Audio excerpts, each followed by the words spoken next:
we are actually holding him by the neck. It's a question of how fast and how quickly we are able to squeeze him out and expose him to the world order. And this $1 or $2 billion is something which is not very alarming to me. Yes, it was a signal. Had this $2 billion not happened today, this complete CNP, as far as the comprehensive national power which we have applied for the last 2 weeks or so, would have seen its complete domain being fully exercised. That notwithstanding, I'm sure when the Indus water doesn't come in time, his crops are going to suffer. He's going to face a lot of problems. Otherwise, his stock exchange has crashed. So he's into a lot of trouble as it is. I'm sure he's going to face massive floods in this monsoons, because he'll not be able to regulate water, because we are not going to give him any data of the kind of water we are going to release. So his standing crops are going to go down. He's going to face a lot of trouble. I'm seeing bad things happening to Pakistan in the next 5 to 6 months. No, I agree with you, Lieutenant General Iyer, but today is also a wake-up call for India, and that's why Group Captain Vinod, I think when you're talking about global support, glad that Lieutenant General Iyer talked about Saudi Arabia. I want to bring you in on the kind of good offices we share with OIC nations. In fact, just a day ago, we had the foreign ministers from Saudi Arabia and Iran very much in New Delhi.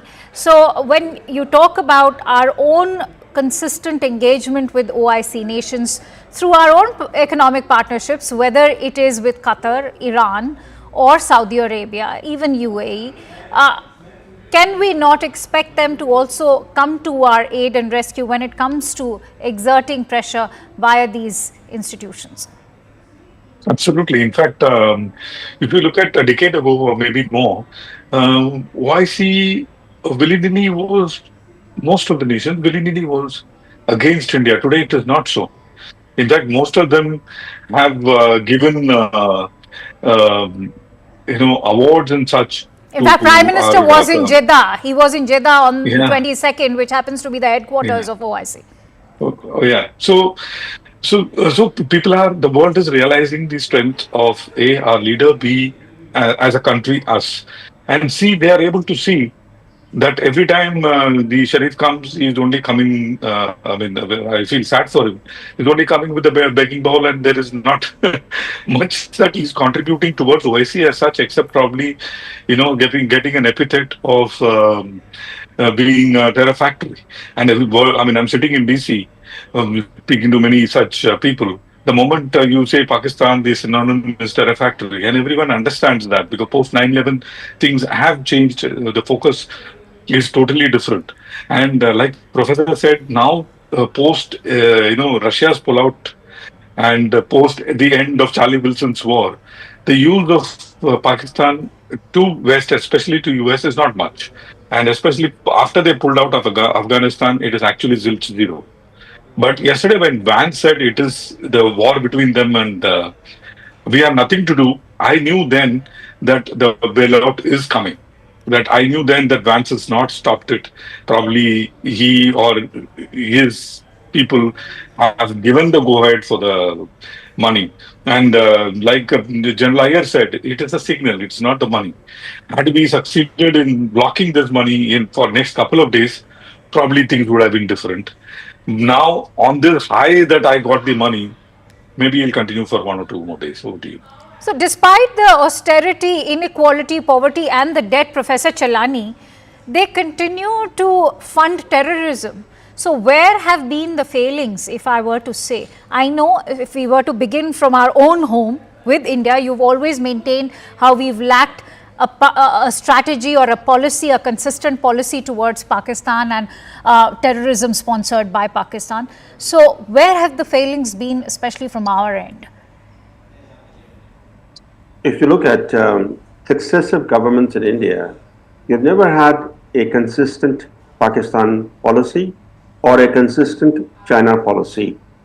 Every Prime Minister who takes office seeks to reinvent the foreign policy wheel. I'll give you some examples. Vajpayee, he came to office, he took a bus to Lahore, he thought he could befriend Pakistan. Then, few months later, he publicly bemoaned that his bus to Lahore got hijacked to Kargil. He did not learn from his predecessors. He thought he could actually do what his predecessors had failed to do. Then he tried his luck with China. Again, he tripped. But that did not discourage him. In his last year in office, he again sought to befriend Pakistan. Then came Manmohan Singh. He made his peace overtures to Pakistan. And in return, he invited the horrific Mumbai massacre. And we did not even impose any cost on Pakistan for the Mumbai terrorist attacks. Then comes Modi. He lands in Lahore unannounced in late 2015. In December 2015, he thought that where Manmohan Singh had failed, where Vajpayee had failed, he could actually achieve friendship with Pakistan. And do you know what happened after he went to Lahore? The Pakistani military establishment was enraged that they thought that Modi was conspiring with Nawaz Sharif, the then Prime Minister. And so in response, they staged a series of major attacks in India, starting with Pathankot.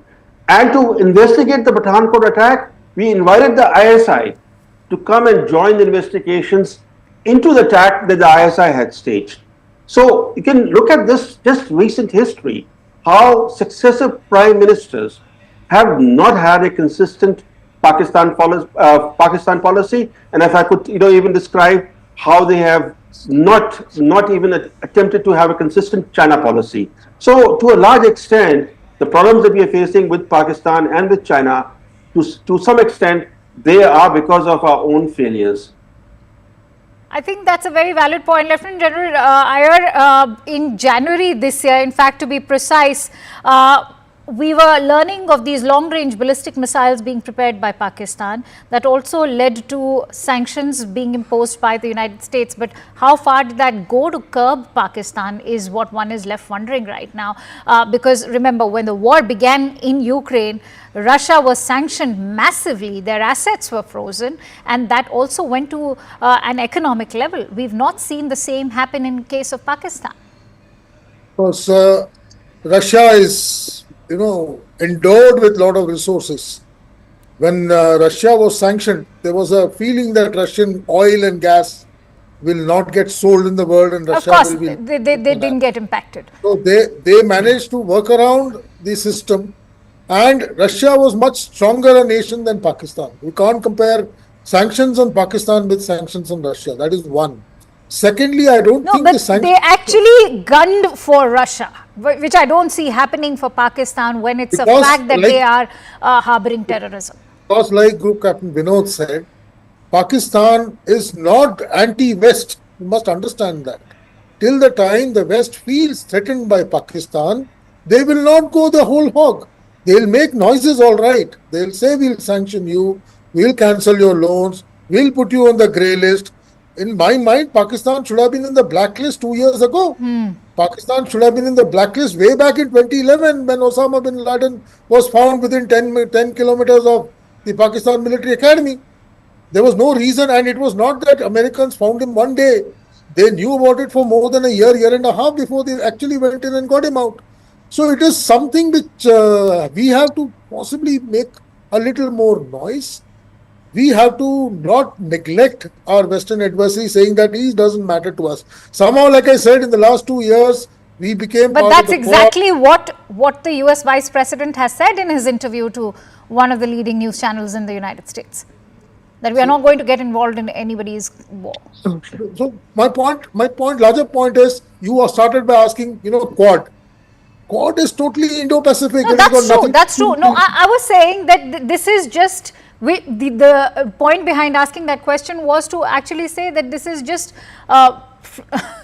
to actually use the analogy friends with benefits, because it suits you in the Indo-Pacific, which is why you've partnered with India over there, but it doesn't suit you when it comes to Pakistan. So we are not concerned about this particular conflict. So when I can put my example to it, my last 5 or 6 years in service was since the time, the Quad started shaping up, and suddenly we decided that our, adversary is only in the north. West can be handled at any time. And in that window, possibly Doklam happened. then Ladakh happened, and we got fixated with China for last, definitely since 2020.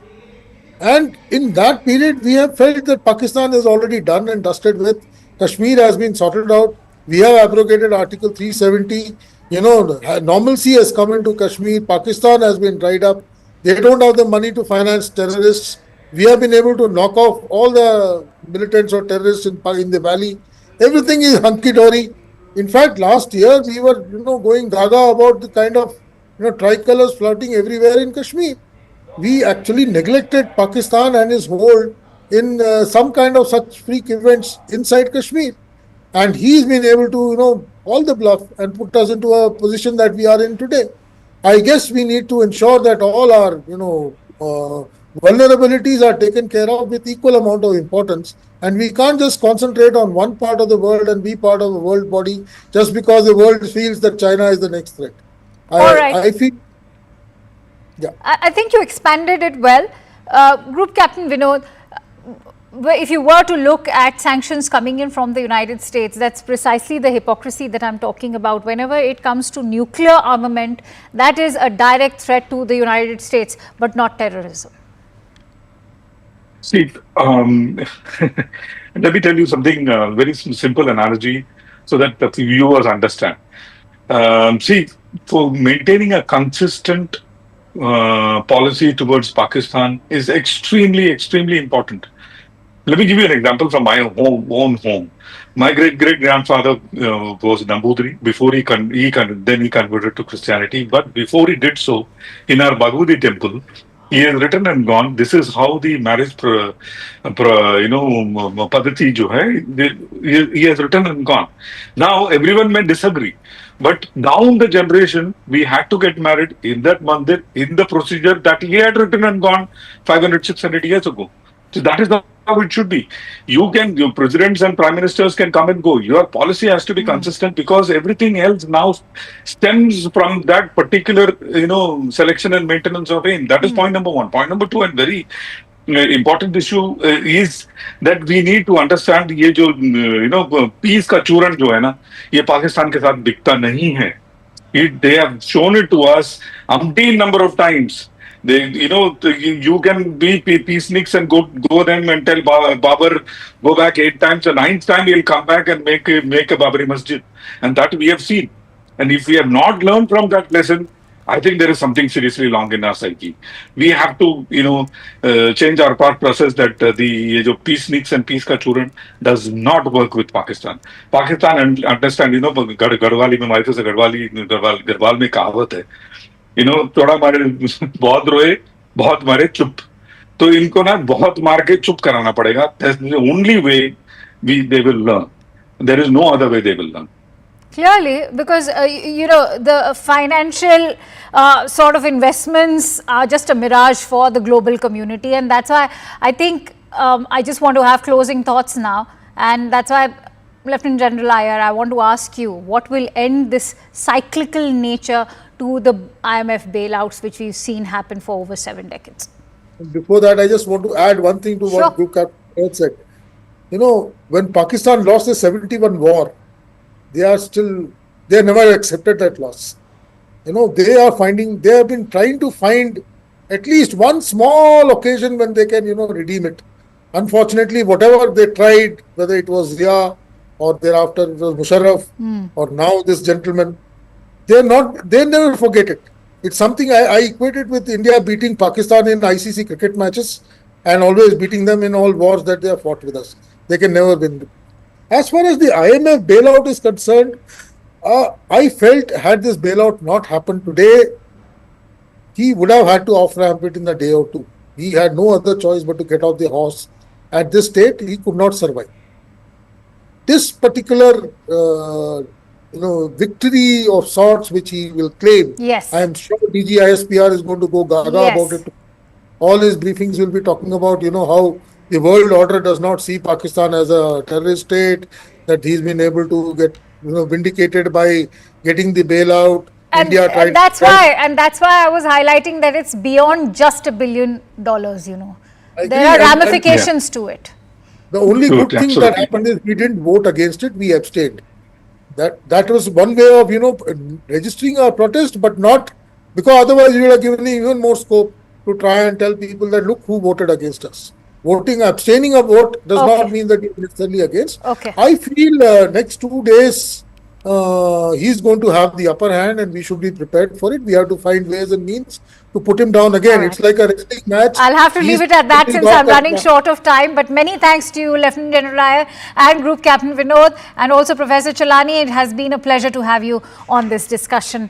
And before I call it a wrap, CNN News 18's Zakir Jacob spoke to India's former envoy to Pakistan, Satish Chandra, on the internal turmoil inside Pakistan amid the escalating tensions at the border.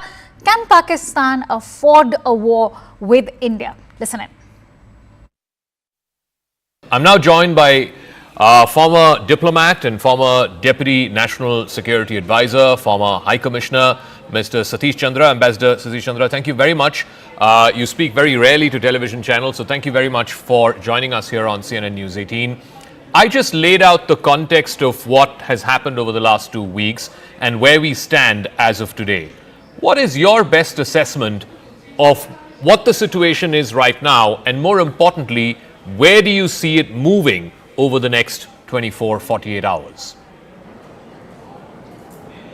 Good to be with you, Zaka, on your channel. It's a pleasure to interact with you. Well, actually, what's been happening is a repetition of the playbook over the decades.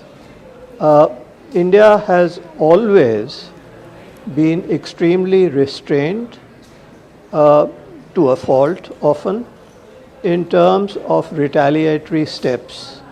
I think all of us are very well aware that we have been targets of terrorist actions by Pakistan, and in most cases we have not retaliated, and I think that's been a fault and perhaps has encouraged Pakistan in the belief that they can literally get away with murder. So what has happened, I think there's been a change since with the Modi government in terms of the actions that it had taken in 2016 and 2019. First the surgical strikes and then Balakot. And this has gone a notch higher in terms of depth at which we have struck across Pakistan in retaliation for the Pahalgam attacks. And it's been nine camps which has been struck, both in some in POK and some in Pakistan, Punjab, most notable being Muridke and Bahawalpur, where the terrorist camps were taken out. But as you mentioned ab initio, and as has been underlined by the Government of India, that our action was, the kinetic action, was extremely restrained in terms of the fact that we did not hit the military, the Pakistan military, which many feel perhaps we should have, but we did not in the interests of being extremely restrained. We only went for the proven terrorist hideouts from which terrorists had been attacking India from time to time, and also during the Pahalgam incident. Now, the Pakistani reaction, as you indicated, rightly so, has been escalatory, openly, blatantly escalatory. And I do recall from the times when I was in Pakistan, and in fact it is documented, that then Air Marshal Ashkar Khan had said that all the wars with India by Pakistan were initiated by Pakistan. So let's be very clear, I am not surprised, because I have dealt with Pakistan for much of my life, that this is the standard playbook of Pakistan. They will escalate, they will lie, they will try and say that India is escalating, whereas the contrary is correct. Just like they keep saying that they are really had nothing to do with terror, and I think everyone knows the score on that, not only India but the rest of the world. So I don't need to say anything more on that score. But the escalation towards what end? Now, when India did the operation and it said, look, we're taking a non-escalatory step, and underlined, the army statement underlined, we're not targeting any military installations, we're not targeting civilians. I thought that was an exit option or an off-ramp for the Pakistani army. But by doing what they did last night, and clearly, as you said, it's an escalatory step, what are they trying to achieve?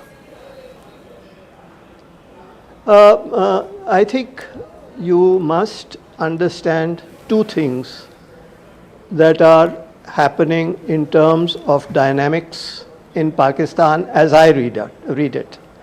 Number one is that the army has lost face in terms of what happened because of our strikes, and they want to prove a point. The army is also very badly divided. In fact, the whole country is divided. So they are trying to somehow, in some way, establish that they are one up on India. That is the endeavor, and they are not going to succeed.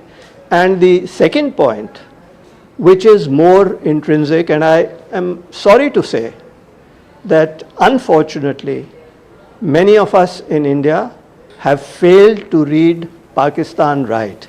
I mean, there is a whole army of people in India saying we must engage dialogue with Pakistan. Yes, that's correct, if Pakistan were a normal country. And again, I will merely relate a conversation or some conversations that I had during my stint in Pakistan as High Commissioner in the 90s. And when I spoke to some people whom I knew rather well within the system, and I said, look, by creating these terror camps, you are actually going to end up hurting yourselves. And in fact, Hillary Clinton also said later on, much later on, something to similar effect. Well, what was the reaction I got? And that's what made me absolutely very, very pessimistic about the future of our relationship. The response was, we don't care as long as it hurts India.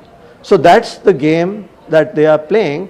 But, you know, clearly they are not going to, in quotes, win this. Because what we have seen in the last 3-4 days is that they are getting and continuing to get a lot of egg on their face. And if I may go off script a little bit from your query, I think that this could be very easily sorted out if the international community appropriately pressurized Pakistan. You know, they are going around the world with a begging bowl. Correct. And if assistance was stopped, this Pakistani foolishness would also stop. It would be temporary because this is the use of terror against India is a default option as far as Pakistan is concerned. And Zaka, I'll be prepared to discuss with you on a much longer show as to what really we should be doing over long term with Pakistan. I just want you, since you mentioned international community and the leverage that the international community has on Pakistan, tonight there is the IMF meeting which will decide whether Pakistan gets a tranche of, I think, about a little over $1 billion from the IMF. That is straight up leverage. Why is the international community not saying that, look, we're not going to give you this money until you correct your behavior? You are absolutely right. If this is the 25th time, I believe, that Pakistan has gone to the IMF for bailout. They are living from barely hand to mouth. And it's not only the IMF. It is our friends in the Middle East as well, the Saudis, UAE, and you name it, who are, I'm not going to talk to the Chinese because they have another ball game at play. But the rest of the world, yes, if they were to tell Pakistan, you continue this and you're not going to get $1 more, you'll see this stopping.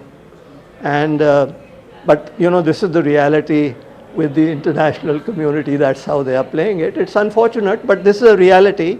And I have always believed that at the end of the day, it is up to India, which will have to sort this out with Pakistan itself. Yes, we should do what we are doing. I know we are also going to be, because we are prominent members in the IMF and the World Bank and so on, and in the international community, and our weight is much, much greater than what it was at the time when I was in Pakistan in the 90s. And so we will have a say, and we must have a say. But I may also add something which people may not have paid so much attention to, which is what I have long advocated, that actually at the end of the day, we have used our Brahmastra, which is keeping the Indus Waters Treaty in abeyance. This is something which I have been advocating in somewhat similar form over 2 decades plus. And I think that is what will ultimately make Pakistan, in the longer term, even the medium term, bend. They will have to do that, because otherwise that country can be destroyed. All right, and just one final word again on the international community and the IMF meeting, because the United States is the single biggest country which has most weightage at the IMF. They have 17%. Anything above 15% means that, you know, they have a veto power. Yes. And today you must have heard what the US Vice President J.D. Vance said. This is not our fight. We're not going to intervene. It's up to India and Pakistan to sort it out. Why do you think the US is taking a sort of hands-off approach? Well, frankly, I didn't see that statement, but what you say, you know, you can interpret it in many ways, which means that we are not going to intervene either against you. And in the past, pressures have been brought on India as well. So I'm not terribly unhappy, frankly. This is my personal view about it.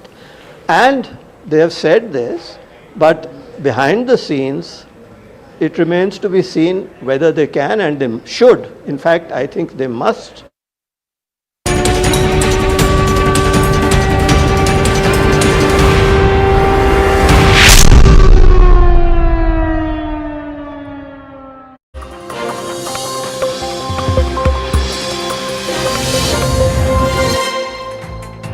Good evening, you're watching Brass Tacks. I'm Zaka Jacob. India managed to thwart up to 400 drones that were fired from Pakistan, which targeted about 3 dozen Indian cities from Srinagar and Jammu in the north all the way to Kutch in Gujarat in the west.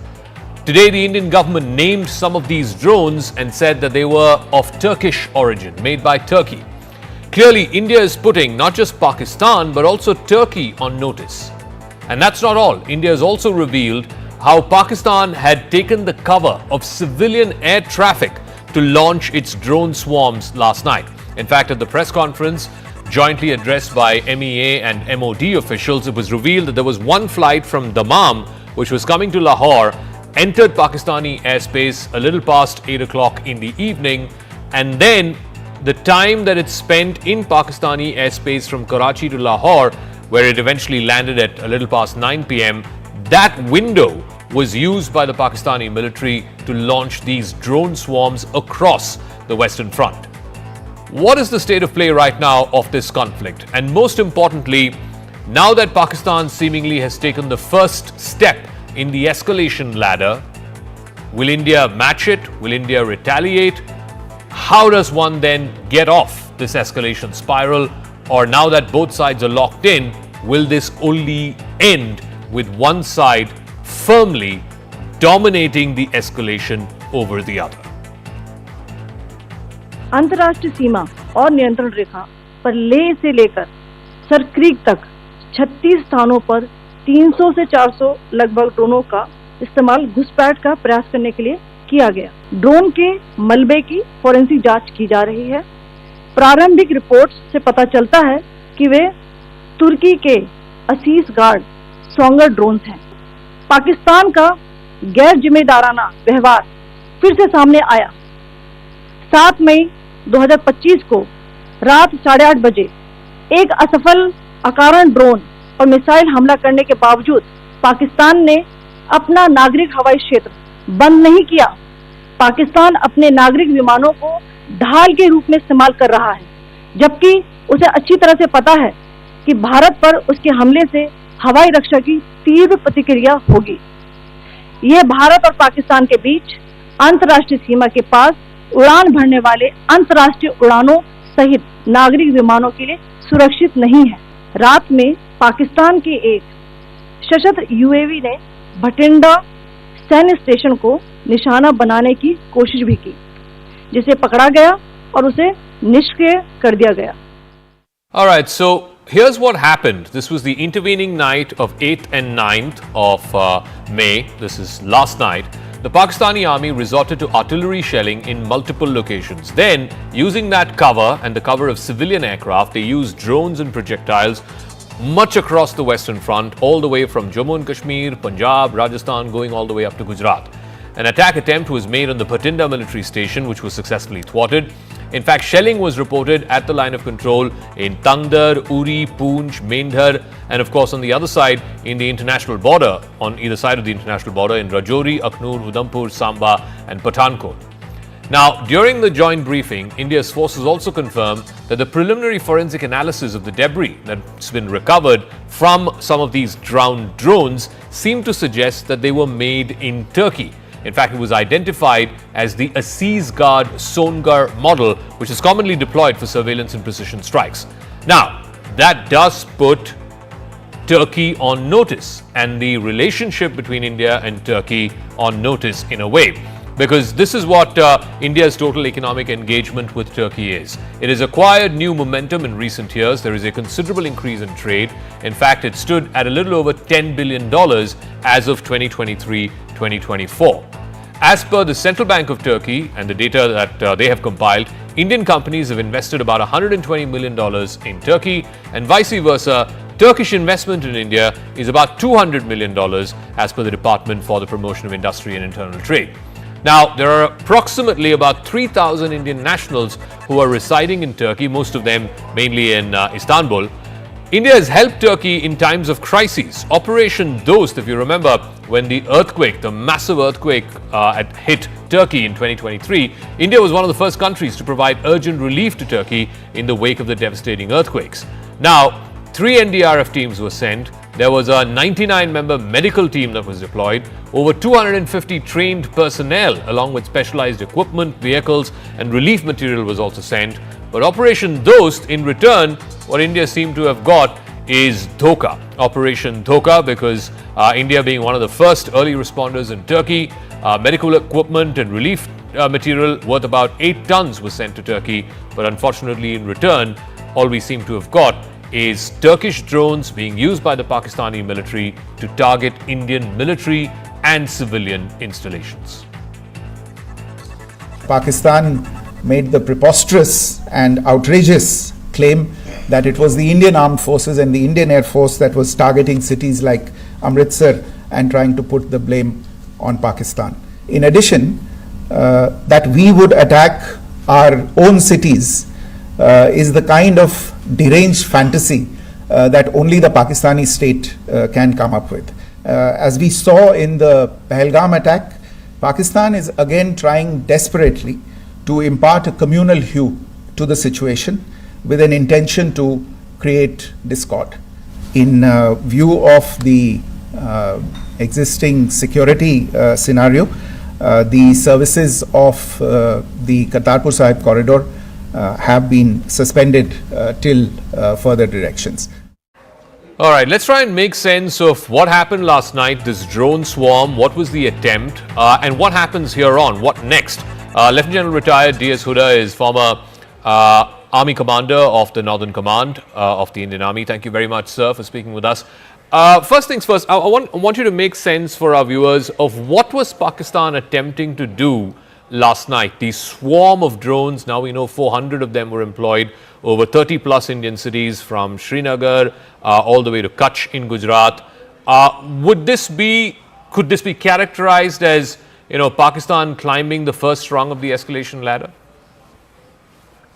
So, my own sense is, from a purely professional point of view is, this was a probing kind of an attempt to try and see where the vulnerabilities are, because they have attempted this at more than 30 places.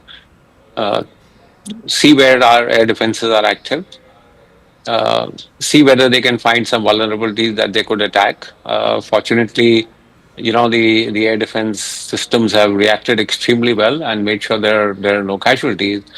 But I see this as a preliminary attempt that in case we have to do something, we have to retaliate. Can we find some weak spots in the air defense architecture of the Indian military? I would say this is how they have done this attempt at so many places, starting right from Leh, as was explained in the briefing, right down to Kutch, is to try and expose weak spots in our defensive architecture. I'm curious if you want to comment on what the army colonel Colonel Qureshi said about this being Turkish-made drones. Is there any light that we can throw on why they are using Turkish-made drones? Because it's quite rare for the army or the government, for that matter, to call out the country of origin where these drones were made. No, so I think that calling out the country has been with a purpose. So we know that much of the drones that Pakistan military possesses are of Turkish origin. And I think if you look at the statements that have come out, after Pahalgam and after India carried out Operation Sindoor, two countries stand out for their sort of unequivocal support to Pakistan. One is China, which I think has still been measured in their statements. But Turkey has come out very, very openly in support of Pakistan. This is not the first time. So I think for India to call out Turkey for the kind of support they are giving to Pakistan, both military support as well as diplomatic support, I think it's a deliberate sort of step by the Indian government to call out the Turkish government. I was also curious, I don't know if you felt the same way. It was only Turkey that was mentioned. China was not mentioned, even though you did say that the two biggest supporters seem to be China and Turkey. Despite the fact that both yesterday, I think in Amritsar, today in Hoshiarpur, some of the remnants of the wreckage that we had from these drones and some of these projectiles that came over clearly seem to have Chinese letters on it. I think some of them have been identified as, I think, the P-15. Any thoughts on why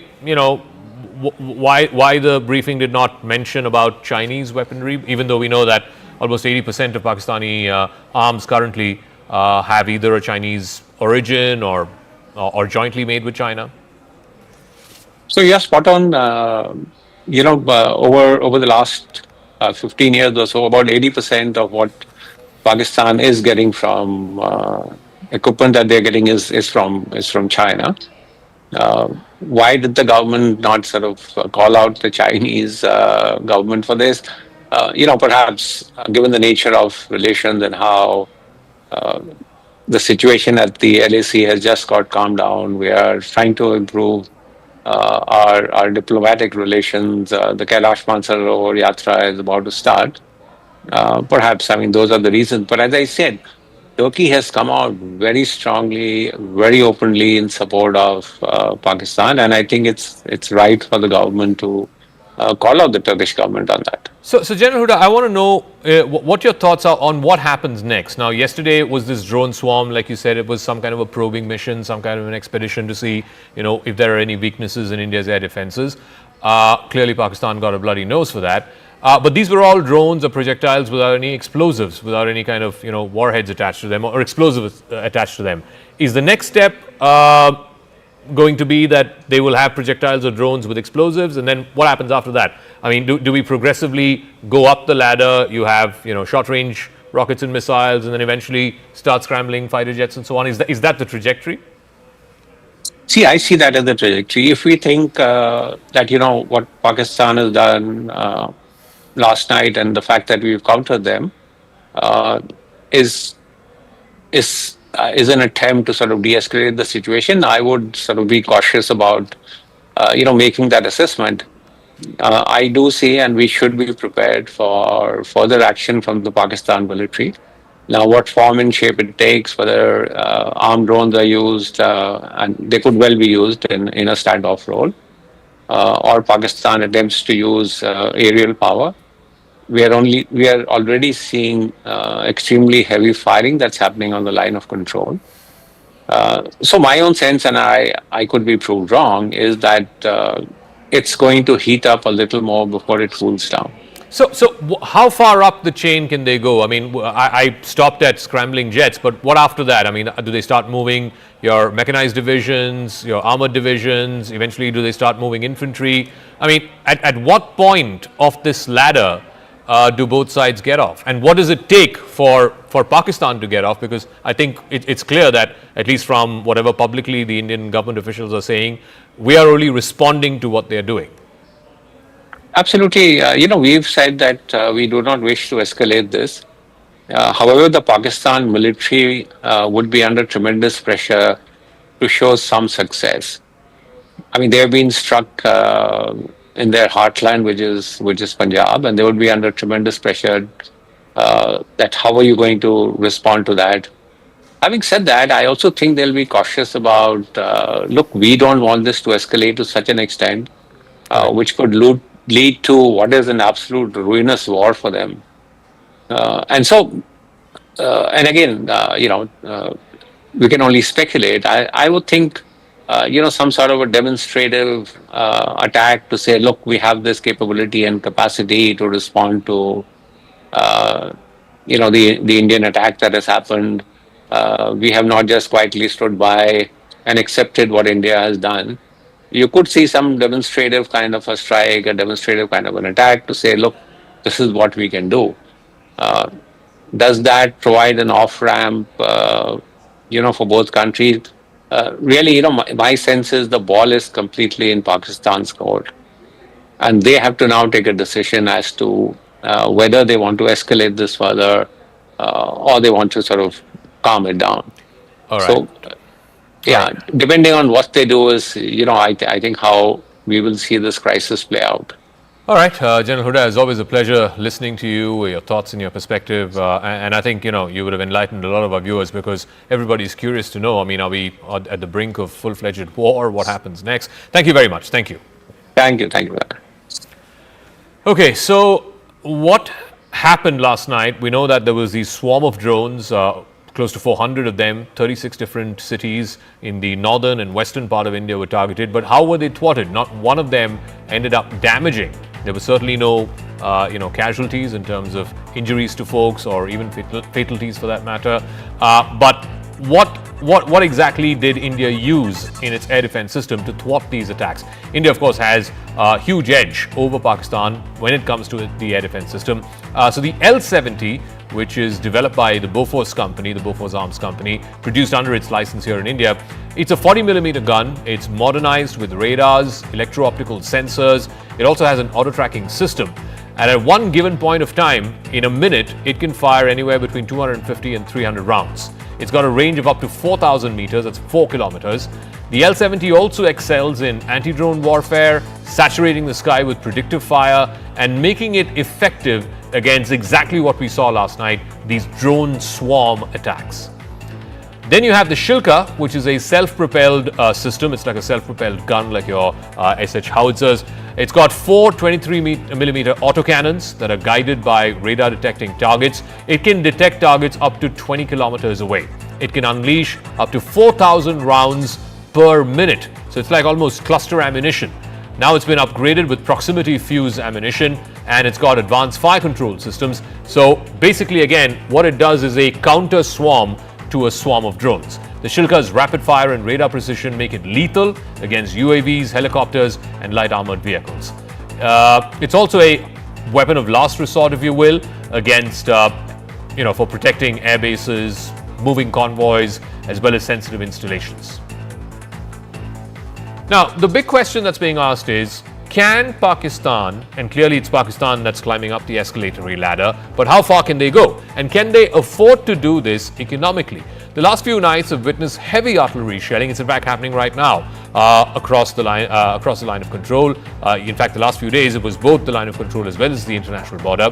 Pakistan seems to be in no mood to fall back, but their economy cannot handle the strain of war, certainly not beyond a few days.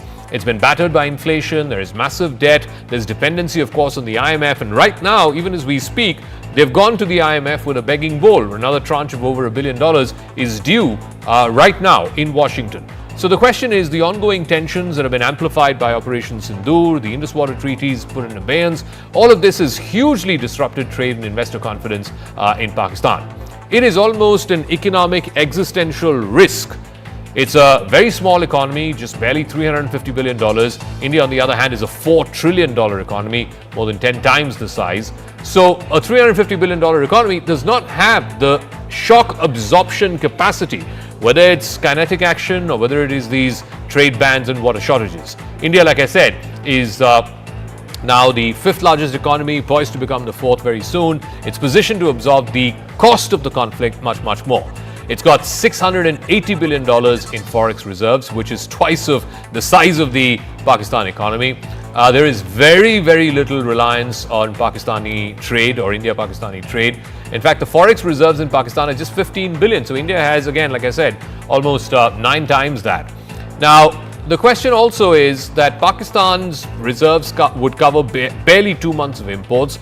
The IMF has a recommendation of 3 months, the threshold. And like I said, right now they're discussing with the IMF, negotiating with the IMF for the next tranche of $1 billion in what was a $7 billion allocation that's been given to them.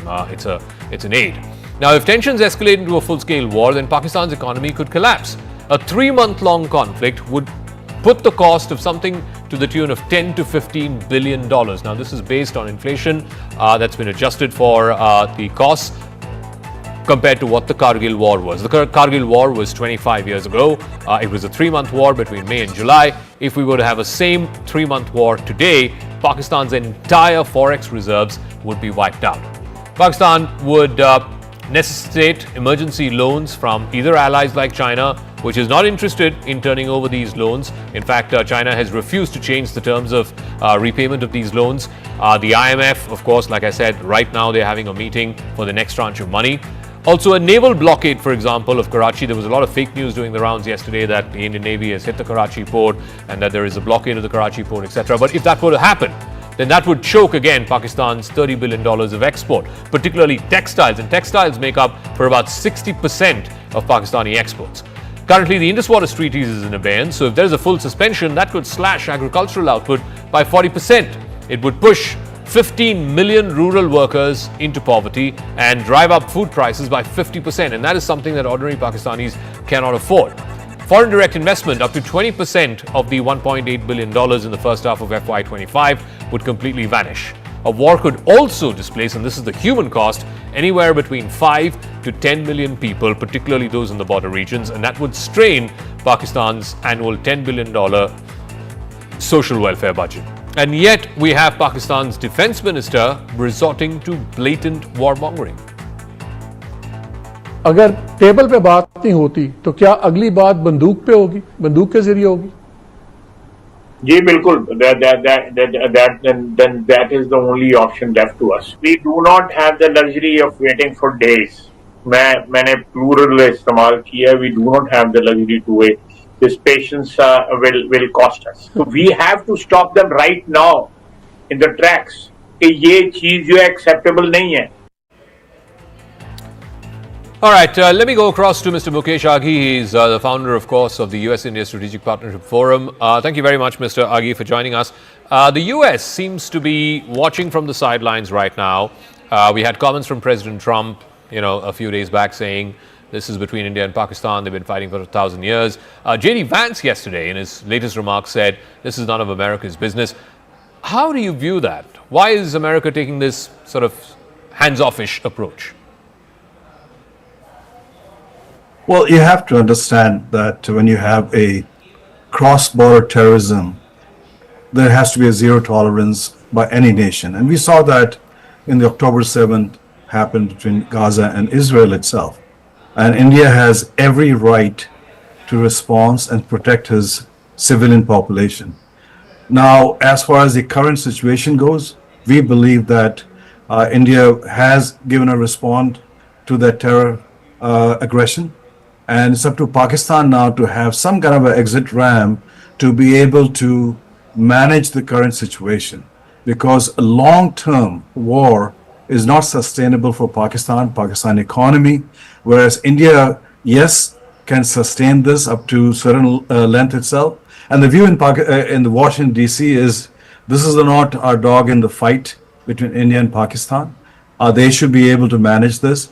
And that's where the position the U.S. government has taken for time being. I'm curious about that because this position that America has taken that America does not have a dog in this fight. But if you look at past conflicts, Kargil, even 2019 Balakot, America played a very, very important mediatory kind of role, if not an interventory kind of role, to try and diffuse the situation. This time around, it's a bit hands-offish. You know, I talked about what President Trump said, what Vice President Vance said. It's basically the message that seems to be coming out of Washington is their fight, let them figure it out. No, I don't think so. I think you have to understand, earlier it was the US which would intervene and bail out Pakistan. At this stage, I think India is, I call, fed up with cross-border terrorism. And, you know, earlier it should be okay. India would punch, Pakistan would punch back, and then there will be exit ramp for both countries, and we manage that. But now I think India is saying enough is enough, and we have to stop this. This can't continue going on. And Washington seems to agree from that perspective, saying, okay, guys, you manage it. So while US may not be able to influence so much, but the Chinese, the Turks, the Persians, the Saudis can play a pivotal role trying to counsel Pakistan. This is the wrong direction to go, both from a global perspective and from a regional economic perspective also. You know, one of the things that, you know, India has been talking about, and right now they are meeting in Washington, D.C., the IMF will be negotiating with Pakistan, or the other way around, Pakistan will be negotiating with the IMF to release its next tranche of $1 billion. And a question that, you know, begs to be asked, and has been asked here in India for a number of years, why does the West, and why does America in particular, because it has veto powers there, effectively veto powers in the IMF, tell Pakistan that, look, you can't continue encouraging all of these terror organizations and expect monies from the IMF. Why are they not making that loan or monies conditional on good behavior by Pakistan? No, absolutely. I think US should leverage the IMF, not only just from holding on the loan itself, but also look at Pakistan putting back on the grey list. I think it's important to understand that in a global order, you cannot just go across the border and kill innocent people and walk away without any punitive actions itself. I think that era is gone. India has grown as an economy. Now it's the fourth largest economy. Its military power is much, much stronger. So it has a zero tolerance. And I think US realizes that. Okay. And in an indirect way, US is saying, hey, once and for all, just try to sort this one out so we can move on. Okay, Mukesh Aghi, we'll leave it at that. Thank you very much for joining us from the US-India Strategic Partnership Forum. Amidst a barrage of speculation from Pakistani and international media over the alleged military losses in the ongoing Operation Sindoor, a senior government official has told CNN News 18 that India has a proud and consistent history of acknowledging its losses and honouring the brave hearts who laid down their lives in service of the nation. In a poignant reminder of India's tradition of honour, even in conflict, the official recalled an extraordinary moment from history. In fact, let me go across to Siddhant, who has more details on this. Siddhant, so there's a lot of speculation about, you know, did India lose aircraft? How many aircraft did India lose? At least officially, no one is saying that India has lost any aircraft. The official that you spoke to, what did he have to say? Well, that's right, Zaka. In fact, we are going door to door here in the national capital, perhaps to dig more about Operation Sindoor. And in fact, we have spoken to many officers in the government, in the armed forces, at the Ministry of External Affairs office, and perhaps there is indeed chatter, and in fact, amidst speculation and the claims that Pakistan has made about India's military loss in Operation Sindoor, perhaps. There is a lot of criticism also that Indian forces are not owning up, etc., etc. So a senior official in the government of India, perhaps I can't name him, Zaka, but he has said this to me, and in fact I would like to read it out for our viewers, and I quote him: "हम दुश्मनी में भी शराफत रखते हैं, And he went on to remind me that how Pakistan's captain, Karnal Sher Khan, was awarded the Nishan-e-Haider on the recommendation of an Indian officer. Perhaps he says that India has a proud and consistent history of acknowledging its losses and honoring the brave hearts who lay down their lives in the service of the nation. In fact, Operation Sindoor is ongoing. As always, we will provide verified details at an appropriate time. Zaka, I have spoken to other officers also. In fact, what they are telling me is that this is not a right time. But any minor detail perhaps going out in media about the operations could affect the future, future success of operations, and this is the reason that there is a blanket silence as far as these chatter and claims that Pakistan is making, and the speculative stories that are getting published in the foreign media. So the message is very clear that Indian Army, Indian forces are known for their professional conduct, and perhaps this time around they are also doing in a very professional manner. It's just a matter of a time since Operation Sindoor is going on. So before divulging details or perhaps putting out details in public domain, the armed forces are very cautious. The government is very cautious, so that Pakistan should not take a mileage of slightest detail being put out in public domain. All right, Siddhant, we'll leave it at that. Thank you very much for joining us. I'm now joined by former diplomat and former Deputy National Security Advisor, former High Commissioner, Mr. Satish Chandra. Ambassador Satish Chandra, thank you very much. You speak very rarely to television channels, so thank you very much for joining us here on CNN News 18. I just laid out the context of what has happened over the last 2 weeks and where we stand as of today. What is your best assessment of what the situation is right now, and more importantly, where do you see it moving over the next 24-48 hours? Good to be with you, Zaka, on your channel. It's a pleasure to interact with you. Well, actually, what's been happening is a repetition of the playbook over the decades. India has always been extremely restrained, to a fault often, in terms of retaliatory steps. I think all of us are very well aware that we have been targets of terrorist actions by Pakistan, and in most cases we have not retaliated, and I think that's been a fault and perhaps has encouraged Pakistan in the belief that they can literally get away with murder. So what has happened, I think there's been a change since with the Modi government in terms of the actions that it had taken in 2016 and 2019. First the surgical strikes and then Balakot. And this has gone a notch higher in terms of depth at which we have struck across Pakistan in retaliation for the Pahalgam attacks. And it's been nine camps which has been struck, both in some in POK and some in Pakistan Punjab, most notable being Muridke and Bahawalpur, where the terrorist camps were taken out. But as you mentioned ab initio, and as has been underlined by the Government of India, that our action was, the kinetic action, was extremely restrained in terms of the fact that we did not hit the military, the Pakistan military, which many feel perhaps we should have. All right, sorry for interrupting that interview, but we've got these pictures from the Prime Minister's residence, the Prime Minister having a meeting earlier today with the Defence Minister, the 3 service chiefs, the National Security Advisor, the service chiefs, of course, of the Army, Navy and Air Force.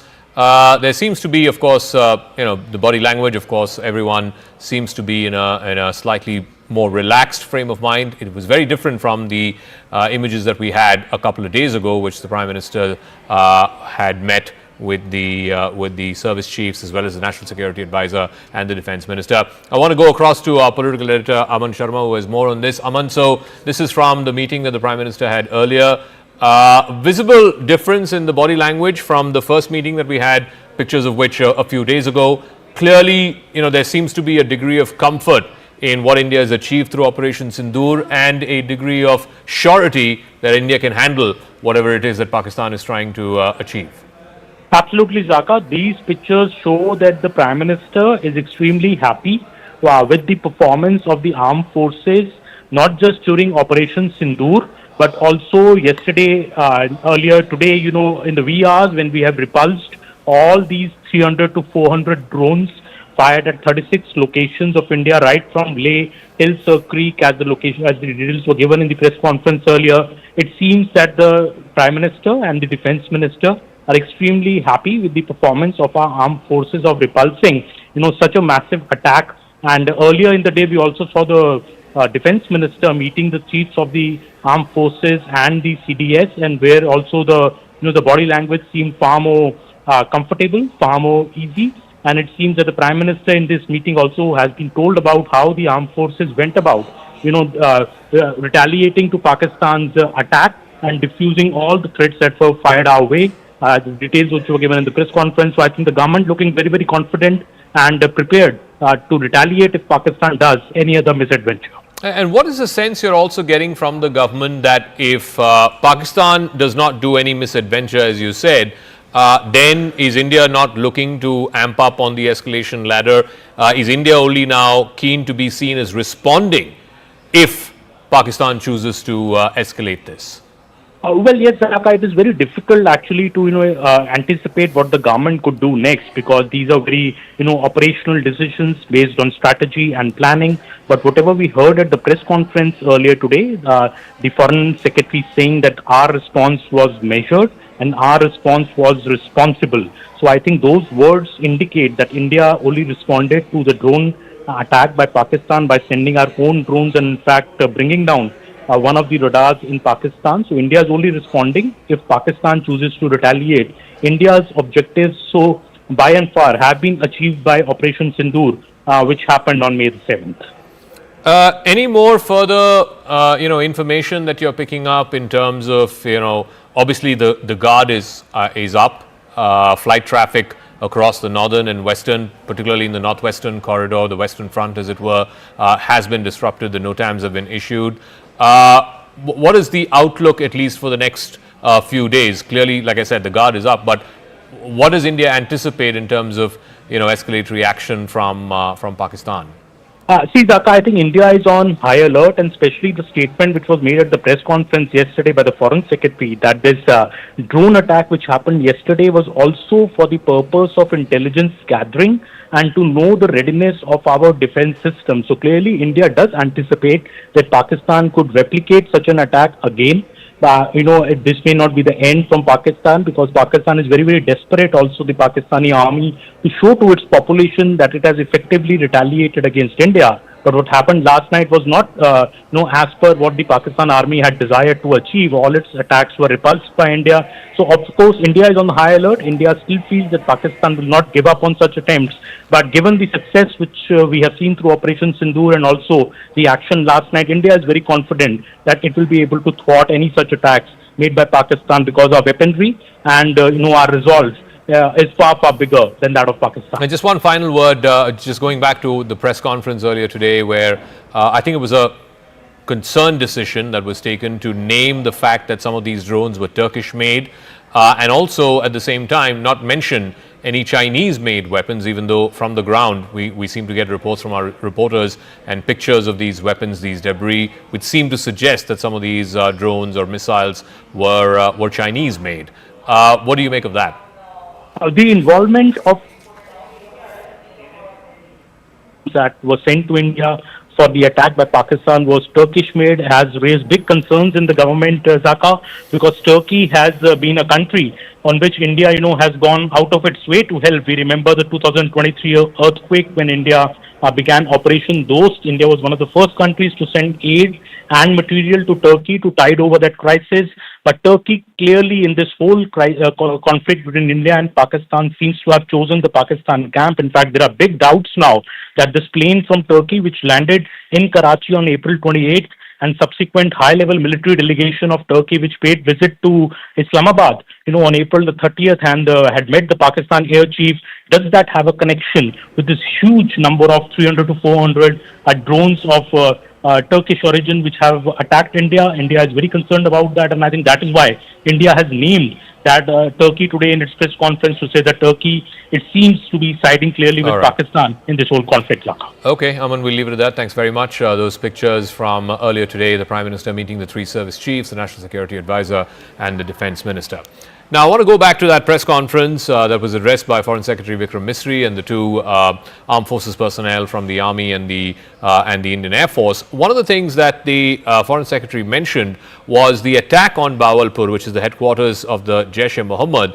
There's a lot of speculation around whether Rauf Azhar, who was one of the key members of the Jaish-e-Mohammed, the brother of the founder of the Jaish-e-Mohammed, Masood Azhar, whether he was eliminated, whether he was killed in that attack that happened a couple of nights ago on Operation Sindoor. Now, Rauf Azhar was the person who was responsible for luring American journalist, the Wall Street Journal reporter Daniel Pearl, and taking him to Omar Sheikh, who then killed him.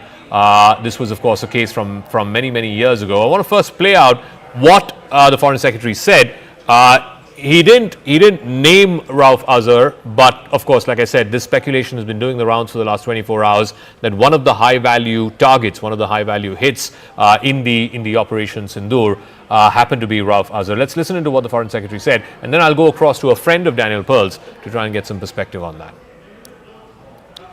You brought up the connection with the tragic death or killing of Daniel Pearl of the Wall Street Journal. The Jaish-e-Mohammed was in some way directly or indirectly responsible for the death of Daniel Pearl. But the real connection is through Ahmad Omar Saeed Sheikh, the British Pakistani jihadi who was held in India but was finally released in 2000, and he was the person who lured Daniel Pearl to his eventually leading to his murder. So these are all obviously connected figures, connected individuals, connected institutions, and the attack on Bahawalpur, on that facility of the Jaish-e-Mohammed in Bahawalpur is, I would imagine, a fitting part of this unfortunate incident. I stand corrected. It was Omar Sheikh who lured Daniel Pearl and eventually, of course, to his tragic killing. Asra Nomani is an Indian-American journalist and a former colleague of Daniel Pearl's. She now joins us. Asra, thank you very much for speaking with us. I know there's been a lot of speculation around whether Rauf Azhar was killed or not, but the Bahawalpur headquarters of the Jaish-e-Mohammed has been reduced to rubble. When you saw those pictures, when you heard that news, what did you feel? What went through your mind? It was haunting for me to see Bahawalpur on the map, because Bahawalpur has been on my map for 23 years. It was where Daniel Pearl went in December 2001, when he was on the trail of the jihadis that have caused so much violence in the world, from India to the United States to Europe. And so Danny went to Bahawalpur. He knocked on the door of Jaish-e-Mohammed, and he saw that despite the claims of General Pervez Musharraf, it was open for business. And what Danny discovered was what we all have known for these decades, that Pakistan has been fomenting a terrorism industry with a headquarters in Bahawalpur. So it was haunting to see Bahawalpur on the map now as one of the places where India struck. It's really important for me to recognize that why this family is important is because Ibrahim, the brother of Masood Azhar, was one of the hijackers on that airplane in 1999 that went from Kathmandu to Kandahar. The man that was killed this week, Masood Azhar, he is the brother, and he was the mastermind of that hijacking.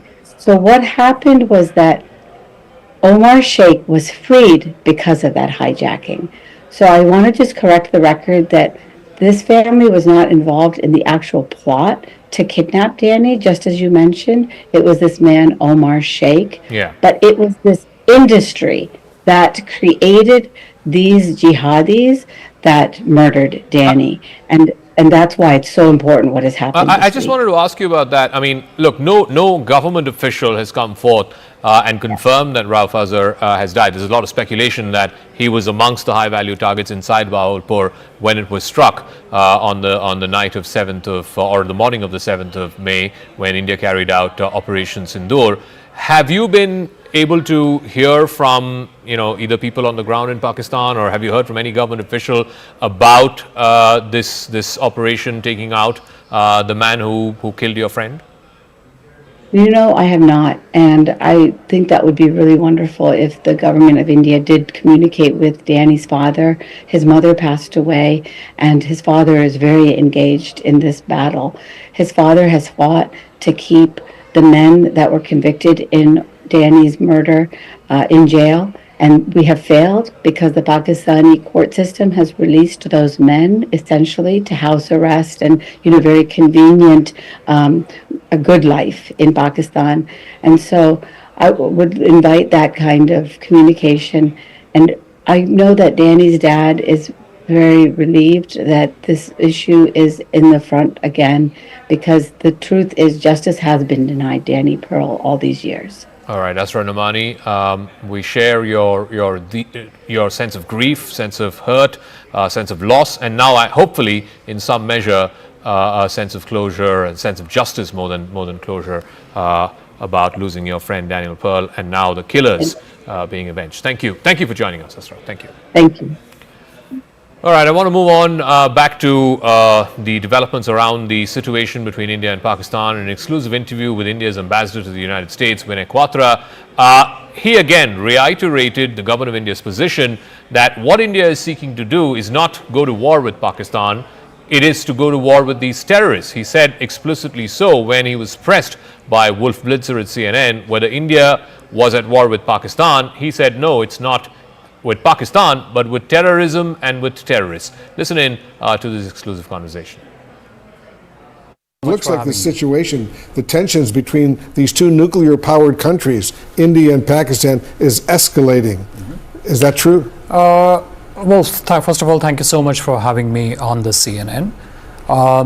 When you talk of tensions and when you talk of escalation, what I would say is that the original escalation or the original breakout of tension happened on 22nd of April, when you had 4 terrorists backed by Pakistan carried out killings, brutal killings, subhuman, monstrous kind of killings of 26 civilians. Indian civilians. 25 of them Indian nationals, 1 of them Nepali national.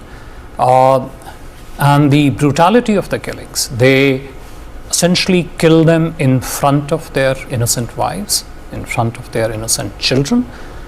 They gave them headshots, and they did so on the basis of religion. So they killed all non-Muslims who were there in the group. They identified their religion, and then they went on to proceed to kill them. So what we did day before yesterday was essentially our response to terror, our response to these subhuman. When you say what you did yesterday, meaning the escalation and the military response. As I said, the original escalation was on 22nd of April. And when that happened, we had clearly said that, we are a responsible country. We will have a very measured, calibrated, proportionate, responsible response. And that's what we did day before yesterday. What we did was we took out the terror factories at 9 locations in Pakistan and in Pakistan occupied Kashmir. Took them out where they trained them, they equipped them, they armed them, they organized them. Those are the facilities which we took out. We were very careful in excluding the military establishment, the social structures, and economic infrastructure. We were very, very cautious, careful in keeping our targets only to those people and their backers who carried out these dastardly killings on the 22nd. All right, it's not just the Indian ambassador to the United States. The Indian High Commissioner to the UK has also spoken with the international press in an exclusive interview with Sky News. He showed, Vikram Doraiswamy, he showed proof of military backing to terrorists in Pakistan. He showed a photograph which shows Pakistani military officers standing behind an internationally sanctioned terrorist. Let's play out what that interview was all about and who is this internationally sanctioned terrorist that Vikram Doraiswamy was alluding to. High Commissioner, I just have a minute left, but I've spoken to a retired general who in Pakistan who referenced India funding and backing the Baluch Liberation Army. They've said that they have done that for years, and when I asked him about Masood Azhar, he said, well, their family members were targeted. Should we be doing the same to, the high-level militants from the BLA, the Baluch Liberation Army, that are seen and operate within Delhi? Well, look, let me show you this photograph of yesterday, I believe it is, to your viewers. This person here is a sanctioned terrorist under the American sanctions regime. His name is Hafiz Abdur Rauf. He's a brother of the founder of the terrorist groups that you're mentioning. Look who's behind him, Pakistani military. Look at the coffins there. They have the Pakistani national flag. If you're going to be giving terrorists state funerals, what does that make of your system? And everybody knows that for the last 30 years, Pakistan has used this as a means of subcritical warfare against India. If the international community really wants to be able to look at this and worry about it, the simple solution is to tell Pakistan it has an opportunity for an off-ramp. These are things that the world should have compelled Pakistan to do 30 years ago, and to compel them to implement their promises about taking down this infrastructure. It has not done so. There is an information warfare that's taking place, and independent journalists can't seem to get access to either side. Well, look, it is a fluid situation out there. I don't know how helpful it would be to have independent journalists or any kind of journalists wandering around in an area where there is active military operations happening. The logical solution would be, as we've said repeatedly, for Pakistan to take the opportunity of an off-ramp, which we have made abundantly clear, including this morning, that if Pakistan stops attacking our military facilities, the matter ends there. But it is for them to decide. All right, we're just getting some breaking news before we close out the show. There's been a massive blackout followed with siren sounds that have been activated in Udhampur, a complete blackout in Udhampur. Also, multiple ceasefire violations happening across different sectors on either side of the line of control. So not yet quite the repeat of what we saw yesterday, but still heavy artillery firing happening on across the LOC. Akash has more details on this. Akash, so is it restricted to CFV violations and artillery shells right now? Are we seeing any kind of drone activity yet? Is there any possibility of a repeat of what happened yesterday, or it's following a familiar pattern? I'm hearing the sirens. In fact, here in Jammu, I'm not allowed to go outside because of the light and some sort of restrictions that are in place, Zaka. Yes, we are learning about one drone attack here in Jammu. In fact, defense sources are telling us, and we have heard multiple firing sounds as well. You rightly pointed out on line of control, we are having ceasefire violations in different sectors, not only in Jammu but in Kashmir as well. In Uri and Kupwara, we have been reporting since evening. And at this point in time, in Poonch and in Samba, we are learning about this ceasefire violation from Pakistan, where they are in fact firing the artillery. Here in Jammu, I have heard multiple sounds. I was trying to count 11 at least. I have heard, and I am learning. In fact, defense sources are telling me that it was, drone once again. It was a drone attack once again. We'll wait for the police to confirm it as well. But I am learning that yesterday it was the airport, and once again it is in the close vicinity, possibly the airport only. And and agencies are in fact using the AD systems and AD guns to thwart these attempts. Once again, it is Pakistan trying to attack the infrastructure, and not only in Jammu. We have been learning about these sort of activities supplies in different areas. Tejinder is reporting, in fact, about Pathankot and Samba as well. We have a colleague, Anshul and Anvit in different areas as well. They have been reporting about blackout and sirens. But as far as Jammu is concerned, Zaka, so it is very important. It is the international border, though, but it's a very part of the sort of attack that was carried out. In fact, yesterday it got started with Jammu only, and at around 8 p.m. This evening also, we heard sirens, and soon after that a blackout was there. Yes, it's a precautionary measure, Zaka, but it has been categorically mentioned by the police and the civil authorities that people cannot stay outdoor, and in fact they need to go inside whenever they are hearing these sort of sounds, and in fact whenever there is blackout they need to go indoors. Okay, Akash, we'll leave it at that. Thank you very much. So yes, ceasefire violations are happening in Samba, in Uri, in Tangdar, all across the line of control. Akash, they're reporting that one drone was reportedly intercepted in Samba and one drone intercepted in Jammu. As of now, it seems sporadic. It seems, restricted to one or two places. We're not seeing a swarm of drones like we saw yesterday, but I don't want to jinx it. We'll leave it at that. Rahul Shivshankar, my colleague, will take it forward.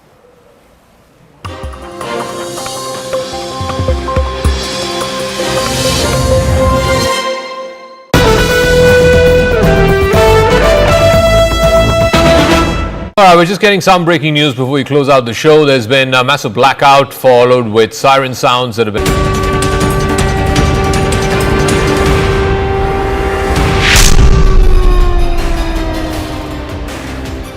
Hello and welcome to the continuous coverage of the border tensions between India and Pakistan as Bharat gives a befitting reply to the terror state. I'm Ayushman Singh Jamwal. Now, Pakistan launched drone strikes along the border targeting Jaisalmer, Rajouri, Amritsar, Firozpur, Riasi, Kathua, Samba, Nagrota and Uri. India has successfully brought down the drones to deter Pakistan's design. Ceasefire violations continue along the line of control and the international border while India continues to raise the cost for Pakistan, hitting back at Pakistani forces and striking deep into Pakistani territory, even taking our crucial air defense systems. Now, in a significant move in the recent IMF meeting, India has objected to the $1 billion bailout for Pakistan, saying the funds are being used for terror operations. India has abstained from the vote and the IMF has taken note of that. So India is saying that all the funds that are going to Pakistan from the IMF are only funding the terror operations. Case in point, the Pahalgam terror attack and Pakistan's offensive against civilian areas inside India. Now, joining us on the broadcast to get a global perspective on this entire matter, I'm joined by Lisa Curtis, strategic expert and senior fellow and director of the Indo-Pacific Security Program at CNAS. Thank you, Ms. Curtis, for joining us on CNN News 18. How do you see these developments coming in between India and Pakistan as the border tends to remain hot and Pakistan continues its offensive against India in the wake of the Pahalgam terror attack, even though several nations have backed India's stand as well as offensive in taking out the terror infrastructure inside Pakistan? Well, I think we're in a very dangerous situation. The situation is escalating. And, on Wednesday, the hope was that after we saw the Indian retaliation for the April 22nd terrorist attack against the terrorist infrastructure inside Pakistan, and Pakistan claimed that it had downed 5 Indian aircraft. The hope was that things would de-escalate, that the two sides would find a way to walk down the escalation ladder and establish dialogue, establish contact with one another, and establish dialogue to be able to walk back from the brink of conflict. However, yesterday, the action across the line of control continued with drone strikes, with missile strikes. There's an unclear situation exactly what's happening at the moment because there's a lot of misinformation circulating on social media, and there's a lot of different statements coming from each side.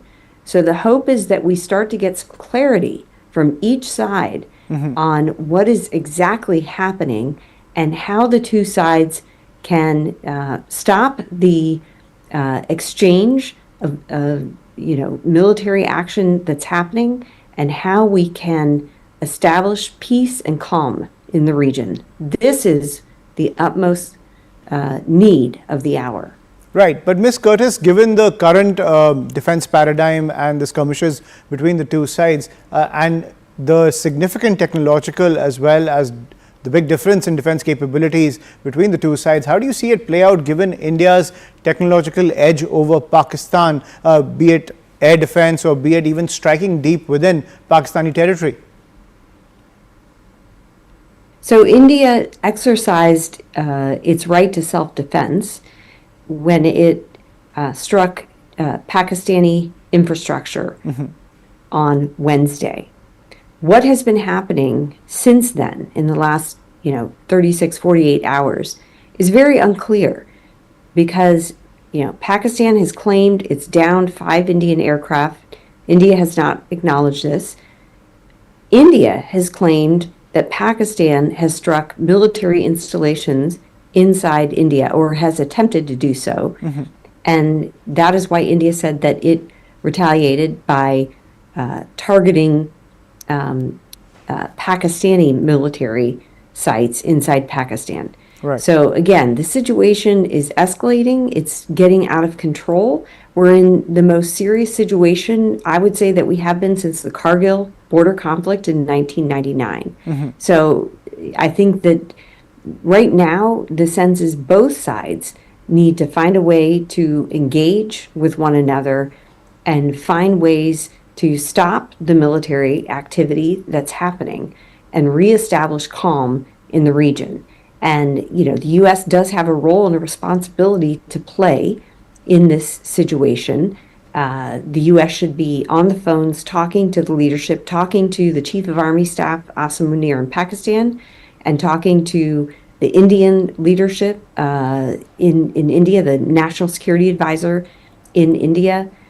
So my hope is that we see somebody like Secretary of State Marco Rubio working the phones, trying to de-escalate this situation, because nobody wants to see an all-out war in the country, that could potentially go nuclear. Right, and Marco Rubio has been in contact with the leadership on both sides, Ms. Curtis. But I want to press you on that point you just ended on. How real is the nuclear paradigm between India and Pakistan, given the fact that Pakistani leaders have only been saber-rattling using the nuclear weapons narrative against India, saying, even warning India as well as the world, where the defense minister even went on to say that either Pakistan exists or the whole world gets destroyed? Well, I think it is real. Look, anytime two nuclear-armed states enter a conflict, one has to be concerned about one using those nuclear weapons. Look, I think the ultimate concern would be a situation where one of their red lines is crossed. And of course, India has a no first use policy in place. Pakistan does not. So there are concerns that if Pakistan feels like its existence is being threatened, a situation like in 1971 when Pakistan was basically split in two and you had the East-West or East Pakistan turned into Bangladesh. I think if the Pakistanis felt a similar situation was happening in their country, that they could potentially resort to nuclear weapons. And once you start up that escalation ladder, you lose control and it becomes a tit for tat, and each side keeps trying to increase their response. And you can see how things quickly get out of control. So I think, we have to take seriously the possibility. It may be a remote possibility, but I think we try to dismiss this possibility at everyone's peril. And it has to be taken seriously. Right. Thank you, Ms. Curtis, for sharing your perspective on the situation currently at the border. Now, you and several experts have also said that de-escalation is the most prudent way forward. Thank you for sharing your perspective.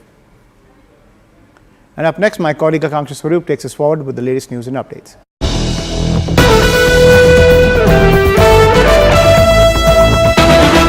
All right, we're just getting some breaking news before we close out the show. There's been a massive blackout followed with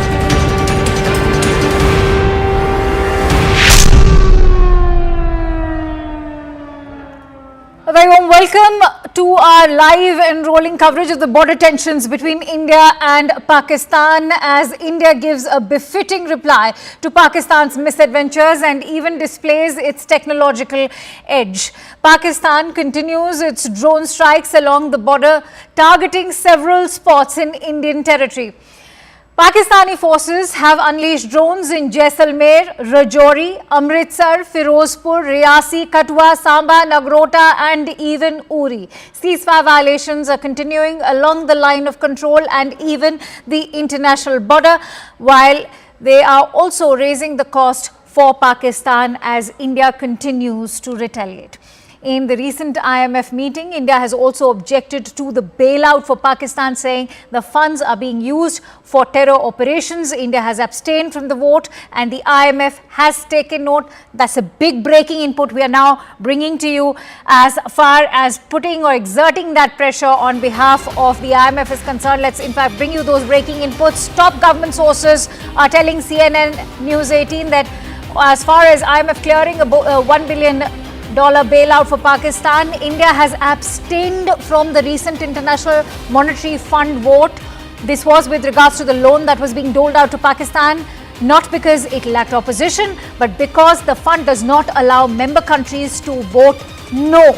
Otherwise, remember, India was all set to vote and cast a negative vote, but this time around, India has abstained. By choosing to abstain, here's the message. India has sent a strong message of disagreement. It has raised concerns over Pakistan receiving repeated financial support 28 times in the past out of 35 years, including 4 programs in just the last 5, without any meaningful reforms coming from these global economic institutions, primarily the IMF. India has also criticized the Pakistani military's deep role in economic matters and warned that the money could be misused to support cross-border terrorism, posing serious risks to global credibility and values. On that big breaking input, I am joined in by Siddhant Mishra, who will break down that big message that India has sent out while abstaining from that very crucial vote. Siddhant, first of all, many would want to know, why hasn't India cast a no instead of abstaining? This is where India demands reforms at the international institutions. In fact, talking about IMF, if you allow me, then I would like to draw a larger context to this particular development. So there is no vote policy at IMF. Perhaps a country with more economic might has more say, and in fact, decisions are largely taken on the basis of consensus. So India does not, India cannot, or any of the members cannot exercise no to the bailout, and this is the reason that India decided to abstain. Perhaps the IMF has also of India's abstention. And it is kind of a message which India is sending out to the world that India has provided evidence, material, time and again. India has raised this issue that a country which is surviving on IMF bailout perhaps is spending equal amount of money for its defense budget. Says about the priority of that country, etc., etc. And today again this happened. India, in fact, this issue was raised.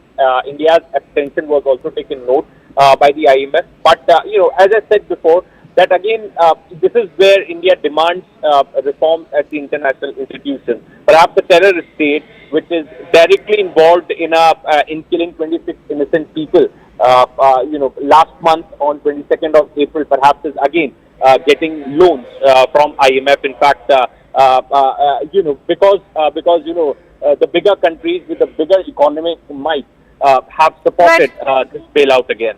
That's very important, Siddhant. I'm going to request you to continue staying with me.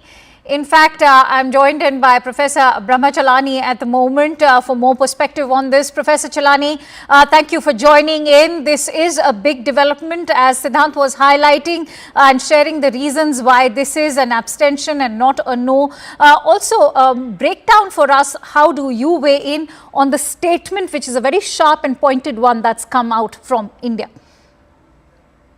First, this IMF bailout approval has followed a staff agreement with Pakistan.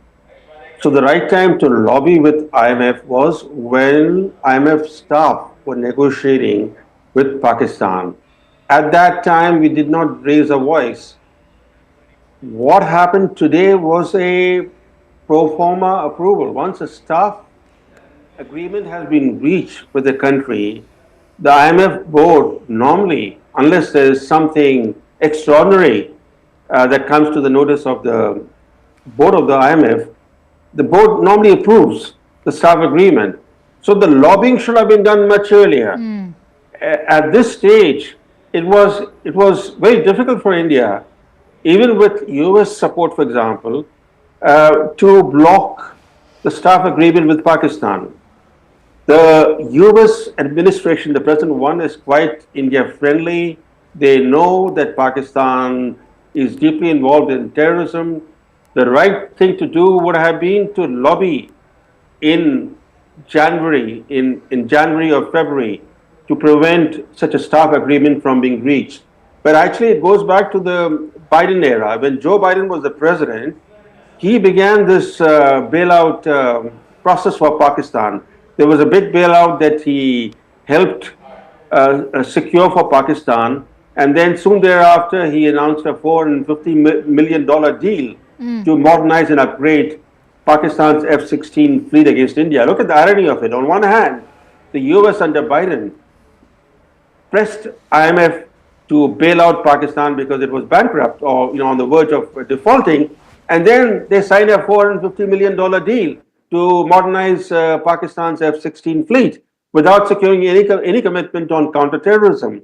And even at that time, the Indian government did not raise its voice. So, we have a record of only raising a voice when there is a crisis that is facing India. So today, because of this military conflict, we spoke up, but it was too late. Thank you for making that very critical point, Professor Chelani. And I want to, also ask you about the entire statement that has come in. Do you think that that statement is hard-hitting? Even though it is hard-hitting, as you said, that we seem to have already missed the bus at a time when there's a lot of chatter about how we can exert pressure on Pakistan through these monetary institutions, whether it is the IMF or even make efforts to bring Pakistan back on the FATF grey list. How is this move in your point of view? I think India needs to mount a sustained international campaign to spotlight Pakistan's nexus with terror groups.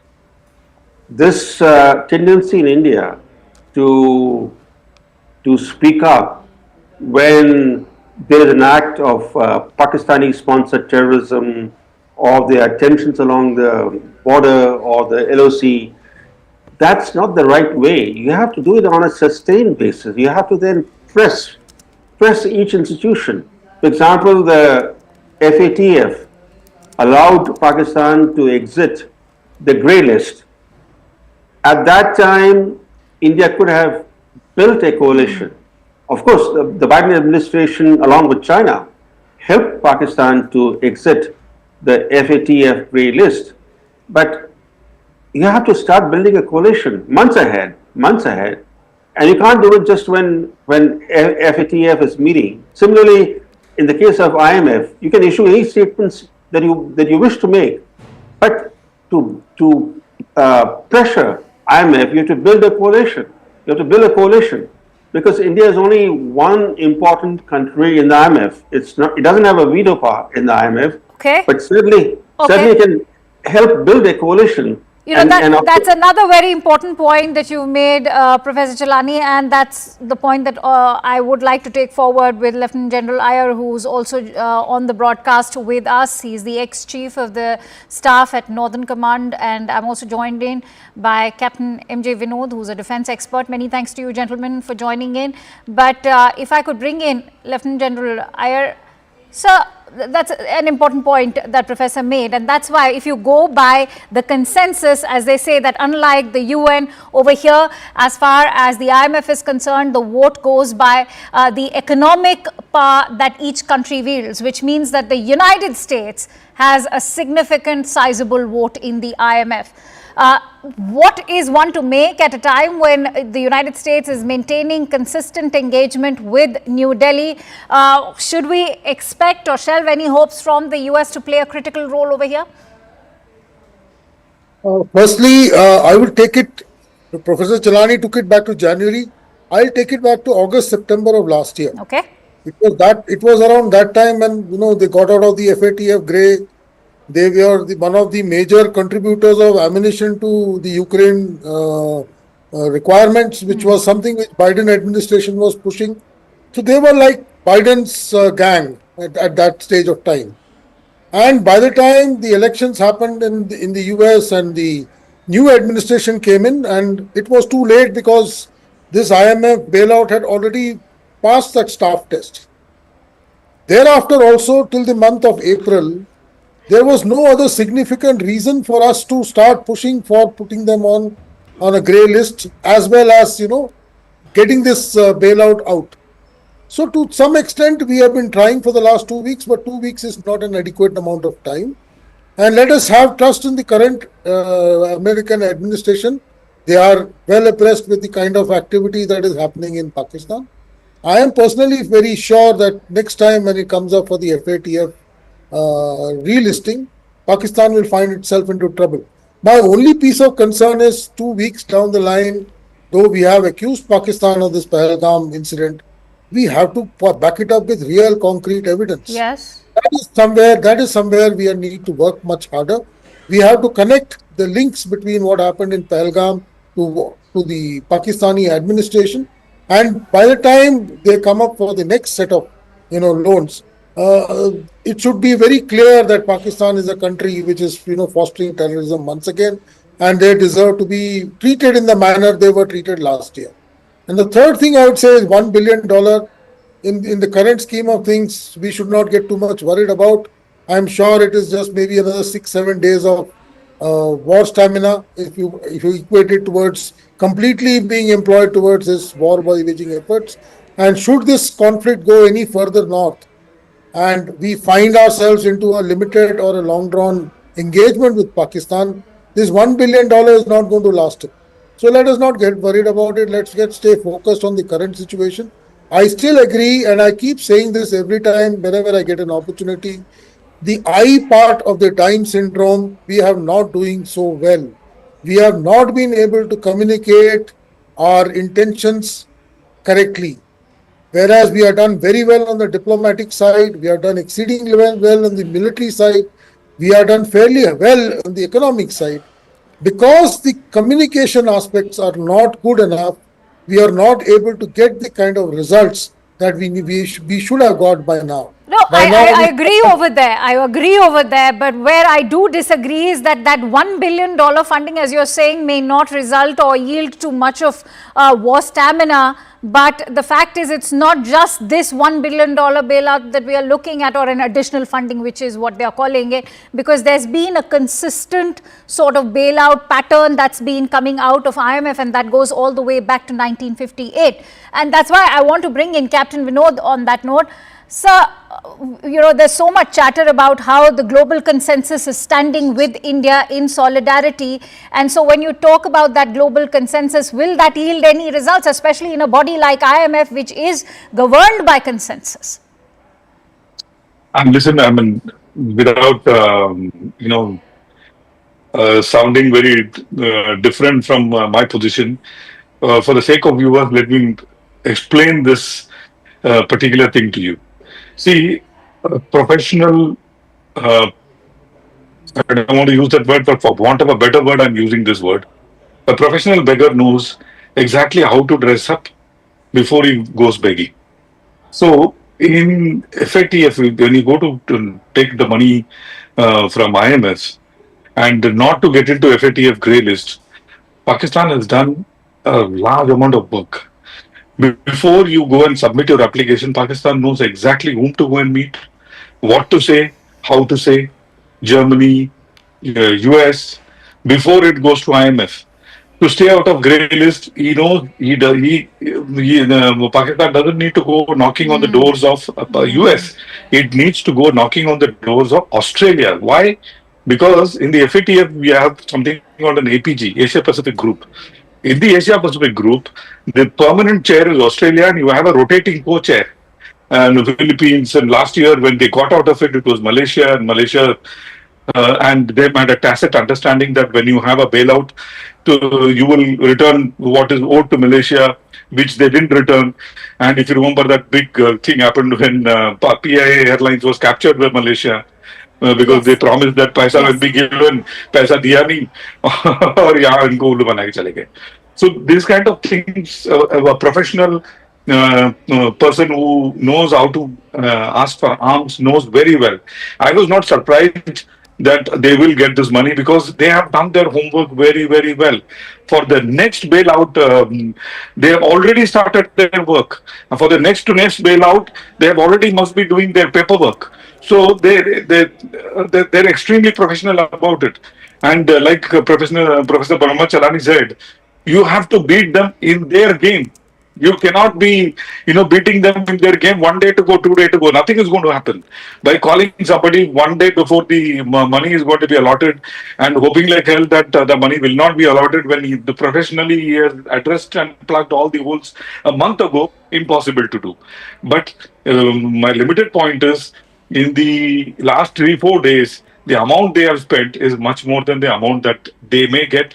And it is not that FSTF sanction, aaj hua hai, you will get money today. No, it takes 1 month, 2 months to come into your account, and when you start spending. So that itself is something which is not going to aid in this particular operations. No, I agree with you that they do their homework and they do it bloody well. But Professor Chalani, I think the example that's been quoted of FATF is living testimony, because remember, they convicted a Sajid Mir or even a Hafiz Saeed only till the time they wanted to get off the grey list of the FATF. Once they did, they were back to their proxy games of terrorism. And that's why I want to bring you in on that point, that why haven't these global monetary institutions like the IMF or the World Bank been able to do much when it comes to addressing terrorism? I can't help but ask that, are they not equally responsible for what we are seeing happen in Kashmir? The thing is that as long as Pakistan does not export terrorism to the West is actually not concerned about Pakistan exporting terrorism to India, because then it becomes a regional issue for them. And in an old India-Pakistan problem, where the two have been at loggerheads for decades now. But they all know that over the years, the footprints of many terrorist attacks in the West were traced to Pakistan. The US found Osama bin Laden living next to the Pakistan Military Academy, and other top terrorist leaders that the US wanted, like Khalid Sheikh Mohammed or Abu Zubaydah, they were found living in Pakistan's heartland. But then under previous US administrations, the Pakistani government, especially the ISI and the army chief, promised to Washington that they have started cleaning up their act, that they will never repeat what happened previously. They pledged that they will not do anything to undermine US or Western security. So with those assurances and pledges, the US under some administrations, for example under Biden, resumed cozy ties with Pakistan. And we saw how Biden, for example, really helped Pakistan secure the first IMF bailout, then managed to get Pakistan off the FATF grey list, helped modernize Pakistan's F-16 fleet, while we didn't really press our case at that time. We did not.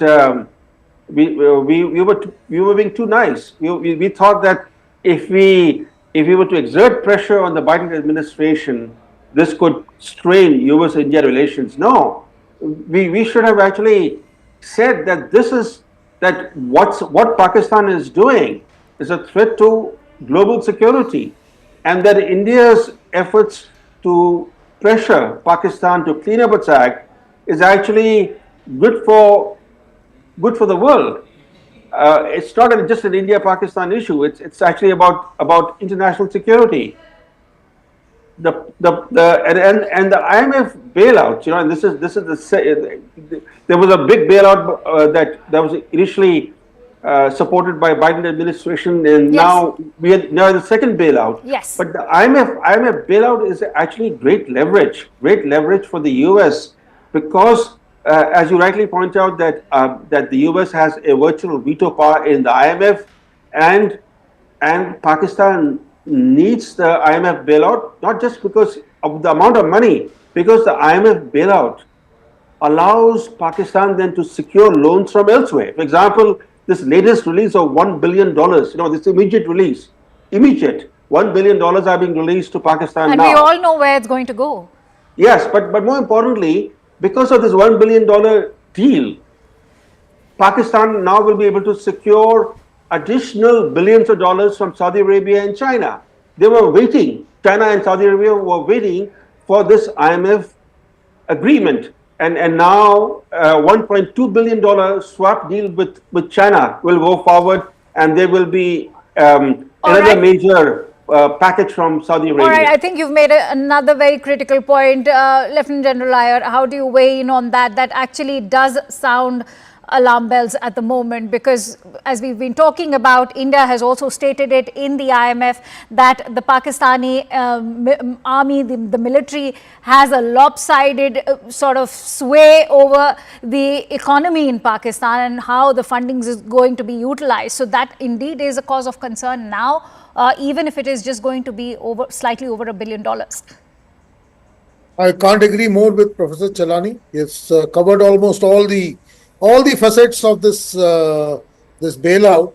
My only point here is whether this bailout came or not. The funds flow from both China and Saudi Arabia, if not through the front door, from the back door, would have continued. But this does give them legitimacy to now push through loans. These are ultimately loans. Like Pakistan, somebody said, Pakistan budget is, every budget tells us what is to be repaid and where the loans are going to come to repay the next year's, next year's budget. So it is a kind of a continuation they are living in. They are living in dangerous situation. No country would like to, have so much of external debt as Pakistan is. Their economy is in shatters. A war of maybe even 15 days is going to make their life miserable. They just cannot afford it. And I am very sure this 1 billion, like Group Captain Augustine said, it is not going to be of much use. A couple of jets going down and this $1 billion worth will, get covered over there. Possibly in the last 4 days, they have taken losses more than $1 billion as it is. But that having said, unfortunately, we are making Pakistan India-centric. And that is something we need to tell the world that the problem is not just going to be in India. Tomorrow, this epicenter of terror is going to bite everybody. Somebody said, keep snakes in your backyard and they're going to come and bite you. This point has to be rubbed into the Americans. 9/11 happened because there were people who were, raised by the Americans in the 80s. They came back and bit them in the late 90s. The same thing can happen through Pakistan in some stage of time. This has to be told to the Western world, and that's why, again, I said, we have to be much more active in the info domain. We have to be ballistic in the info domain. Our people should be able to communicate the points of view, our troubles, and also tell the world what is going to hit them later. We can survive, but will this be harmful to the world has to be told. And the last point I would like to add here is, possibly in the later half of last year and early part of this year, we were too focused on China. Our entire interest was trying to find a way to de-escalate with China because it was running into the third or fourth year.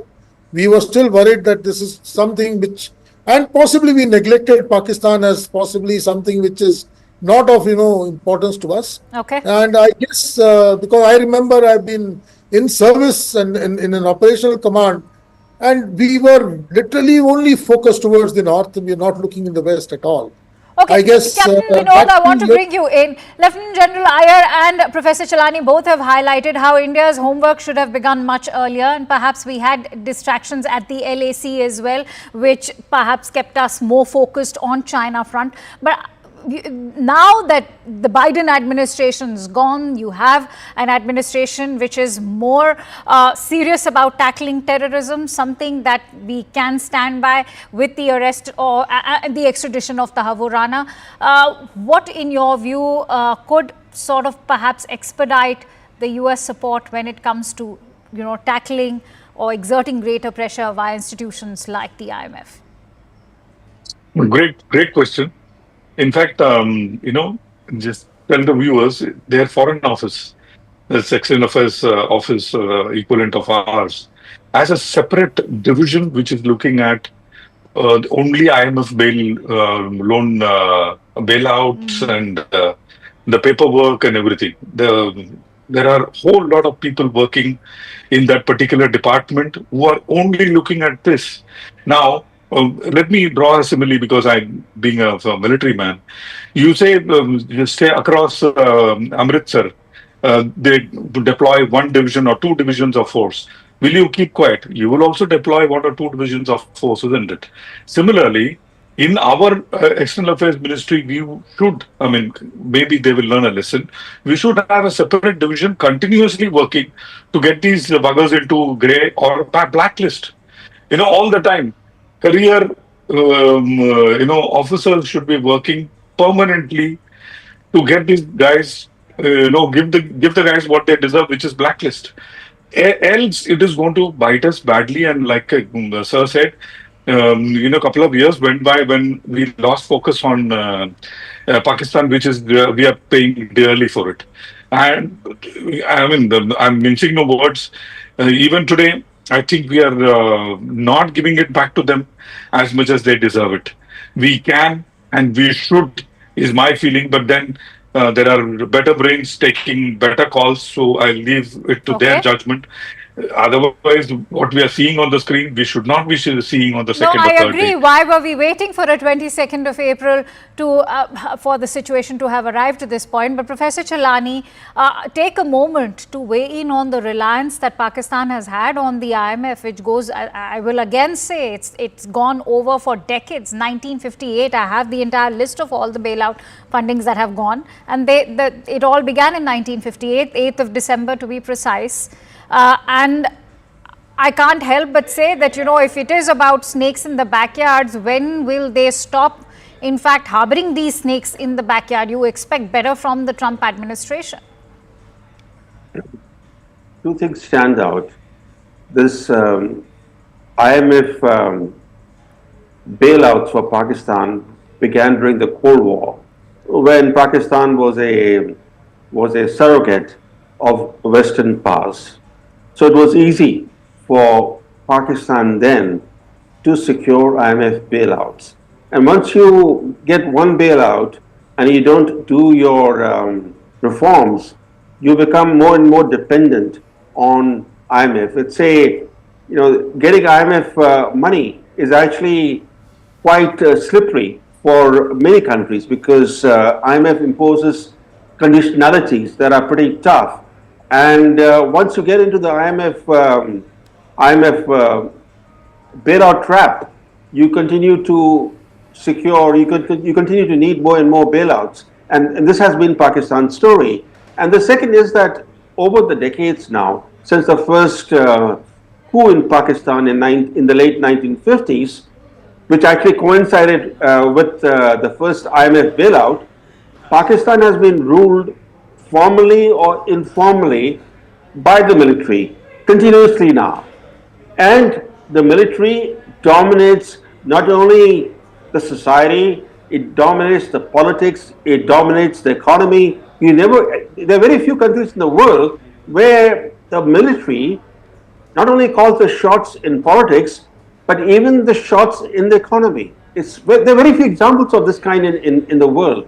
So Pakistan is a very unique case. It's an abnormal state where the military and the intelligence agencies are not even accountable to the government in office. For example, today, the way the military operates, Shahbaz Sharif is only the surrogate of General Munir. So this is a very abnormal state, and that's the reason why, to answer your question, this dependence on bailouts has never left Pakistan. Absolutely. And Lieutenant General Iyer, we are looking at a year which is very critical to some partnerships that India has, and we'll be playing host to the Quad Summit. And when you talk about it in such a year, is this partnership with, say, Japan, Australia and the United States of America only limited to the Indo-Pacific? Unfortunately, the Quad is only limited to the Indo-Pacific, and it is China-centric. I'm making no bones about it. That having said, I am looking at a brighter year ahead for three, four reasons. Firstly, the Russo-Ukrainian conflict is almost as good as gone. I guess it's just a period of time when the Americans, because the Trump administration is not going to be as actively involved with the Ukrainians as the Biden administration was. So I see that part of the world order changing in the coming part of this year. So Pakistan's value in supporting Ukraine and, being part of the American setup will go down in due course of time. The second thing which Pakistan has done over the last 1 month, and they have been somewhat been able to, play it down below the radar. They have been trying to reignite the Middle East by pulling out the Palestinian clause once again. Even I saw even during the PSL games, they had these, save Palestine kind of things coming up, or crush Israel kind of, things being taken up.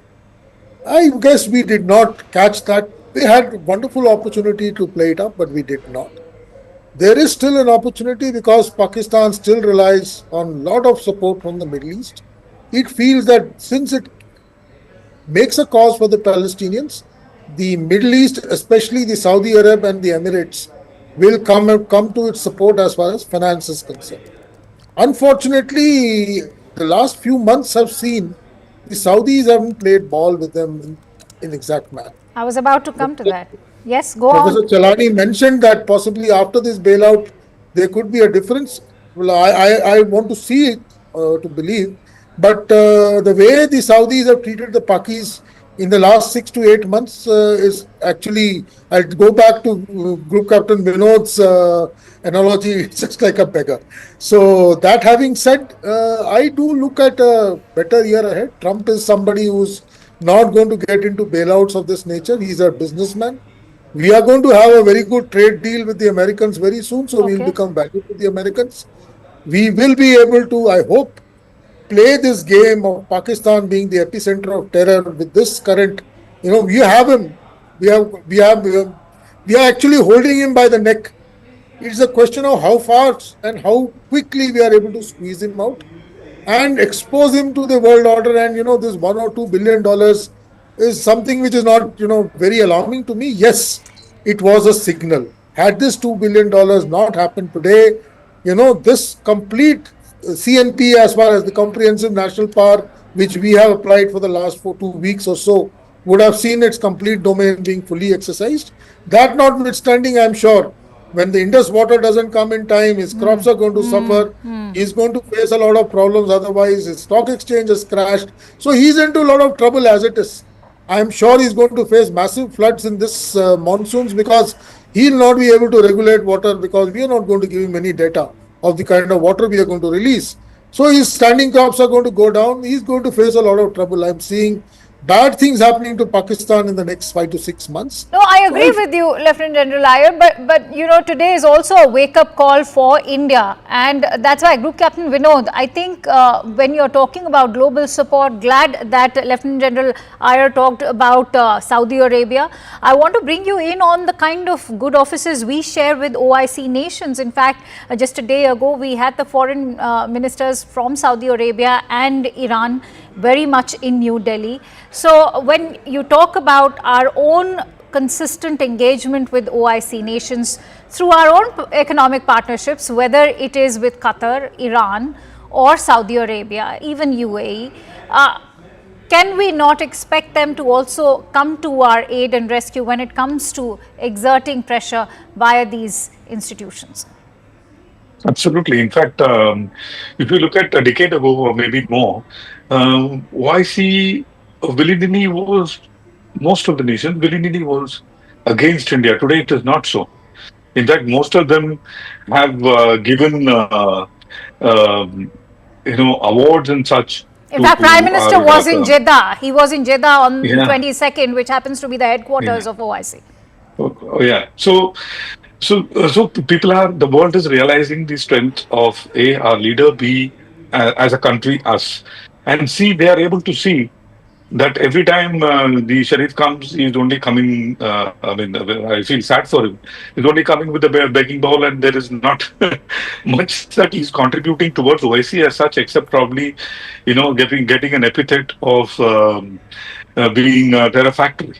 And I'm sitting in DC, speaking to many such people. The moment you say Pakistan, the synonym is terror factory, and everyone understands that because post 9/11 things have changed. The focus is totally different, and like Professor said, now post Russia's pullout and post the end of Charlie Wilson's war, the use of Pakistan to West, especially to US, is not much, and especially after they pulled out of Afghanistan, it is actually zilch zero. But yesterday, when Vance said it is the war between them and we have nothing to do, I knew then that the bailout is coming.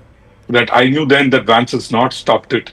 Probably he or his people have given the go-ahead for the money. And like General Iyer said, it is a signal, it's not the money. Had we succeeded in blocking this money for next couple of days, probably things would have been different. Now, on this high that I got the money, maybe it'll continue for 1 or 2 more days. Over to you. So, despite the austerity, inequality, poverty and the debt, Professor Chalani, they continue to fund terrorism. So, where have been the failings, if I were to say? I know if we were to begin from our own home with India, you've always maintained how we've lacked a strategy or a policy, a consistent policy towards Pakistan and terrorism sponsored by Pakistan. So, where have the failings been, especially from our end? If you look at successive governments in India, you've never had a consistent Pakistan policy or a consistent China policy. Every Prime Minister who takes office seeks to reinvent the foreign policy wheel. I'll give you some examples. Vajpayee, he came to office, he took a bus to Lahore, he thought he could befriend Pakistan. Then, few months later, he publicly bemoaned that his bus to Lahore got hijacked to Kargil. He did not learn from his predecessors. He thought he could actually do what his predecessors had failed to do. Then he tried his luck with China. Again, he tripped. But that did not discourage him. In his last year in office, he again sought to befriend Pakistan. Then came Manmohan Singh. He made his peace overtures to Pakistan. And in return, he invited the horrific Mumbai massacre. And we did not even impose any cost on Pakistan for the Mumbai terrorist attacks. Then comes Modi. He lands in Lahore unannounced in late 2015. In December 2015, he thought that where Manmohan Singh had failed, where Vajpayee had failed, he could actually achieve friendship with Pakistan. And do you know what happened after he went to Lahore? The Pakistani military establishment was enraged that they thought that Modi was conspiring with Nawaz Sharif, the then Prime Minister, and so in response they staged a series of major attacks in India, starting with Pathankot. And to investigate the Pathankot attack, we invited the ISI to come and join the investigations into the attack that the ISI had staged. So you can look at this just recent history, how successive prime ministers have not had a consistent Pakistan policy, and if I could, even describe how they have not even attempted to have a consistent China policy. So, to a large extent, the problems that we are facing with Pakistan and with China, to some extent, they are because of our own failures. I think that's a very valid point. Lieutenant General Iyer, in January this year, in fact, to be precise, we were learning of these long-range ballistic missiles being prepared by Pakistan. That also led to sanctions being imposed by the United States. But how far did that go to curb Pakistan is what one is left wondering right now. Because remember, when the war began in Ukraine, Russia was sanctioned massively. Their assets were frozen, and that also went to an economic level. We've not seen the same happen in case of Pakistan. Because Russia is, endowed with a lot of resources.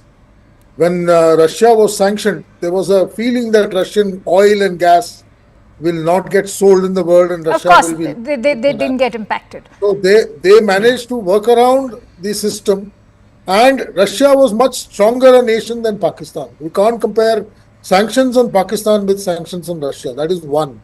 Secondly, I don't think the sanctions. They actually gunned for Russia, which I don't see happening for Pakistan when it's a fact that they are harboring terrorism.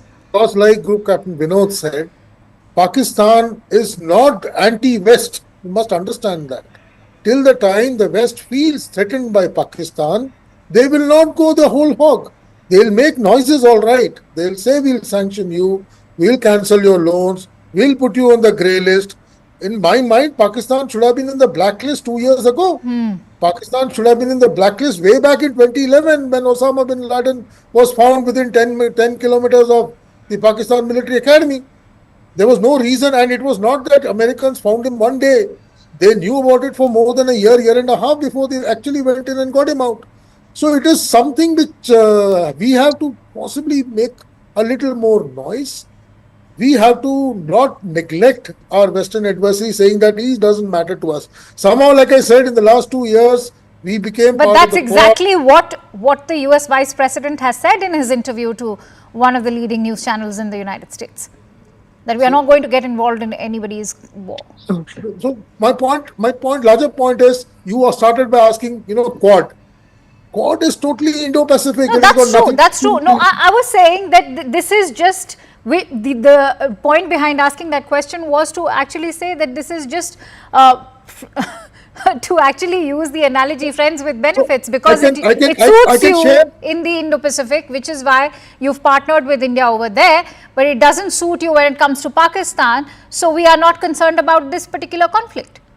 So when I can put my example to it, my last 5 or 6 years in service was since the time, the Quad started shaping up, and suddenly we decided that our, adversaries only in the north, west can be handled at any time. And in that window, possibly Doklam happened, then Ladakh happened, and we got fixated with China for definitely since 2020. And in that period, we have felt that Pakistan is already done and dusted with. Kashmir has been sorted out. We have abrogated Article 370. Normalcy has come into Kashmir. Pakistan has been dried up. They don't have the money to finance terrorists. We have been able to knock off all the militants or terrorists in the valley. Everything is hunky-dory. In fact, last year we were, going gaga about the kind of, tricolors floating everywhere in Kashmir. We actually neglected Pakistan and his hold in some kind of such freak events inside Kashmir. And he's been able to, all the bluff and put us into a position that we are in today.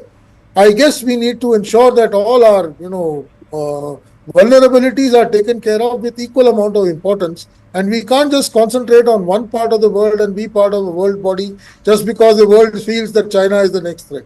I think you expanded it well.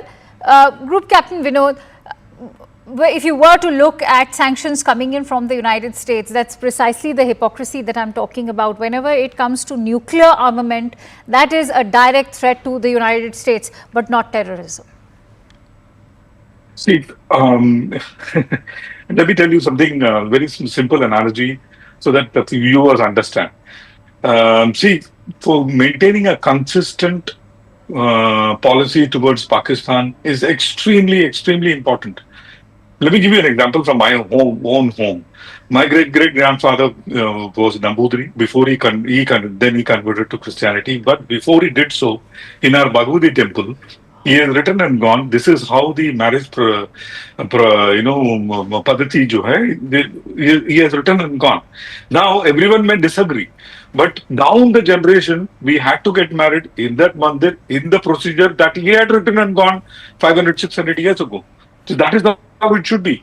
Your presidents and prime ministers can come and go. Your policy has to be consistent because everything else now stems from that particular, selection and maintenance of aim. That is point number one. Point number two, and very important issue is that we need to understand ये जो peace का चूरन जो है ना ये पाकिस्तान के साथ दिखता नहीं है. They have shown it to us umpteen number of times. You can be peaceniks and go them and tell Babar, go back 8 times. The 9th time he'll come back and make a Babari Masjid. And that we have seen. And if we have not learned from that lesson, I think there is something seriously wrong in our psyche. We have to, change our thought process that the peaceniks and peace ka churan does not work with Pakistan. Pakistan understand, Garhwali mein wife se Garhwal mein kahavat hai.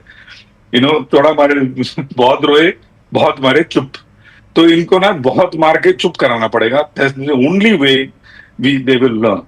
There is no other way they will learn. Clearly, because the financial sort of investments are just a mirage for the global community, and that's why I think I just want to have closing thoughts now, and that's why Lieutenant General Iyer, I want to ask you, what will end this cyclical nature to the IMF bailouts which we've seen happen for over 7 decades? Before that, I just want to add one thing to what Group Captain said. When Pakistan lost the 71 war, they never accepted that loss. They have been trying to find at least one small occasion when they can, redeem it.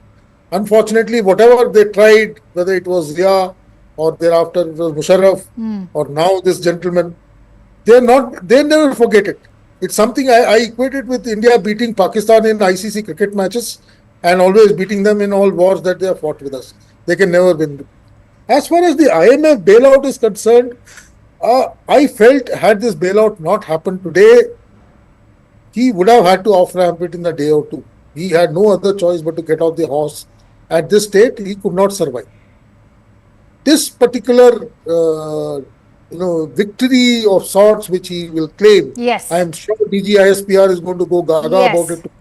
All his briefings will be talking about, how the world order does not see Pakistan as a terrorist state, that he's been able to get, vindicated by getting the bailout. And that's why I was highlighting that it's beyond just $1 billion, There are ramifications to it. The only good thing that happened is we didn't vote against it, we abstained.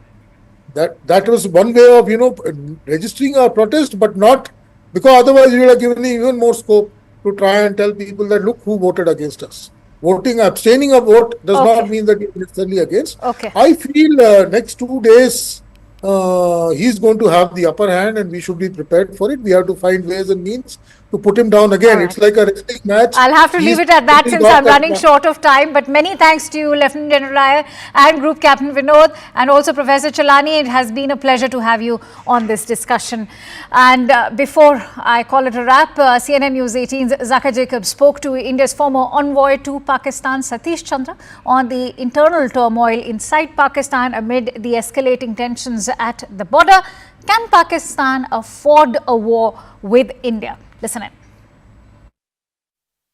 I'm now joined by former diplomat and former Deputy National Security Advisor, former High Commissioner, Mr. Satish Chandra. Ambassador Satish Chandra, thank you very much. You speak very rarely to television channels, so thank you very much for joining us here on CNN News 18. I just laid out the context of what has happened over the last 2 weeks and where we stand as of today.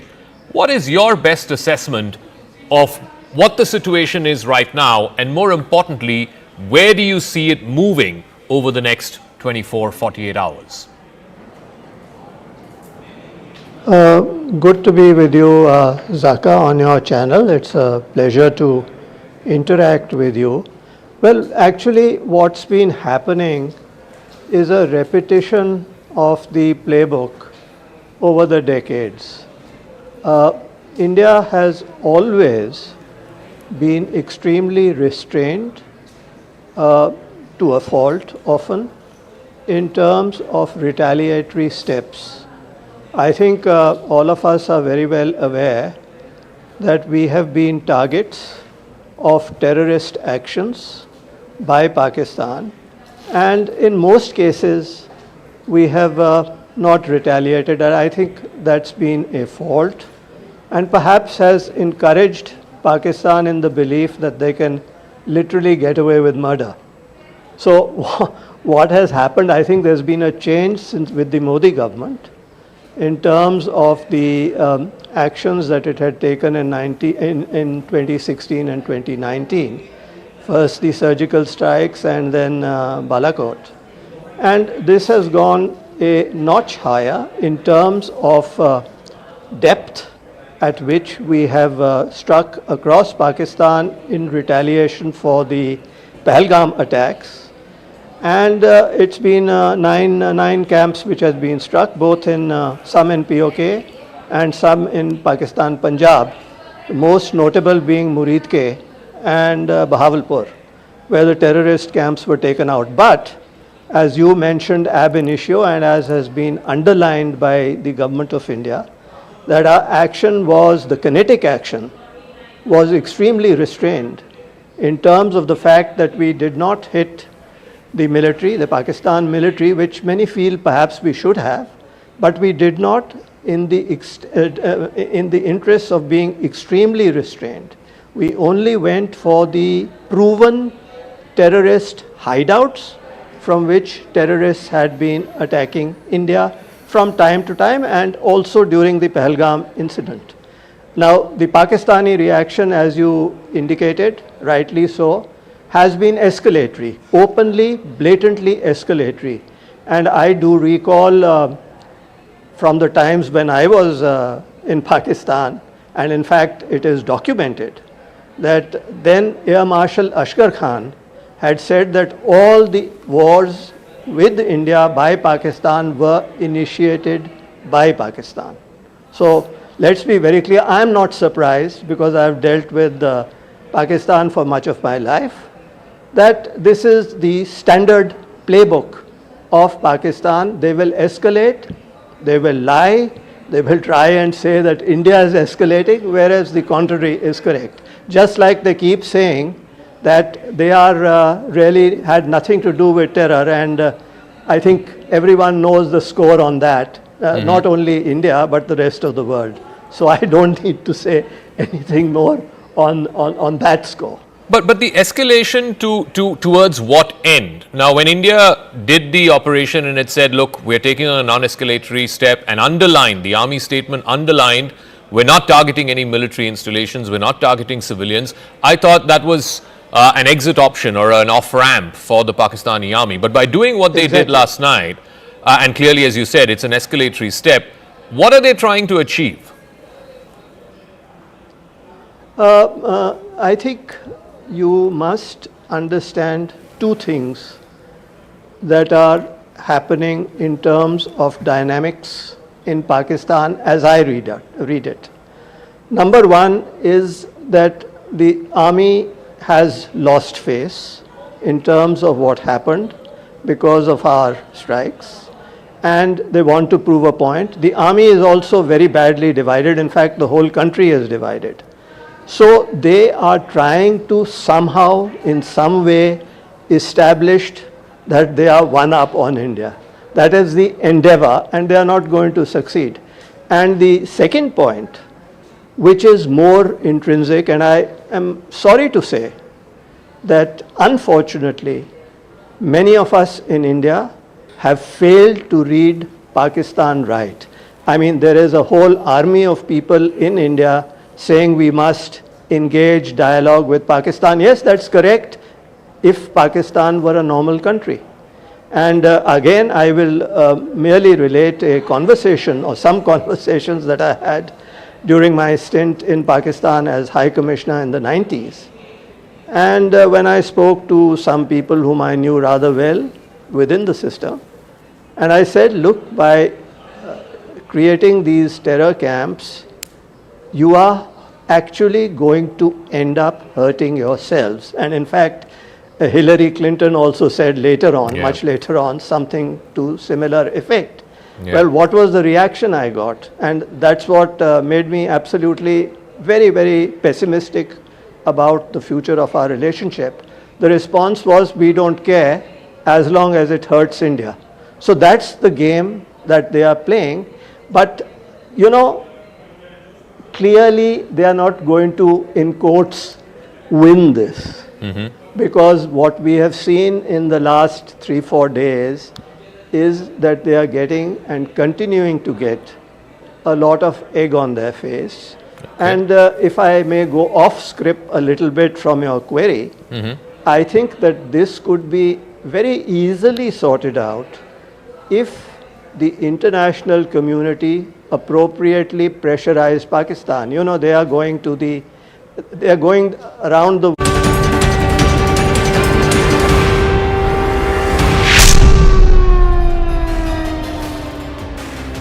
With a live and continuous coverage on India and Pakistan. We're getting in breaking inputs. In fact, what we are learning is that India has fired multiple drones at Pakistan in their Punjab province, and a big blast was also reported in Pakistan's Rawalpindi, and Indian drones have been spotted in Lahore, even Sheikhupura. Meanwhile, defense sources are telling CNN News 18 that India has intensified firing at the Sialkot and Narowal border areas after Pakistan violated the ceasefire. These are breaking inputs brought to us by our Security Affairs Editor, Mr. Manoj Gupta. And what we are right now learning is that India has fired multiple drones at Pakistan in the Punjab province, to be specific. In fact, a massive blast has also been reported in Rawalpindi. Indian drones have been spotted in Lahore and Sheikhupura. Meanwhile, defense sources are also telling us that India has also intensified its firing at Sialkot, even the Narowal area as far as the border areas are concerned. Remember, Pakistan began to violate the ceasefire, has been doing so for quite a few days now, but as far as the shelling is concerned, it began yet again in the evening. And it spiked on Friday evening as Pakistan resumed heavy shelling and unprovoked firing along the line of control. We've seen that is continuing to happen in various sectors, whether it is Pathankot, even Uri, Poonch.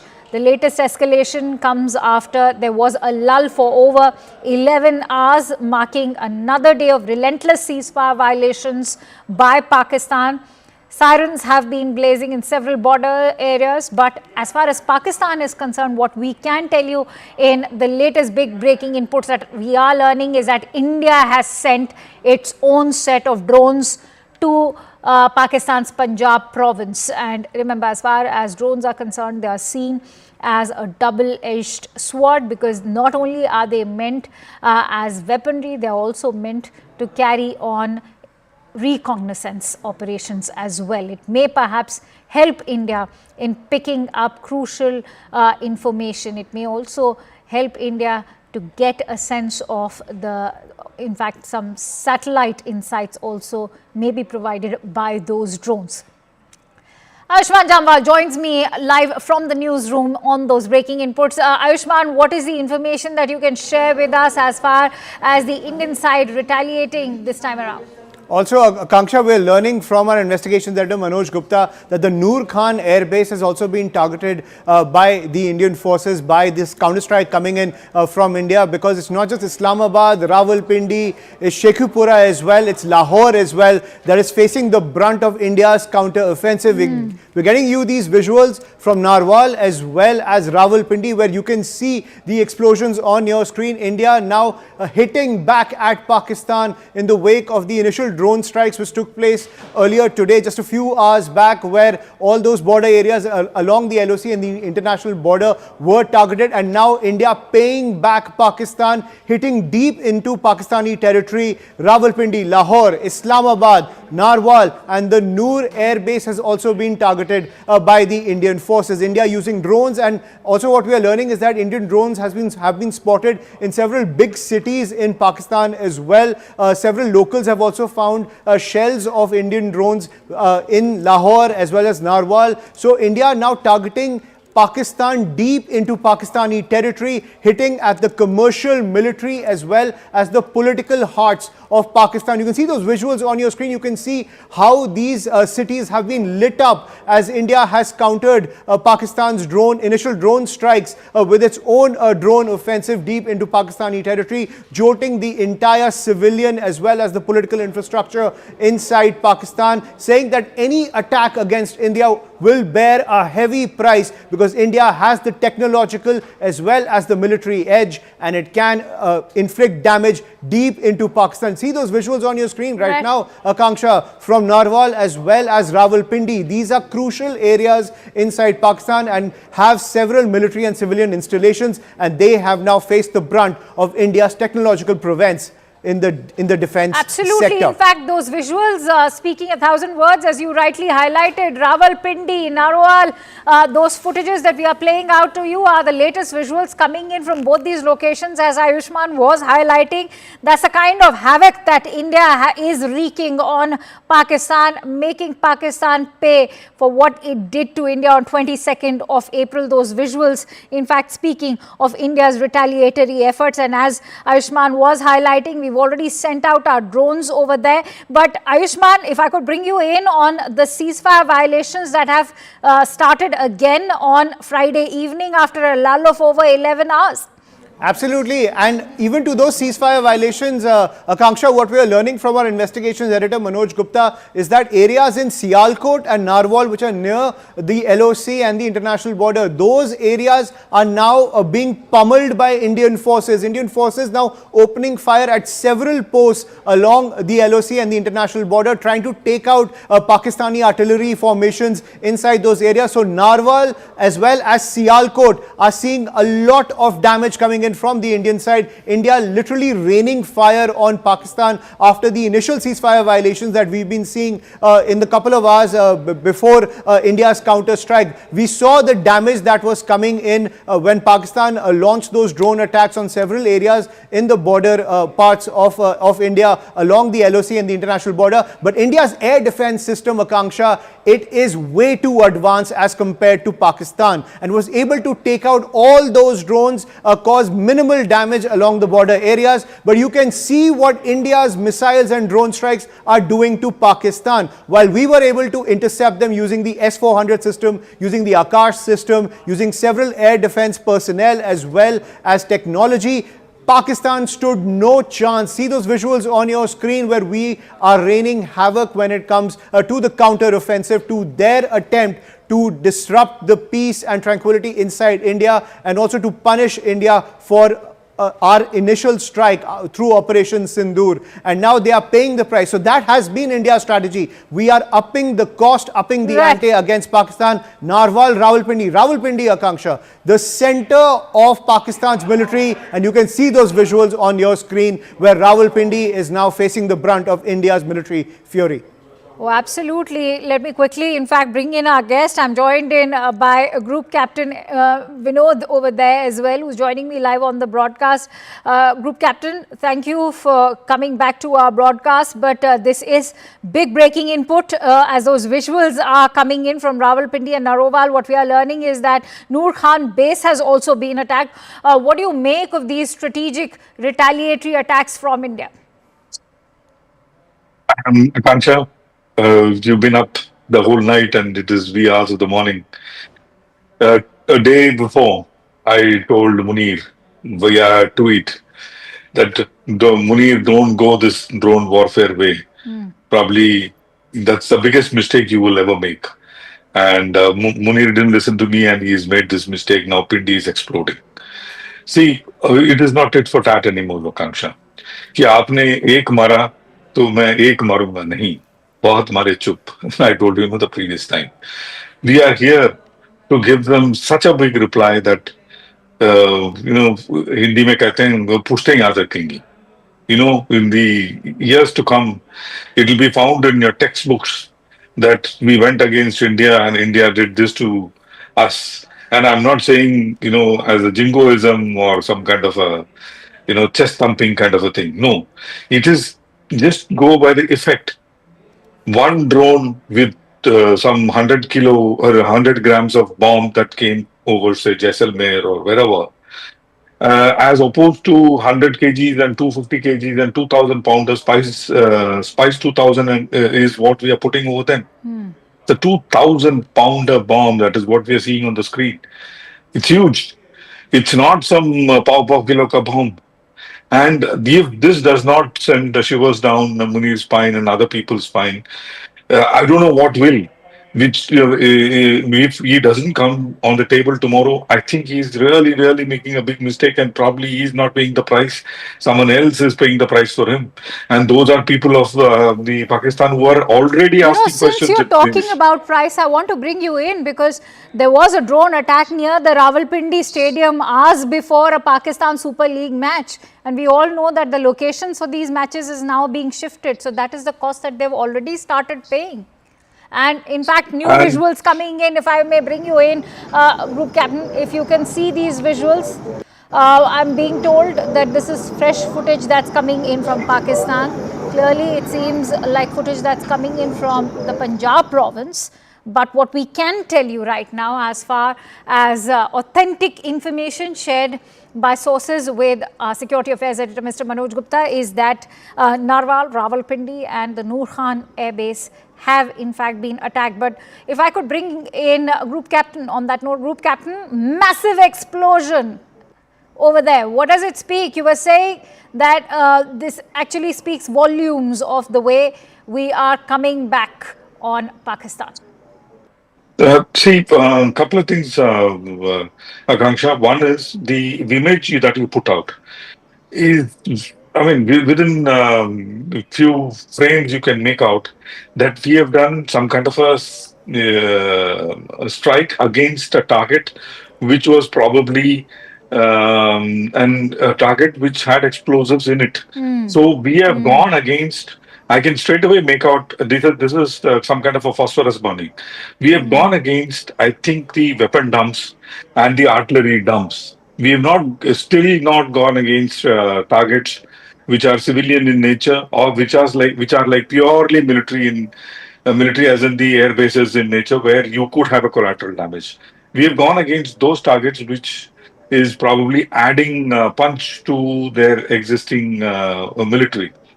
So taking out these targets logically are the first ones we take out so that you don't have explosives left to fight the war.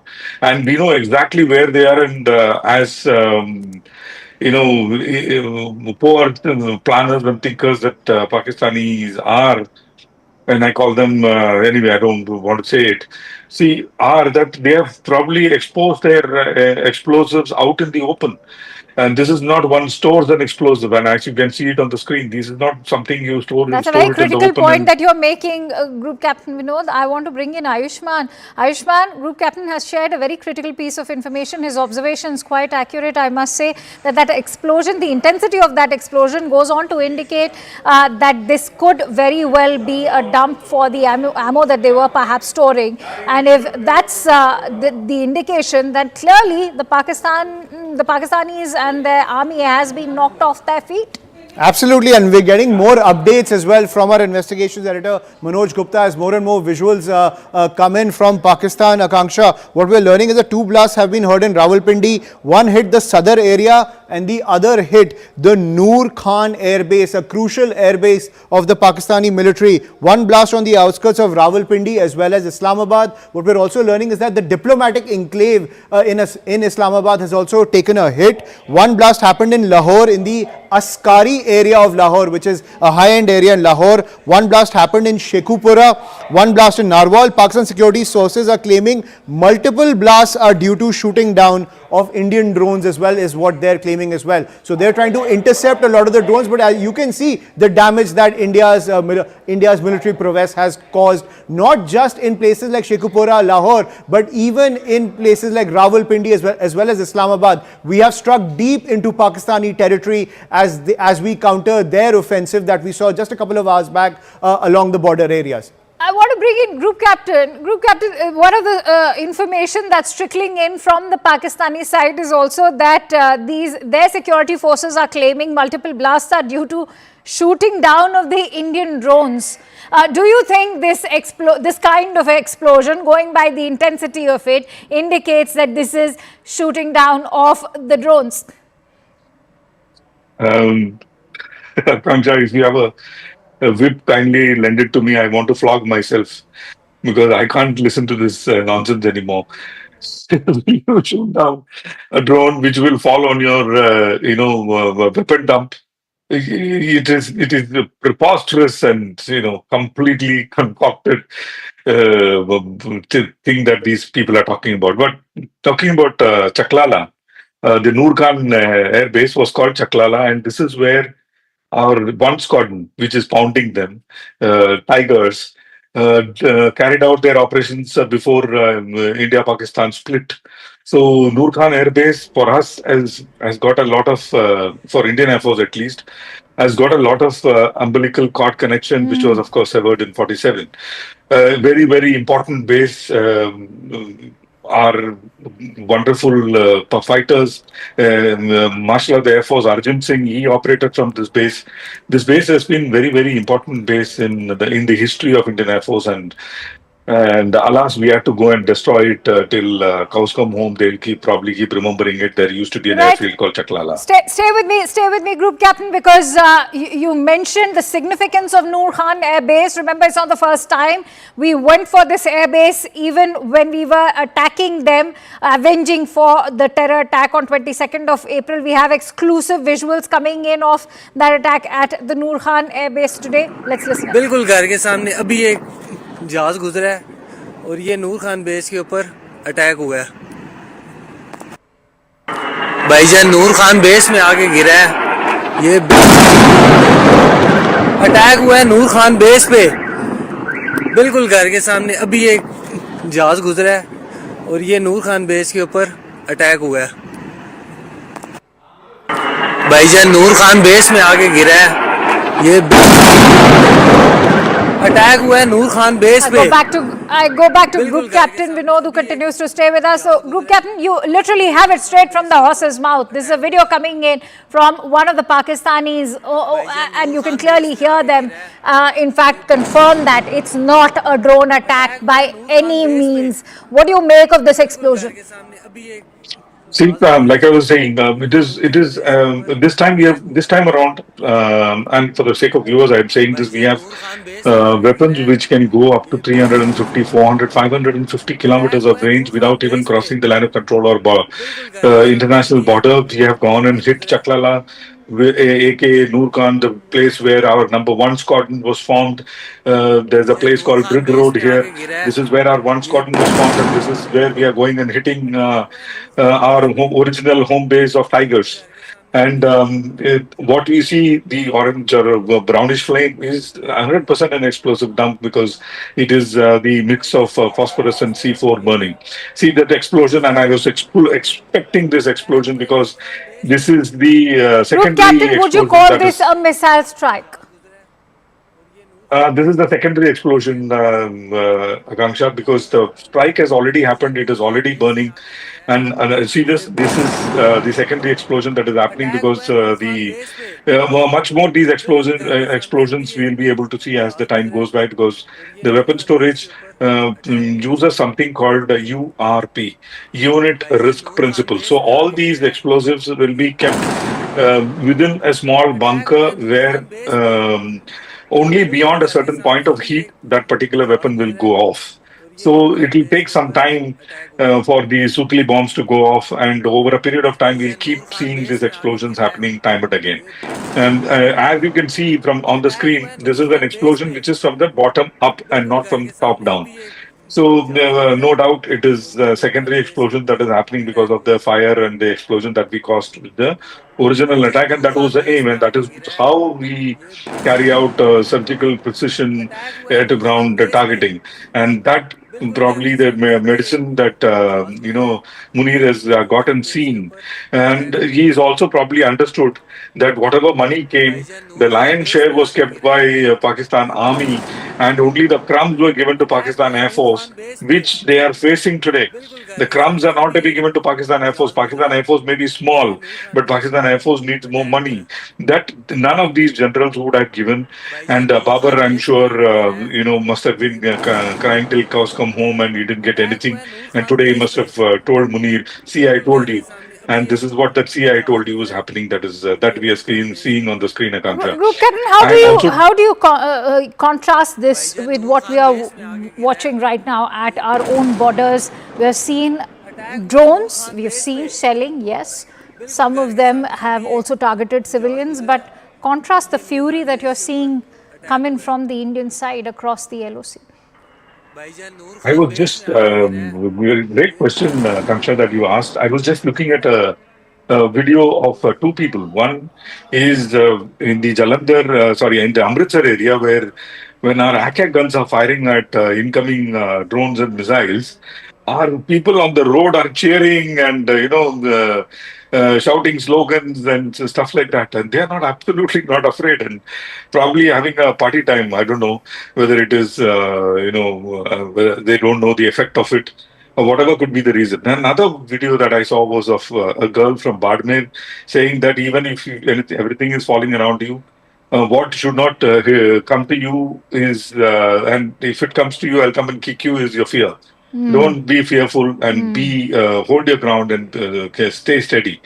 That is happening, why, Akanksha? Because the explosions that is happening on our side is not as the explosive as this or as violent as this.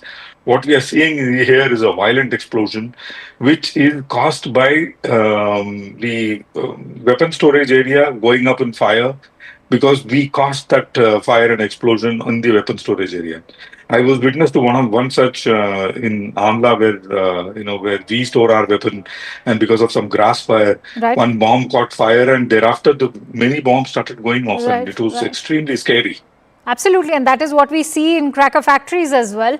And this kind of explosion actually reminds me of one of those deadly fatal ones. I'm going to request you pause and just hold on to those thoughts. I'm going to quickly bring in Ayushman, who's back from the newsroom. Ayushman, I believe you have some breaking update coming in. Please share with us. There's another update that we have, Akanksha, as the group captain there was pointing out that these particular positions were identified by the intelligence agencies to target through these strikes to cause maximum damage, and he's absolutely right about that. We're also learning is that the diplomatic enclave in Islamabad has not been spared when it comes to the counter-offensive. The Serena Hotel near the diplomatic enclave, one of the most posh areas of Islamabad, has also been hit by one of these strikes. So as I was pointing out, India striking extremely deep within Pakistan territory, be it the military, the commercial or the political areas or the political hotspots inside Pakistan. Even the diplomatic enclave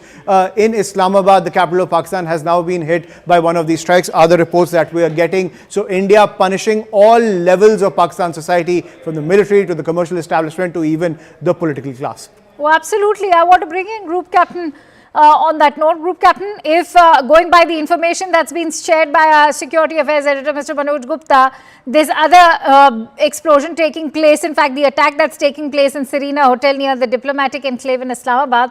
What does it speak? It's a very high-profile area you're talking about.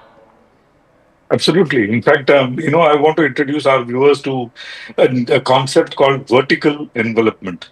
In a ground offensive, traditionally, all thousands of years that ground offensives have happened before the air came as one of the aspects of the offensive, is that you attack the fielded military force first, Then you came onto the walls of the fort where there was a ditch, and you tackled the crocodile and went into the you used probably a horse or a Trojan horse or something, and you went inside the fort, and then the fort fell, and sometimes it could take years for the forts to fall. That is the traditional way of attack. Whereas in air, we do something called a vertical envelopment. We don't go from outside to in. We go for the effect straight away, which is what we call the EBO, the effects-based operations. And what we do is we bypass the field of military force. We bypass all other protective covers, and we straight away go for effect. If you remember, Akanksha, the last straw that broke the camel's back in East Pakistan's operation, do you remember that? It was attack on governor's palace when governor and all the people gathered there. One MiG-21, there is squadron that I belong to, 4 Squadron Uriel. We went and hit the governor's house with one rocket. And that was it. Governor said, "Bhai, bhago tum Niazi, jaake sign karo." So this is what the vertical envelopment does to you. And that is what I think we are going for now. If we have gone into the area that you are saying, the residential area, I'm sure there is a viable target there, which we would have hit. I hope it is not Munir or any of his chelas. But if that has happened, then I hope and pray that they are on the table tomorrow morning. I hope and pray again. If not, then it is going to be another bad night and another bad night and another bad night. Do not compare this with Ukraine-Russia war, people, and especially the that's Western. True. I totally agree with you. And if only the Pakistanis were, had a clear conscience, they would have perhaps not even started this entire conflict, given that the Indian External Affairs Ministry has made it amply clear that it was Pakistan that escalated the situation. But I'm sure all our viewers who are tuning in right now will also have one moot question: what is this going to lead to in terms of an escalation? And should we expect similar kind of attacks coming from Pakistan? Maybe. I mean, because they have such weapons, Kangsha. They have cruise missiles which are quite capable. Whether they'll be able to launch them is a very big question, but they have... Why do you say that that's a question if they can launch it or not? Why do you doubt the capability? Very good question again, Akanksha. I was coming to that. Some of these cruise missiles is tipped with something called tactical nuclear warhead. Will they use it or not is a very big question. Tactical nuclear warhead has got a very limited fallout range. It still is a nuke, mind you.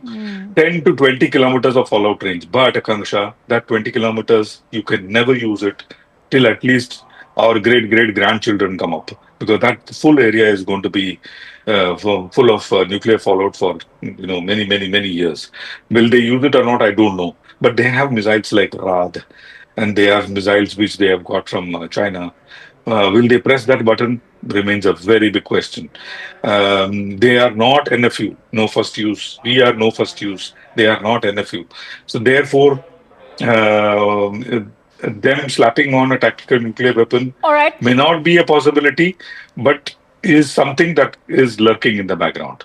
And if it's a Chinese make, I seriously have my doubts. But going to request you, Group Captain, to continue staying with me. Ayushman, I believe, is bringing us some more breaking inputs right now. Ayushman, what's the latest that you are learning? Is there any confirmation coming in from the Pak Army? More updates coming in on this counter-strike coming in from India, Akanksha. What we're learning is that top Indian government sources have said that no less, no more, only custom match attack is the strategy that's going forward, which means you target us, we target you. That is the message coming in from top government sources. The Noor Khan airbase has been targeted after Pakistan targeted the Pathankot airbase. So it's a tit-for-tat action that India is taking, but clearly India giving a lot more damage to Pakistan. Also, what we are learning from the Pakistan government, top sources in the Pakistan government also confirming that these attacks have taken place. They have admitted to the fact that India has targeted their assets deep into Pakistan territory. So that admission also coming in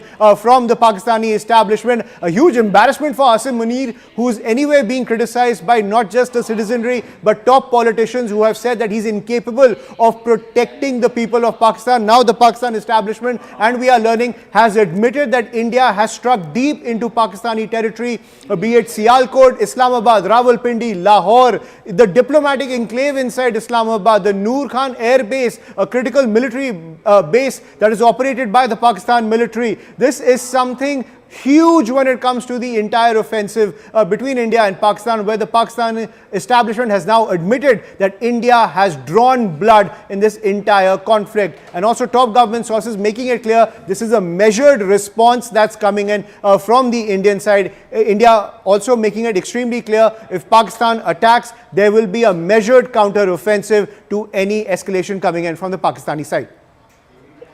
If you are looking at kinetic warfare, Group Captain, I want to bring you in on the fact that, Ayushman just shared some very critical information that this is a tit-for-tat response coming in. India has avenged for that attack that took place at the Pathankot base. And we were all, waking up to this very disturbing information of how India's military installations, whether Udhampur or Pathankot, all of them were being targeted by Pakistan. And today this is a befitting response. And as Ayushman was saying, a reminder to Pakistan that, they will be served a response in the way they carry out their own attacks against India.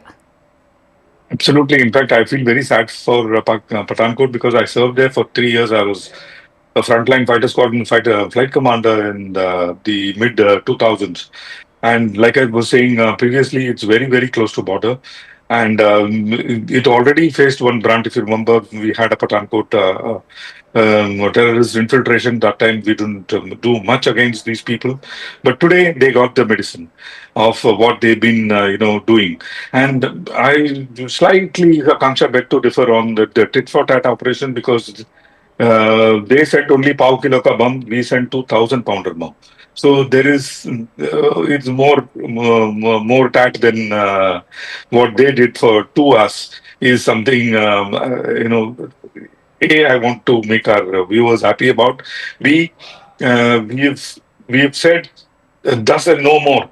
If I can hit Noor Khan, I can hit Bihari, I can hit Sargodha, I can hit any base I want and I can hit it simultaneously. That's a very, very critical piece of information for all our viewers who are perhaps not so well versed with these locations. And since you've served, at Pathankot, and I'm sure you, as you also talked about the importance of Noor Khan Air Base, give us a sense of what are these locations, how critical they are, and what is the feat that we are looking at, because remember, as you said that then that also indicates that we can go deep inside enemy territory. Absolutely, and this is ये तो trailer है Kanksha. Picture तो अगर if they want to see the whole movie, picture तो अभी बाकी है. But बशर्ते है कि उनको टिकट लेनी पड़ेगी. But be that as it may, see, we hit Noor Khan probably with one or maximum 2 aircraft. That's it. You imagine the entire might of Indian Air Force. Forget the entire might of Indian Air Force. Just might of Sukhoi 30 if I put. The viewers need to understand 8 tons one Sukhoi 30 carries. One Sukhoi 30 carries 8 tons of mobs. If one Sukhoi 30 can probably 2 or 3 Sukhoi 30 can completely raise the Lahore-like town to the ground. That is the capability, firepower capability we have. Compare that with any artillery. Artillery launches 25-pounder shells or 50-pounder shells. 50-pounder kahan, 2,000-pounder kahan, and 2,000 pound into as many numbers you put to reach 8 tons. You look at, and they are all precision-guided weapons, Akanksha, and multi-spectral. Let me explain multi-spectral to the viewers. We take a dumb bomb, which does not have any kind of directional control. We slap on a kit on top in the front and the rear and make it smart. The rear kit is the one which controls and the front kit is the one which seeks and gives some kind of stability. What it seeks is what I put. And what I put is what I already have in intelligence. Suppose the intelligence changes in flight, I can change it. If it does some kind of a decoy measure, I can switch to a different head.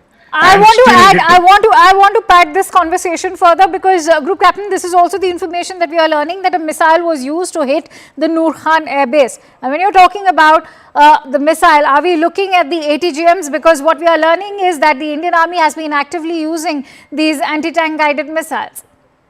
No, this Noor Khan is way far from for ATGMs to be used. Noor Khan is probably hit by a precision guided weapon like Spice 2000 or Scalp NG or those kind of or Popeye version of a Popeye that we have is the one which we have used. It could even be BrahMos. You never know because BrahMos is an interceptable weapon and it comes down at 3 times the speed of sound. There is no way, no weapon in the world has the capability to intercept a BrahMos. BrahMos is Brahmastra. There is no two ways about it. It could well have been BrahMos, and we make it, in 1,000. Not like Pakistan who go with a begging bowl. Khairat mein missile de de. I want to bring in a second guest who's joining us right now, Major General K.K. Sinha. Thank you, sir, for joining in. It does seem like a day of hope for India right now, and this is going to be, we've hit them, and we've hit them really hard. Major General Sinha, if you can see that explosion that's taken place at Noor Khan Air Base, what is your assessment of this explosion?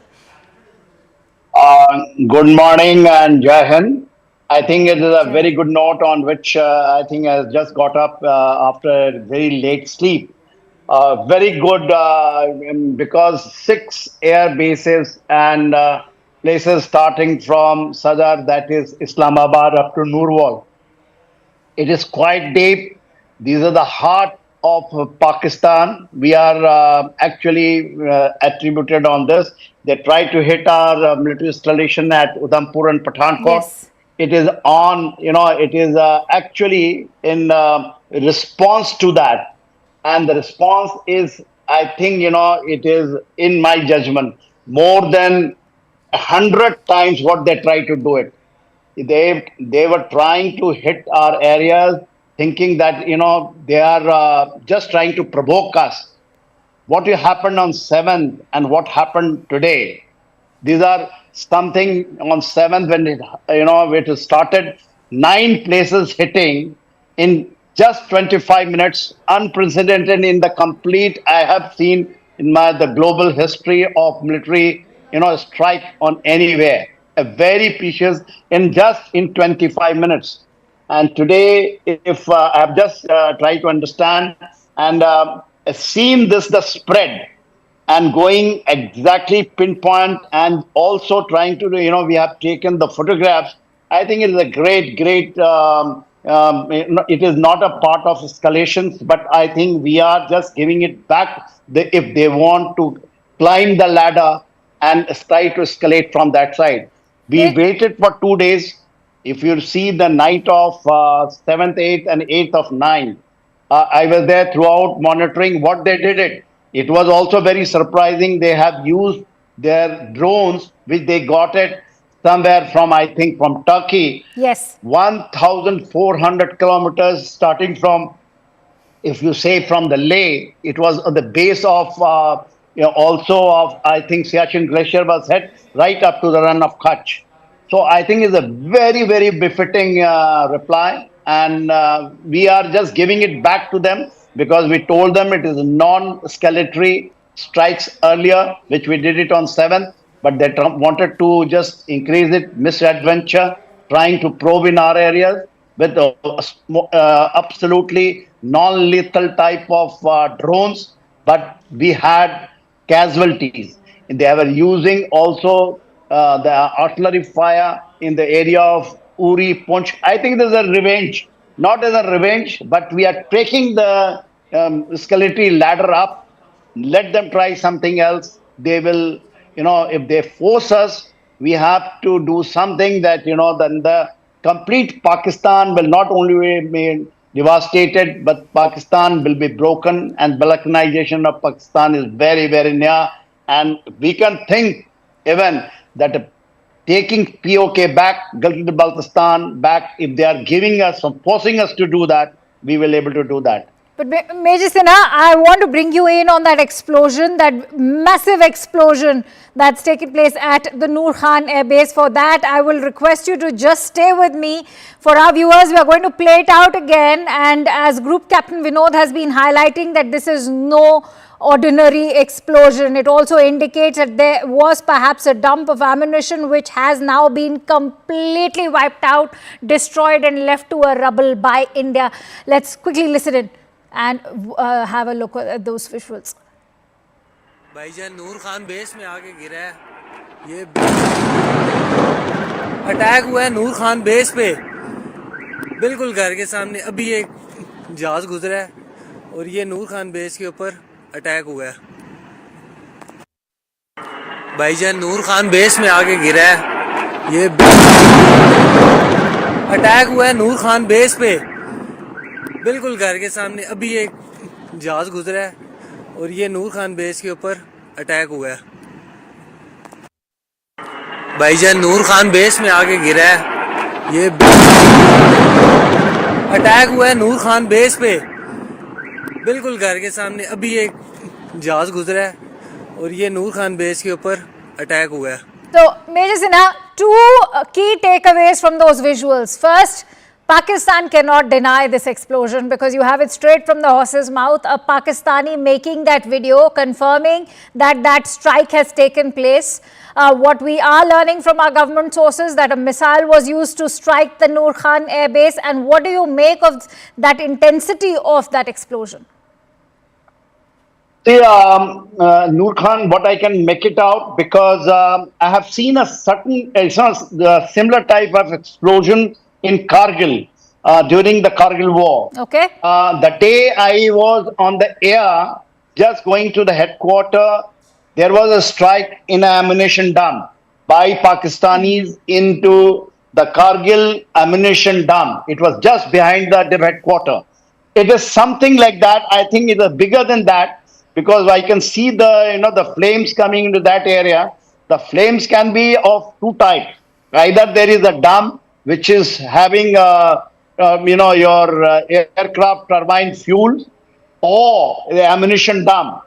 Noor Khan Air Base is a very, very important, because basically what they, this strategic area divides the area of POK when we talk it and then the complete Punjab, if you're down below.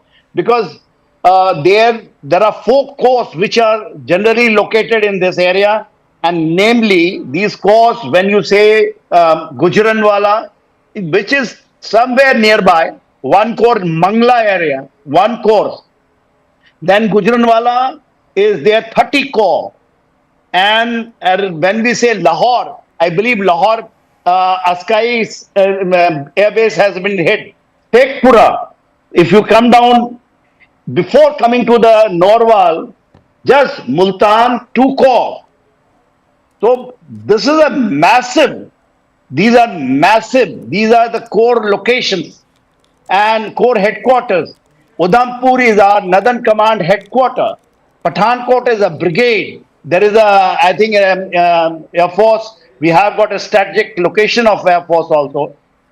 I think this is something very, very big, what we have seen on that 7. Undoubtedly is, and you rightly said that this is a direct escalation in the ladder, and not just an escalation, it's a befitting response to how dare they even look at our own military installations in Pathankot, Udhampur and Jammu. And that's why I want to bring in Group Captain Vinod. Group Captain, what does it speak of Pakistan's own defense capabilities? We managed to repel all those missiles that they had sent out to target our own military installations. But what does it speak of their defense capabilities now? Yeah, so I was just going through my information sent out by some people. Noor Khan houses a squadron called number 6 squadron, okay, which is air-to-air refueler. Oh. So it could be an air-to-air refueler, and that is a strategic target. And you have very few of them. We'll have to wait till we get more information, because the way the thing is spread out, have we taken out certain air-to-air refueler on ground?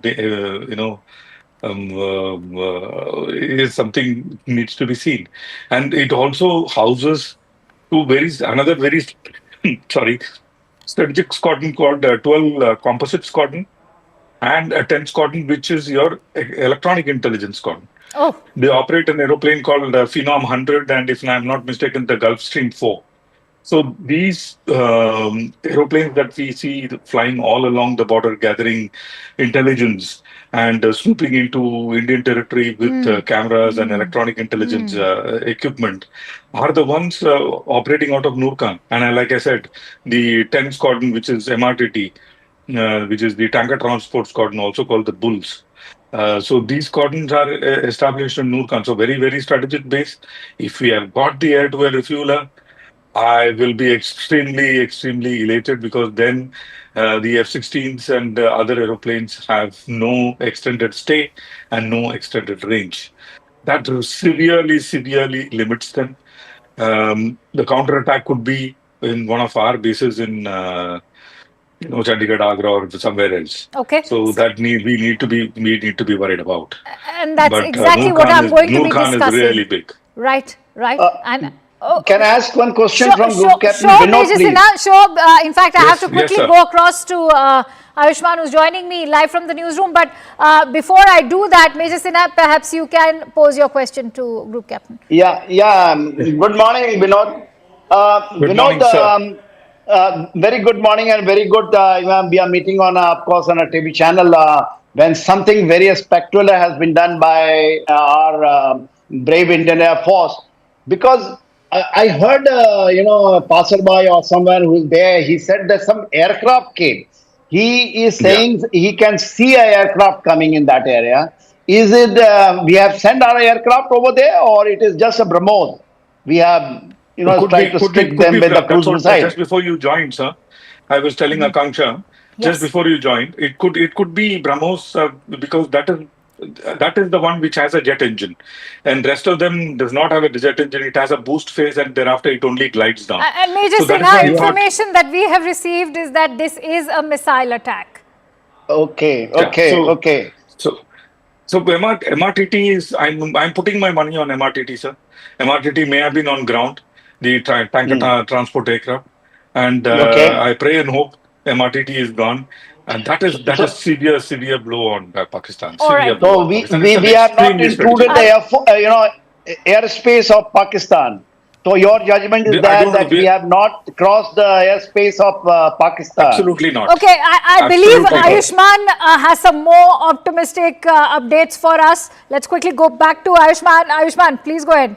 Akanksha, we're getting more information. It's not just the Noor Khan airbase that's been targeted by the Indian forces. The Shorkot Rafiki airbase is also under attack inside Pakistan. So Indian projectiles are also taking out those capabilities of the Pakistan military. But the Indian government also making it extremely clear when it comes to this counter-offensive that's coming in from the Indian side. Top government sources are telling CNN News 18 that initially the Pahalgam attack was an attack against innocent civilians. But when India launched Operation Sindoor, we didn't attack Pakistani military installations or any civilian areas. Pakistan attempts since yesterday, this is what top government sources are telling CNN News 18, were criminal acts since Operation Sindoor. They also attacked Indian civilian areas. Their crime list is very big, and Indian government sources making it very clear, India is making only a custom match attack. If you attack us, we will respond in kind, is the pitch that is coming in from top Indian government sources. They're saying that while initially they were targeting only the terror launch pads, Pakistan has escalated this entire offensive into targeting military bases as well as certain civilian areas attached to those military bases. So India making it extremely clear, if Pakistan moves up the escalation ladder, India will respond in kind. What they are using, and the term that top Indian government sources are using very frequently, is custom match attacks. Yes. And that actually, is the big differentiation if you were to compare it with the whole analogy of calling it a tit for tat one, which is something Group Captain Vinod was also saying. And Group Captain, I want to bring you in on that note. The messaging behind these attacks, before I get into the significance of the Shorecourt Rafiki airbase, I want you to shed light on the greater messaging as has been shared by Ayushman, inputs coming in from our Security Affairs Editor, Mr. Manoj Gupta, who's gone on to bring us this confirmation from government sources who have said that terror dens were attacked by India, but they chose to attack our military installations and our civilians and civilian infrastructure. Absolutely. In that morning, in fact, I was with Zaka, Rahul and Anand. I was saying the same thing. What is the matching target on Indian side for them to attack to save face? There is none. There is none, Akanksha. We have gone and hit 9 terror targets. मुंह छुपाने के लिए कौन से target पे attack करेंगे वो? And that is where I think Fauj has made a mistake. They should have gone for like last time in the Operation Swift Retort, some forest area and called it a day. And I think that time General probably had a little bit of brain reverted to inside his head. But this time General is not. Because they have gone for a target which I opened completely. In fact, I was with General the other day, completely a new can of worms. Because now I have the upper hand. And it is not like the word we are using, tit for tat attack. It is a matching attack. That means you hit my base, I will hit your base. And what I will hit your base, to what extent I will punish you, is now up to me. And exactly that is what we have done in Noor Khan. And you said we'll come to Rafiki. And Rafiki itself is another beautiful, it's news to me because, Akanksha, while I say this, I have goosebumps. In Pathankot, Rafiki was one of my target, and I know Rafiki like the back of my hand. If you put me blindfolded in Rafiki, I know exactly where is what and how I can. Then go ahead. Maneuver Go ahead. myself Go ahead. Shed light on why this has been such a critical target, and what is the significance behind targeting the Rafiki airbase.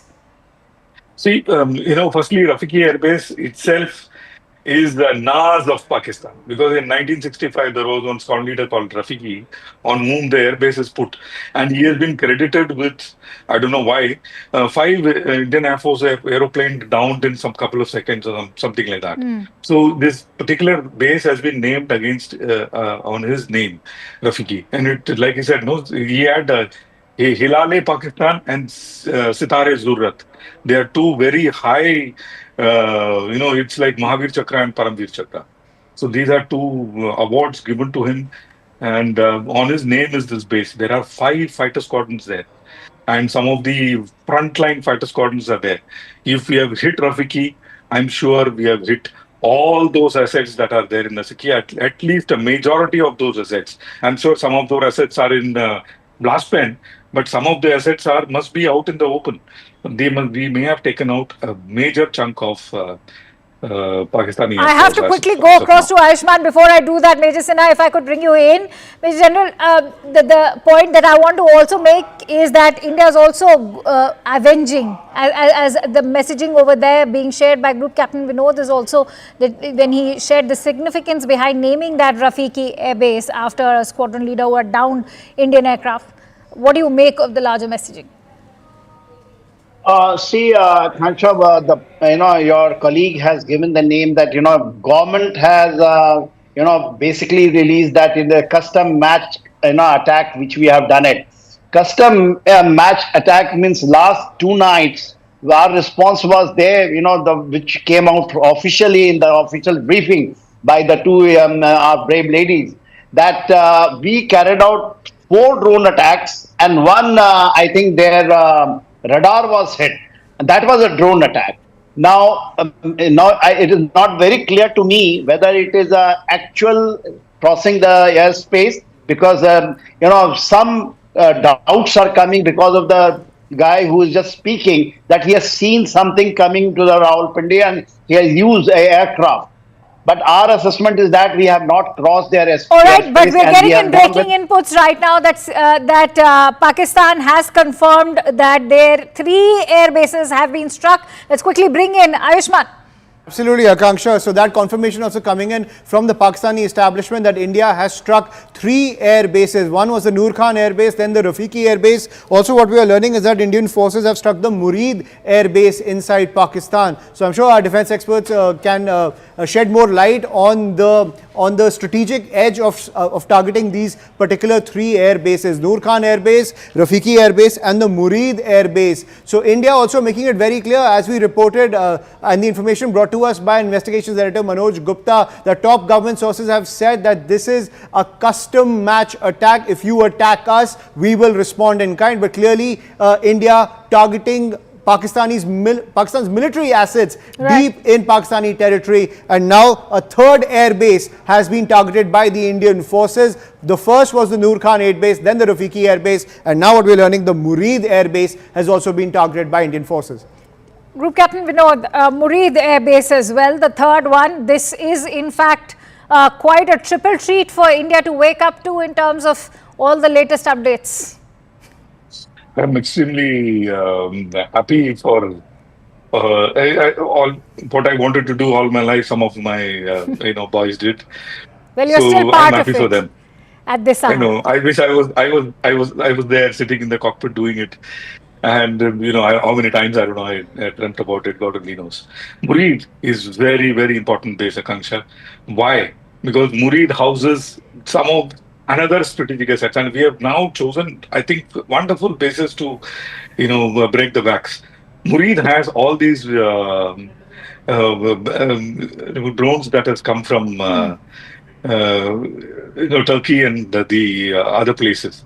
The Bayraktar drones, TB2s as we call them, and they also had a drone which was like 10 years old called Burak. Then they have a number 60 strategic squadron, which is based in Murid. Once again, those are UAVs and UCAVs, that is unmanned combat aerial vehicle. So these are the drones which carry weapons like bombs and rockets and come and hit them. And that's why I'm actually skeptical when the DGISPR is making claims that are, they've confirmed that there have been 3 attacks at these 3 air bases, but our assets are safe. What is one to make of such a comment? Possibly it is true, because none of these, because they are strategic drones, because of which they may have been parked inside a blast pin individually. Like I was telling you earlier, called URP, unit risk principle, which means one bomb can take out only one target and not take out other targets in the same line. If they are parked together on an open area, one bomb can take out probably 10 targets.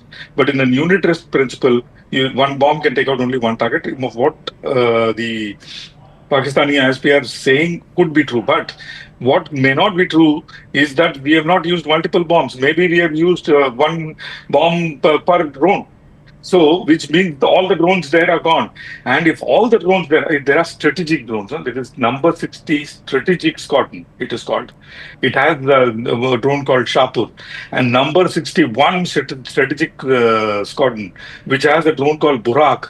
Burak is a very, very capable drone when it comes to eavesdropping and taking information. So it is like taking out somebody's eyes. So that is the kind of effect it has. I want to bring in Major General Sinha also. Major General Sinha, if you could add to that, because 3 air bases, very critical ones. Noor Khan, you are looking at Murid and Rafiki. What is the messaging, especially when it comes to India's own strategic edge and the statement that's now being made by us?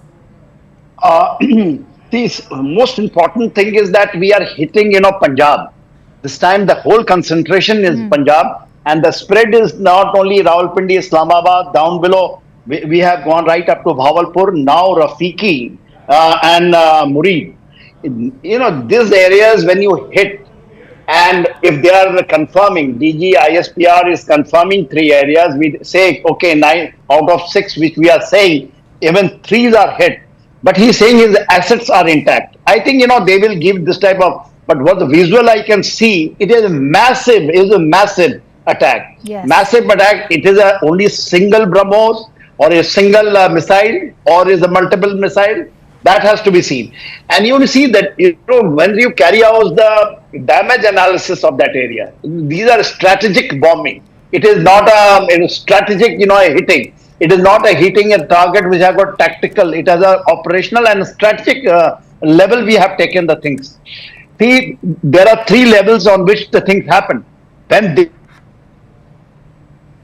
Okay, we seem to have lost that audio connect with Major General, but let me quickly go back to Ayushman, who's in the newsroom with some more updates coming in. Ayushman, what is it that you're learning in terms of how this entire attack was carried out? Absolutely, Akanksha. What we are learning is that top government sources are saying that this is simply the second phase of Operation Sindoor, and this is the big piece of information that's coming in, brought to us by our investigations editor Manoj Gupta. Air-to-surface missiles have been used by India for this attack. Air-to-surface missiles, very advanced technology when it comes to missile strikes used by India. The ordinances that are being used by India are extremely advanced. It's an air-to-surface missile that is being used by the forces to target not one, not two, three crucial air bases inside Pakistan. The Murid Air Base, the Rafiki Air Base and the Noor Khan Air Base. Also damage has been reported in Rawalpindi, Lahore, Islamabad, Shekhipura, Sialkot and Narwal as well. And all of these areas are seeing a lot of damage in crucial military centers as well as near some civilian areas as well. The diplomatic enclave inside Islamabad also taking a hit. But air-to-surface missiles being launched by the Indian side, that is the update that's coming in. That's a big update coming in. I want to quickly bring in Group Captain Vinod. Group Captain Vinod, that's I think a massive update and insight that gives us an understanding of how India's resolve stands firm and is also being in fact fortified further by the kinds of these air-to-surface missiles. We have the BrahMos, as you were rightly also guessing. Take a moment to sort of weigh in on the other ones like Rudram, the Dhruvastra, the Nirbhay, and also shed light on their importance, how they are used for various ground attacks. Absolutely. In fact, I'm sure it is one of my squadron who did it, the 7th Squadron Battle Axis. If it is Battle Axis, then there is another beautiful weapon we have called the Custom Maze. It is, again, a wonderful weapon. I've trained with it a lot. And I mean, as I say it, I'm extremely whatever. So I know it's an emotional moment for you. Yeah, it's an extremely emotional moment for me. So, and as I can, as you were talking to General, I was trying to zoom into the image. I can probably see an aeroplane burning. Tell your team to probably freeze it and have a look at it and do your own forensic analysis. Little off the shelf or off the cuff forensic analysis, back of the envelope forensic analysis that I can see is that it is an aeroplane burning. It could be a C-130 or it could be MRTT. Whatever it is, it's a great asset that is out of, Saklala and now called Noor Khan, a place where Indian Air Force has a lot of history, in this base. You know, compare this moment with the moments that you have witnessed in your years of service. How far have we come? Have we come far at all? Many are talking about how India has progressed in leaps and bounds after 2014. In the last 10 years, we've really fortified our defense. What do you make of this moment? A very, very long way. Akanksha, in Kargil, the longest vector I had when we had was a laser-guided bomb called Matra. It had a range, and those days the range used to be huge, 10 kilometers. We used to say 10 kilometer ka range was bomb ka. And you have to come at very high altitude, and it used to glide down to the target, and you had to continuously illuminate it with a laser. Of course, it had its own, technological disadvantages where the aeroplane had to remain within the target, and at that time risk getting hit by an enemy air defense weapon. What do you credit the rise of this kind of Indian warfare, the way it has grown, the kind of modern warfare and technology that we are now observing today through these visuals? Great question, Akanksha. We start the Air Force, not many people know, started with Chanda. Bombay के जो सौकार थे उन्होंने चंदा दिया था, and that is how we started Air Force with 4 aeroplanes called Wapiti. Wow. It was a written-off aeroplane which we got from UK, and we started Air Force. with 4 aeroplanes. The aeroplane's name was Wapiti, but the nickname was Water Pity. So we started with 4 Water Pity and see where we are today. So this has come about. I would give a lot to polity. I would give a lot to money allocated to get this technology, but this has come about, Akanksha, because of real, farsight of the leaders of Indian Air Force in the yesteryears, the Deputy Chief of Air Staffs, because those are the people who sit down, and mostly Deputy Chief of Air Staffs that we have had have test pilots who traveled the world, who knew what technology was available, where it is available, and how to get it. So those are the people I would give credit to. The first of the long-range vectors we got were cruise missiles. Then we started developing on our own. And we have such exceptional missiles which can go 600 kilometers, Right. which means I can go across Pakistan and hit another country without Pakistan even coming to know of it. And that kind of capability I possess today. Thanks to such great leaders that we who had that kind of vision, and the benefits of it which we are reaping today without even crossing the line of control or international boundary, we are getting the effect that we desired, that otherwise we wouldn't have got by crossing the boundary. Absolutely. Major General Sinha is back, as I can see, sir. Thank you for coming back. And Major General, what do you make of these visuals when we were just discussing, Group Captain Vinod and I, the kind of defense preparedness and our own offensive capabilities also. How far have we come today as far as Indian government's own defense preparedness is concerned, if we were to go by the visuals that we are viewing today? Kansha, the game changer is from 2016. Even in Air Force is concerned. 2016, I think, we have been fighting. Even I think Vinod, I don't know whether he was there. He was there in service, but I was just out from service, and lot of TV debates on which the Rafale, when the Rafale was government to government contact was there. I think, the whole, even in the media, there was a big divide, saying that, we have gone for a wrong thing first, and then saying that it is government to government, there is some hanky-panky, and the many people who are from services, they were talking about. Today is a game changer. Rafale, just see how many squads we have added. And the capability which we have got is unimaginable.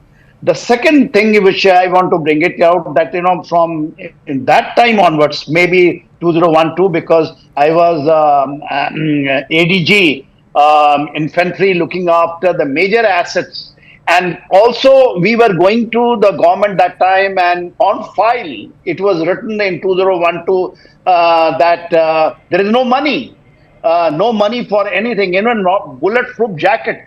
Today, can you imagine that we have got integrated two-layer air defense system, which 3 years back, even the drones were coming and hitting our Jammu airbase. And drones came, we were not able to shoot down. Today, with L-70 air guns, we are shooting them down. You are not even crossing, because I was asking, have we crossed the airspace? Now, Vinod is a very experienced and a very veteran pilot. I know him, and a fighter pilot. He confirms, means I think I get that full validation that we have not crossed.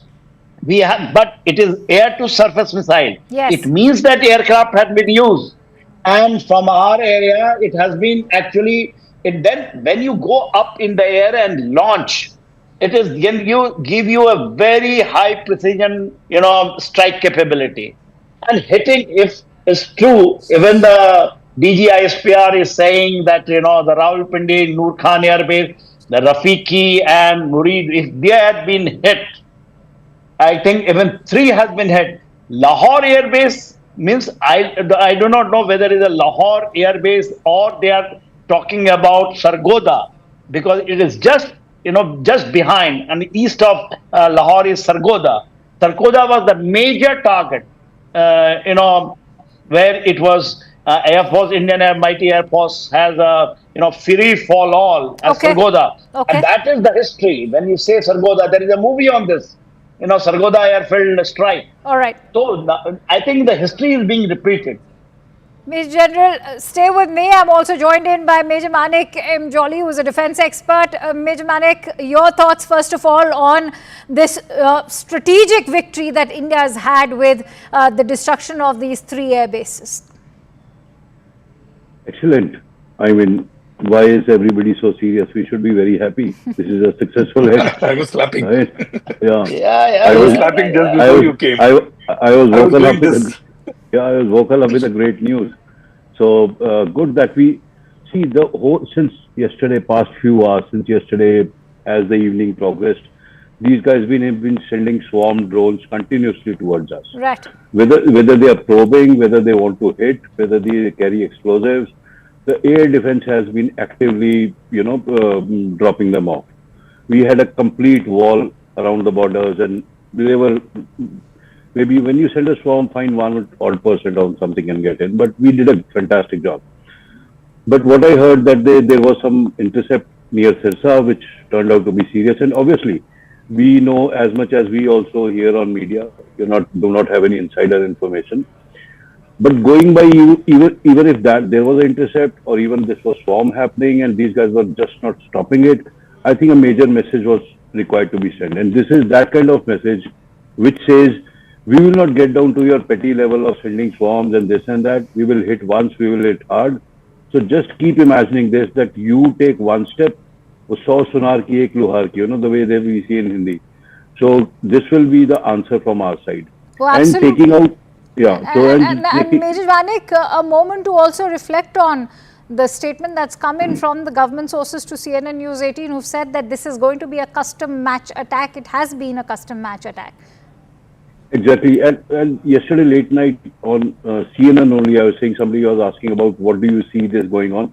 I said what is going on is India is standing as a tall, powerful chap, You even try and scratch me, I'll give you a punch on your nose that you'll keep bleeding for 3 days. And you keep again do that, we'll again do that. The mere quantum of how we are going to reply, that is the message we want to send. That you send one drone, we will take out your 3 air bases.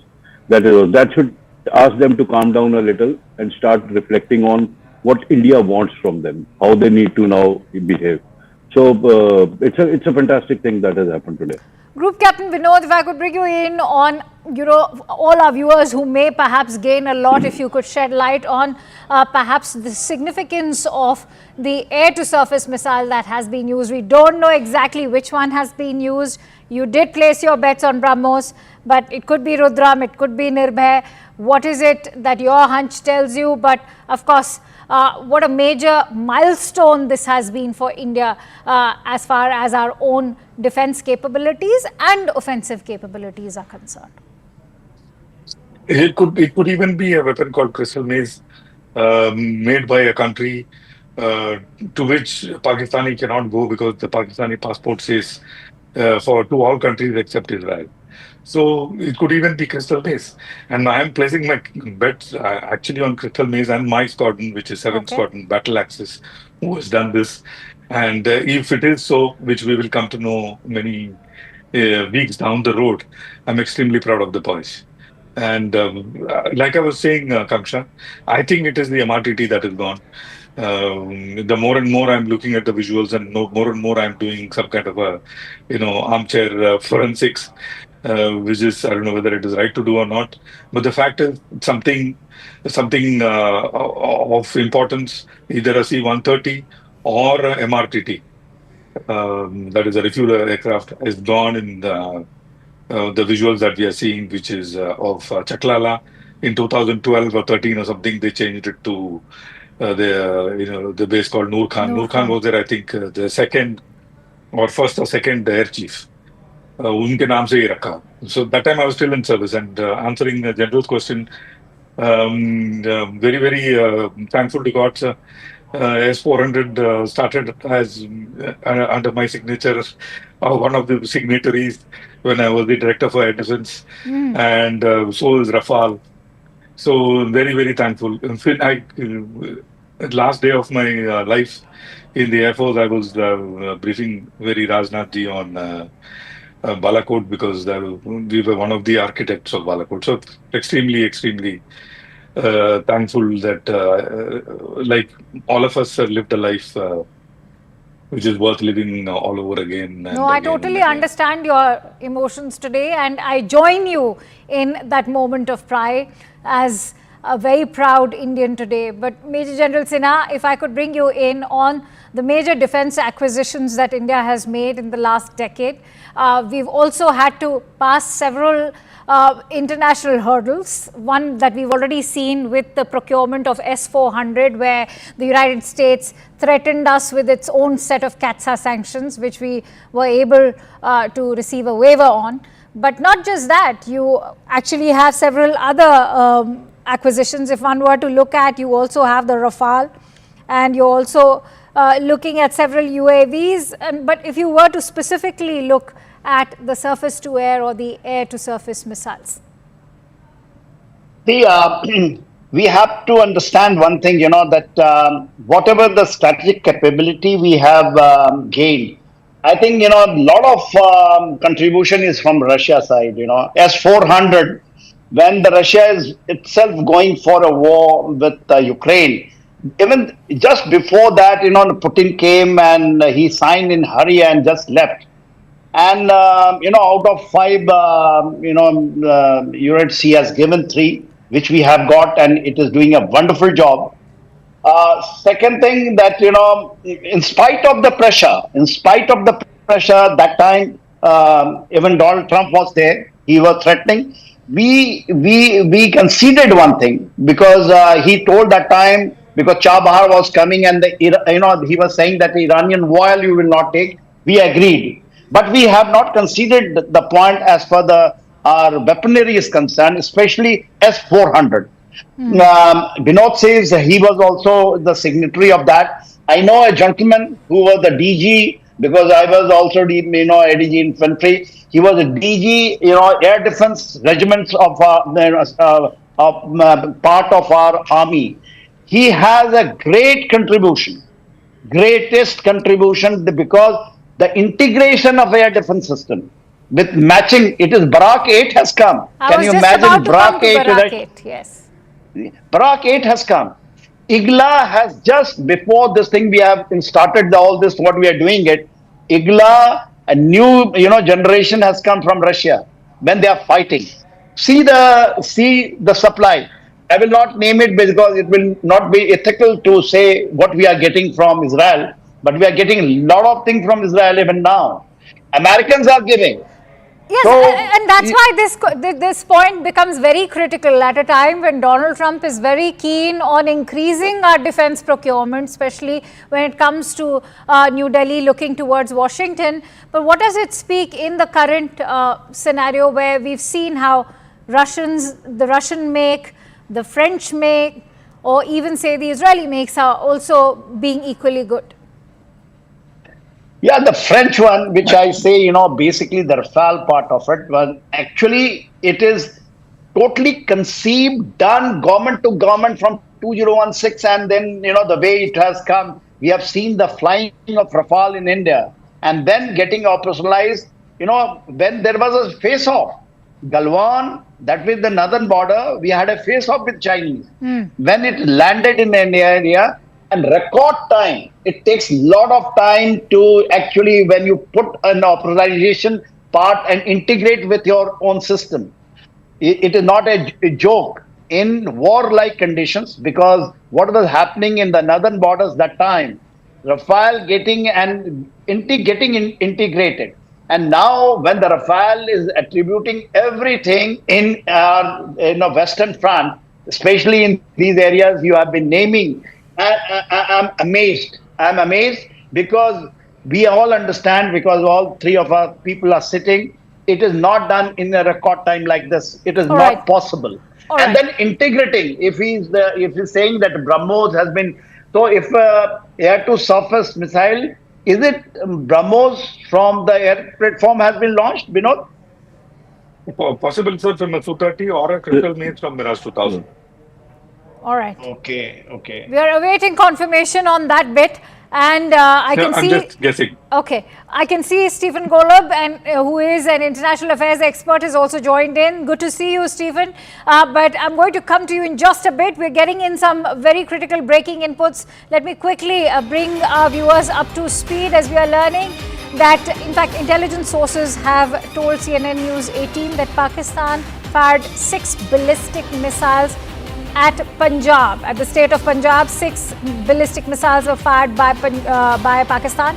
All have been intercepted by Indian forces as India continues to expose Pakistan's propaganda offensive against India, because the DGISPR has claimed that India fired 6 ballistic missiles on its own Indian cities in the Indian state of Punjab to target the Sikh community.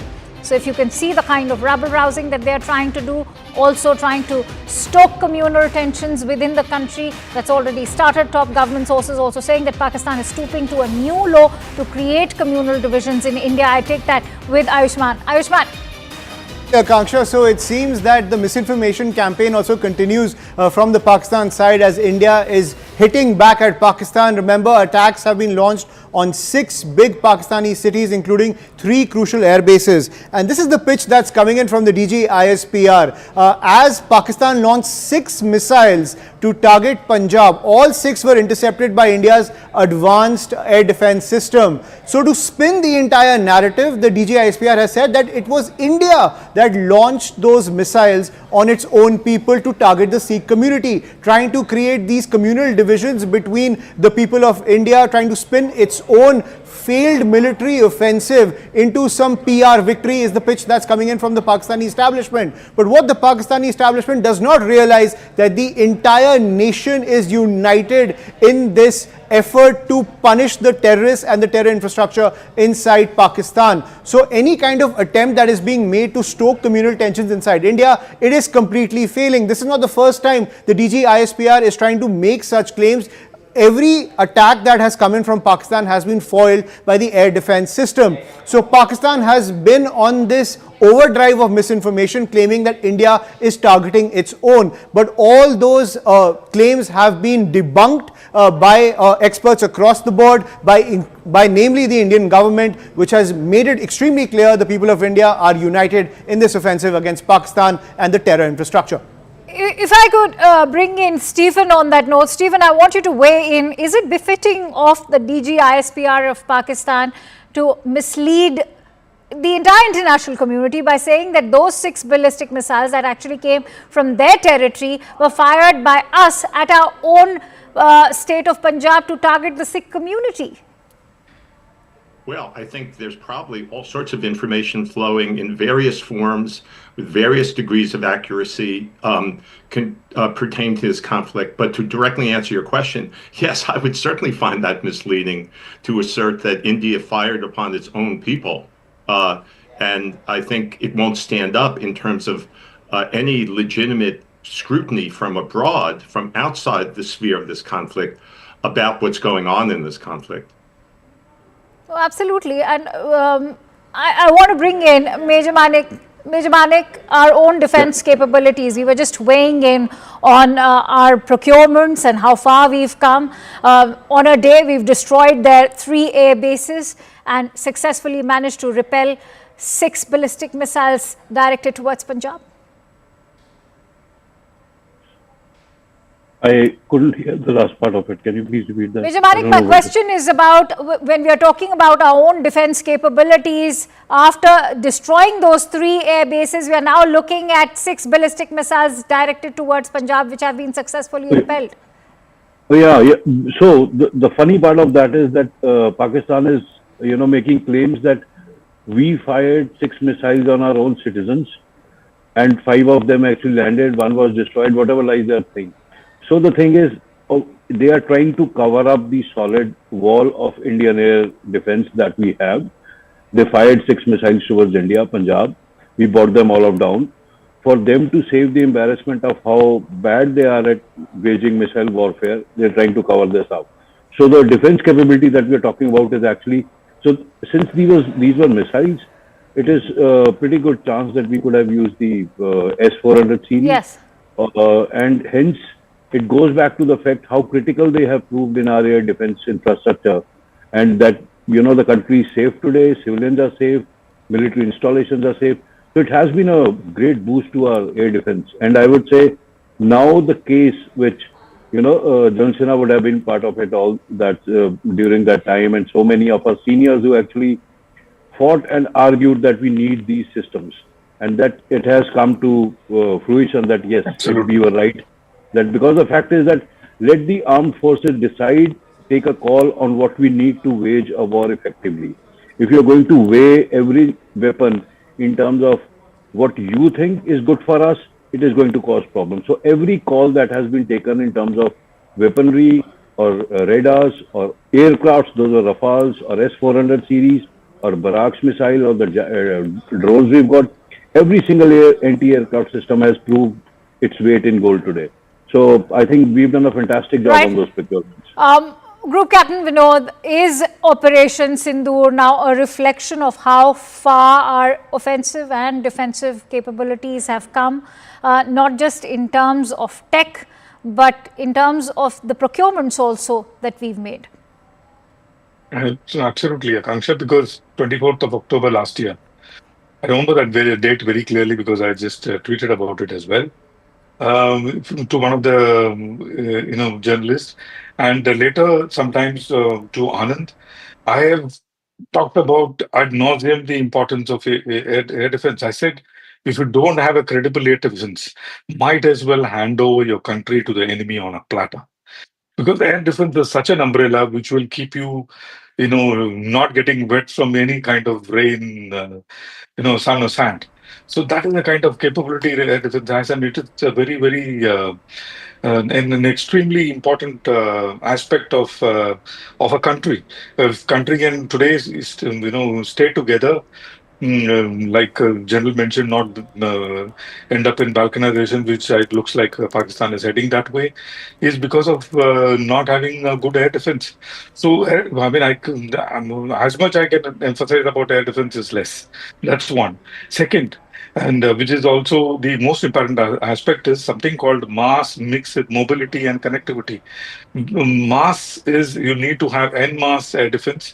Mix, you need to have long, medium and short and close-in weapon system, all of which is beautiful in our case because the close-in weapon system is also acting as a counter UAS thing. That means any small drones coming, kilo ke drone aa rahe, even those are being taken out by these ACAC guns and other phalanx guns we have integrated into this larger scheme of air defense. And the last part is the backbone on which the air defense information flow is happening, which has taken, I'll tell the viewers, which took us 10 years to put it. This backbone is completely our own, as in it does not depend on any national backbone. It is the purely a Fauji backbone on which the information flow takes place. And it is not one, it is not two, it is six. So you absolutely cannot touch it. It is impregnable, mathematically impregnable. You can take out one, you can take out probably two, you can take out probably three. Actually, out of the six, only one is enough. So that is the kind of backbone on which our air defense and rest of the systems are sitting. If you think you can, a country like Pakistan come anywhere close to the capability of India, they are absolutely sadly and very badly mistaken. And to top of that, Akanksha, is that we are friends with many friends, like you said some time ago, friends with benefits. And so we are friends with French, we are friends with Israel, we are friends with America, we are friends with Russia. That's exactly the point I was about to take forward with Stephen. Thank you for talking about friendships, because Stephen, today we see while India's own indigenous capabilities have really come a long way in the last decade, thanks to DRDO, but take a moment to reflect on our defense partnerships, whether it is with the United States, even Russia and Israel, and France have all helped and jumped to India's rescue as well. Yeah, I think they've all helped. I would provide just a bit of caution to the discussion when we talk about India's relationship with the U.S., be it military, strategic, political, or other, in that while India is certainly viewed as an ally of the U.S. government, particularly when it comes to the contest with China or the competition with China that both countries have, just bear in mind that you're not dealing with the most knowledgeable leader ever of the US government in Donald Trump. Just a few days ago, he said that the India-Pakistan border tensions go back 1,500 years. No, that's and true. you folks obviously know much more about your country's history than I do, but I think that reflects a level of ignorance that could come through in various ways, not in the very short term, perhaps, but in various ways in terms of India's dealings with the U.S. So just know who you're dealing with under this current administration, even though there is an alliance there. No, I think that's a critical point, which is why I think, India has made it amply clear that this is going to be our fight. And when it comes to Kashmir, they're not going to be welcoming any third-party mediation. India has made it amply clear. But I want to actually bring in, Group Captain Vinod, if I could bring you in on that point. As far as third-party mediation is concerned, I think the United States also acknowledges that this is our own conflict to deal with, which is what was amply clear by what the US Vice President J.D. Vance had to say. Absolutely. In fact, Dr. Jaishankar couldn't have been more clear than I. He said we want partners, not preachers. So we don't need preachers, we need partners. And today we have the capability to say that on the world front, to say, bro, don't come and preach me, come and partner with me, understand my problem, be the part of the solution.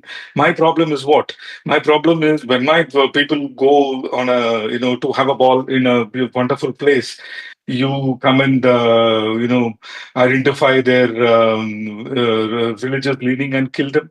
And you think the current administration will take it lying down?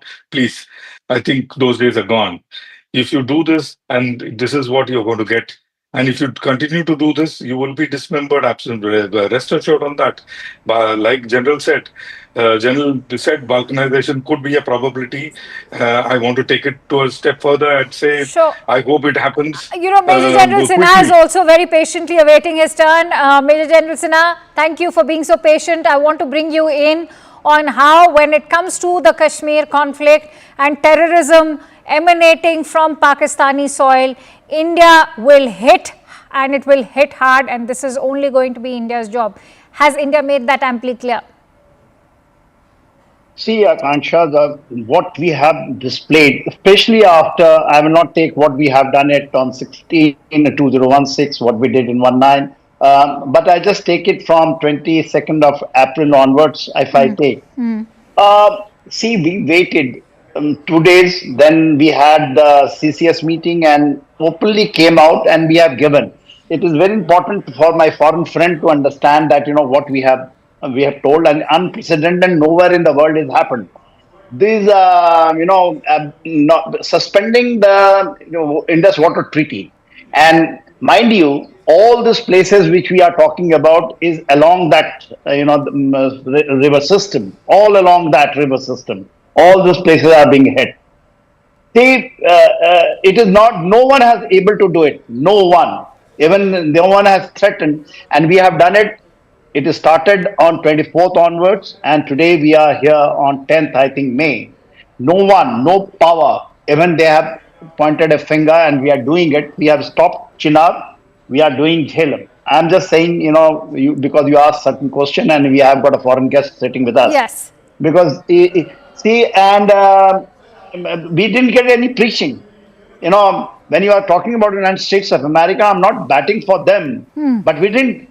J.D. Vance was here when it happened. Yes. And therefore, yesterday, J.D. Vance has very clearly, has brought it out that it is, we have nothing to do with this thing. And that's what makes it so ironical. That's what makes it so ironical, that the day it happened, he was very much in the country and he was being warmly hosted and welcomed and toured around.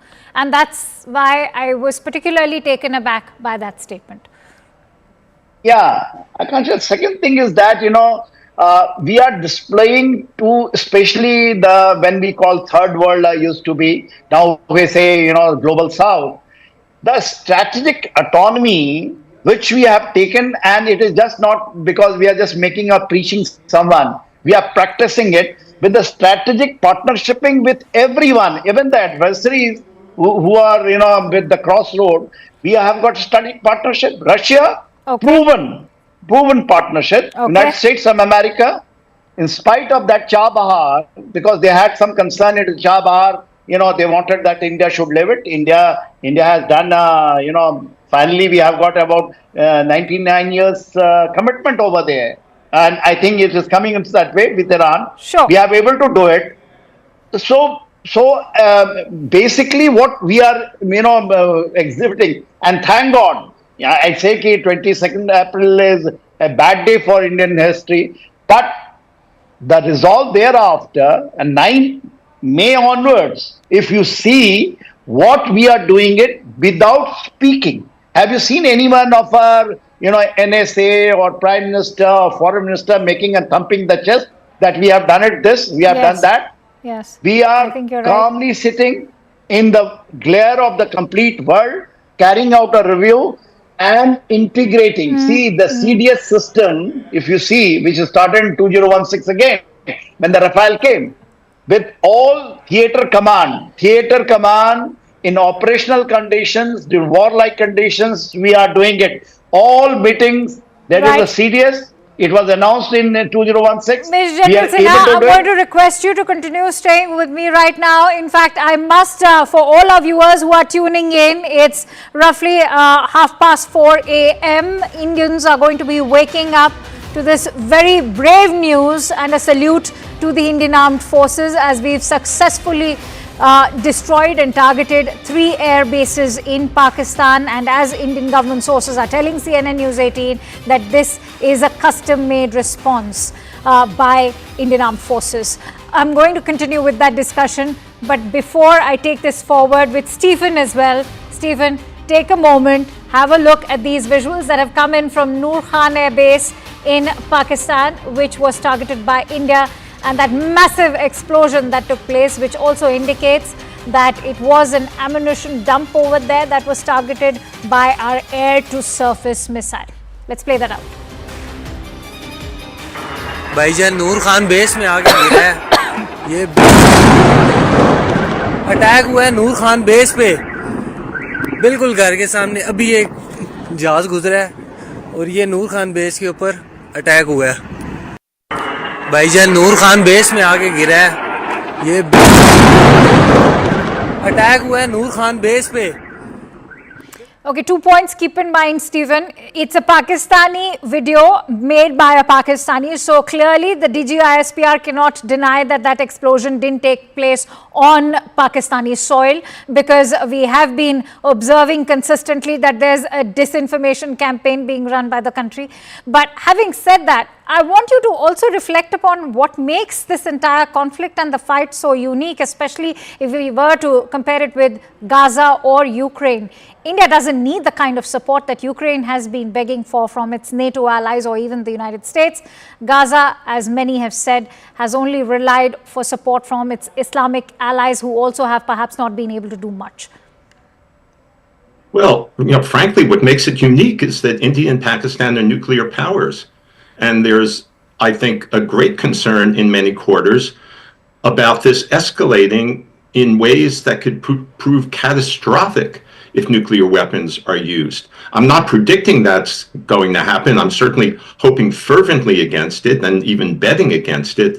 But when you have this kind of intensifying conflict going on, it raises concerns in many quarters, in many capitals, regardless of who's right or wrong here. I'm not criticizing India's stance towards Pakistan here, but I am emphasizing that what makes this unique is that you have two nuclear-armed nations going at it in a way that seems to be escalating. That's a very fair concern. But I want to ask you this, that today India has been brought to a point where dialogue and diplomacy is done.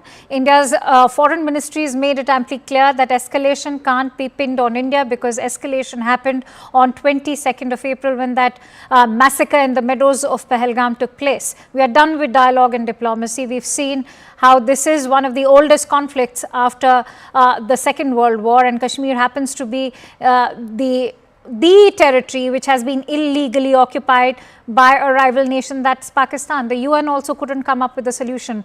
How does one then address the problem of terrorism? Stephen. Well, you address the problem by trying to provide all sorts of disincentives, which is obviously India's aim here. I will beg to differ in the notion that dialogue and diplomacy are permanently done. If they are done, then we're in really a hopeless situation. Sooner or later, India and Pakistan are going to have to get back to talking with each other. Even if the talk is harsh and even if the disagreements are run really deep, the alternative to dialogue and diplomacy is ongoing escalating war. And I don't know whether you can simply count, even if Pakistan backs down, which I guess is the hope in your quarters and many parts of the world, they'll need some kind of a fig leaf that could be offered by dialogue and diplomacy. So I really, as I said, want to push back against the notion that those avenues are done, because the alternative to their being done is very dangerous. And that's a food for thought as well. Group Captain Vinod, have we reached a point of no return? And as many would say that now, if India has entered this conflict and has resolved to destroy those terror camps, then is it time to go full throttle? Absolutely not. In fact, at every point in time, and just want to disagree with Stephen. Stephen, at every point in time, we gave an exit. We are calling it the off-ramp. At every single operation, including this one, we have the capability to do Noor Khan into 10 on all the bases, air bases as well as the military bases in one wave. That kind of capability we have possessed today. We did not do it. We don't a broken up or a balkanized Pakistan or with refugee crisis at our back door is not something any country would want. We absolutely do not want that, and that is why our speeches have been measured. Quick point about how mathematically incorrect these generals are. How can I fire a ballistic missile? Is called a ballistic because it takes a ballistic path. That is why it is called a ballistic missile. How can I fire a ballistic missile which will take a ballistic path and come and drop on my own head? It is mathematically impossible, isn't it? How can I do that? They should use some kind of brain, isn't it? For 1,000-kilometer range missile, the minimum range at which you can hit a target is something like 300 kilometers. Well, anyway, that is the... But Stephen, if I want to bring you in on that diplomacy bit, Stephen, I know it's not going to be about settling scores and it can't be brought down to doing the maths, but what is your assessment when India actually embarked on this entire Operation Sindoor? Because India went for the kill as far as 9 terror camps are concerned. Those 9 targets were not military installations, they were not civilian targets, they were 9 terror camps. Pakistan could have just left it at that. So I'm sorry, what's the question? So the question here is, what is Pakistan doing by retaliating now? If it is not concerned with terror camps that are, very much bred on their soil, but if it's not concerned with those terror camps, then there's perhaps no need to retaliate. Oh, well, look, I'm not sitting in Islamabad or reading any of its political, or more importantly here, military leaders' minds, because the military in Pakistan are the people who are calling the shots with respect to many things in the country, certainly including this conflict. But I think what I'll speculate about is what's going through those military and political leaders' minds is a degree of saving face, which actually probably influences a lot of conflicts, that they felt they'd lose so much face in the face of India's attack, which again, I realize is in response to a horrible terrorist attack, killing many innocent people in Kashmir.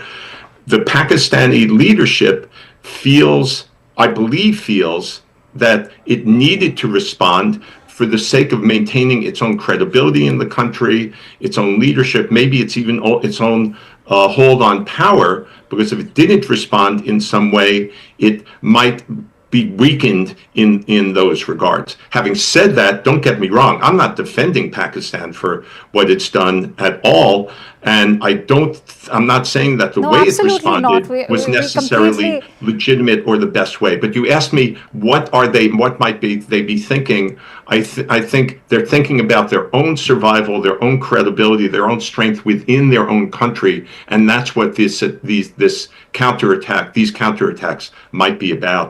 Major Manik, I'm going to give you a quick 1 minute. I know, because we have some breaking inputs coming in, but do you think this is just a face-saving attempt by Pakistan, or is this also retaliation to defend the terror camps that they have been harboring so far? This is retaliation, definitely. Where do they land actually? They always want to maintain that thing that we don't breed terror, we don't support terrorists. But the funeral, do you remember the funeral that happened for these terror leaders? The entire military brass was present there. Their coffins were placed in national flag. They were given hero send-off, which was an acknowledgement of that these people, the terrorist leaders and their families, are not thought of as terrorism or families. They are thought of as national leaders, part of their administration, which are due state funerals. So they have to prove it to these tanzeems, these terrorist organizations, their people, that we are aligned with them, even whatever they can keep saying in front of at global platforms, irrespective. All right. So this was retaliation, and yes, they are getting back at that. With, all right. I have some breaking inputs coming in. What we are learning is that Pakistan's airspace has been closed to all types of air traffic. Airspace will remain shut until 12 noon today. This is the big breaking input that we are bringing to you. Clearly goes on to indicate, Ayushman, that this is a very tense situation over there across the LOC. Ayushman, can you hear me? Yeah, Akanksha, I can hear you. So basically the development that's coming in from Pakistan is that in the wake of India's counter-strike, where we have crippled 3 crucial air bases, now Pakistan has closed its airspace to all kinds of air traffic. Airspace will remain closed until 12 noon today is the information that's coming in from the Pakistan Airports Authority, which has now closed the airspace. But remember, Akanksha, also when Pakistan launched its first counter-strike, commercial airliners were still running above the skies in Pakistan. They were clearly using those air carriers as civilian shields, and that entire point was exposed by the Indian government. Vikram Misri also pointed it out, and the entire Indian establishment highlighted the fact how Pakistan was using civilian carriers as shields to launch that counter-strike against India, to punish India for Operation Sindoor 1.0. And clearly in this case, feeling the heat, feeling the public pressure, now Pakistan has resorted to close its airspace for all kinds of air traffic as it tries to secure and tries to take stock of the damage caused by India's counter-strike. All right, Group Captain Vinod, what do you make of this decision that's been taken? Is that a direct indication of the kind of damage that's been inflicted upon the 3 air bases? Or could be, Akanksha, pressure from international civil aviation. All right. Which is quite a bit high. I mean, it does happen in IQ. Maybe IQ has weighed down on Pakistan to shut the airspace down, because in the hot war condition, if anything like, friendly fire happens either by Pakistan or us, then it will be a catastrophe. It could be an IQ. I don't know. All right. If I could bring in Major General Sinha. Major General Sinha, what is your assessment of the thought that's gone behind shutting the airspace? Clearly, Pakistan is on tenterhooks. Yeah, and I think, we have able to expose the Pakistanis hypocritic, the step they have taken. If you remember the briefing at 5:30 by our 2 brave ladies, then she brought it out and she has shown the live streaming of the air traffic that time when the things were coming right from Karachi, going right up to Lahore. And that was, these things are also seen by the complete world. The idea is that time it exposed that, they are trying in the shield of this air traffic, they are doing something, because the strikes were coming that time. All these drones which were sent to India, and they had the air traffic on. Now they two possibility. One thing is that, first thing they want to hide. First thing they want to hide it from the public glare. After the 7th strike, the May strike, which was in the public glare, everyone has seen. Now only one eyewitness has been giving the live stream of Noor Khan Airbase, which we can see. But as far as Rafiki is concerned and Murid, we haven't got any live feed. I have not seen because it's not coming in our channel. The point is, Pakistan doesn't know how to, because it is so novice. Can you say, what Binod was bringing it out, that anyone who's in sense can say that you have fired your own missile in your own area. How you will do it, I do not know. So this is what the standard of Pakistan military.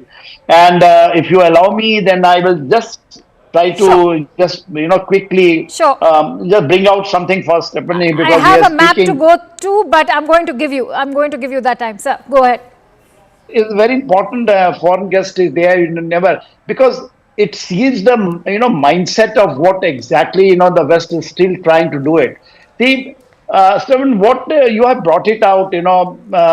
Basically, you have said that two nuclear armed countries, they're in conflict. If you don't talk, we have never stopped talking to them diplomatically. 2016, when we have taken the strategy that terror and talk will not go. Do you say that the Pakistan says okay, terror is stopped, and you have hit 9 places, all this terrorism, which they are making the statement. Why can't they we'll start talking to them? This is our pretext that terrorism and talk will not go together. True. So I have not seen any Western power is telling the Pakistan to give up the terrorism and just start talking. We have got a single terms of reference. Stop terror. We are ready to talk. We are ready to do all business with you. Even after that, our borders were open. Atari border, people were coming. How many Pakistanis were they getting visa? They were getting the treatment here. We never stopped. This is the first time it has happened. So it is very good to lecture, a country who are in a very, very, absolutely in operational condition. And second thing is, in the garb of nuclear bogey, if same thing the West is doing it, Russia has got nuclear. In this 35 NATO collision have got the nuclear. 100 of this gravity bombs are deployed all in Europe. That is not a nuclear standoff between the two. Right. And then you say that, that's because Pakistan keeps threatening. India has not officially used a single N nuclear in their own statement or anything which we are carrying out operationally in the ground. Fair enough. I'm going to, in fact, bring Stephen in on that note as well. But I'm going to request you people to, in fact, pause on to those thoughts. Many thanks to you, Major General Sinha, for joining in. Thoroughly appreciate your insights. In fact, we're getting in some breaking inputs right now. Top government sources are telling CNN News 18 that Pakistan has lost major air assets. According to available information, after the attack, they could not even start their machines. That is the big breaking input that we are bringing to you. Remember, contrary to the claims that are being made by the DG ISPR, who's gone on to say that yes, 3 attacks at 3 air bases did take place, but there was not enough damage on any of their assets and that they remain safe. Government sources now coming up with that clarification to CNN News 18 that that's a lie which is being peddled. Ayushman sheds more light. Ayushman. Absolutely. Pakistan has lost those major air assets. 3 crucial air bases have been decimated in this counter-strike coming in from India. And not just these 3 air bases, several key cities also facing the heat as India launches this counter-strike. Air-to-surface missiles, Akanksha, have been deployed by the Indian forces to punish Pakistan for its drone strikes which took place hours before India launched those air-to-surface missiles. We saw that how the entire border got lit up by Pakistan when it launched those drone strikes. But everything was intercepted by India's superior air defense system, our S-400s, our Akash systems. But India used its own air-to-surface arsenal and assets and has wreaked havoc inside Pakistan. 3 major air bases have now been neutralized by Pakistan, by the Indian forces in Pakistan, and top government sources indicating that their air assets have been severely compromised. Let's get you an overview of where all India has struck, ladies and gentlemen, when it comes to this counter-offensive, which many people are calling Operation Sindhu 2.0. Islamabad, the Noor Khan Air Base, one of the key air bases in the military headquarters of Pakistan, that is Rawalpindi. Then is the Murid Air Base in Chakwal, right next to Rawalpindi, another key air asset that Pakistan controls. These right next to the border with India, crucial for Pakistan's air operations when it comes to taking on India. Then Shekhupura also targeted in these strikes, these air-to-surface missiles that India has been able to launch on Pakistan. Then is the Rafiki Air Base in Shorkot that has also been neutralized by this attack coming in from India using air-to-surface missiles. India wreaking havoc on Pakistan, taking revenge for what it did earlier today when it came to lighting up the border and taking on all those different cities along the border.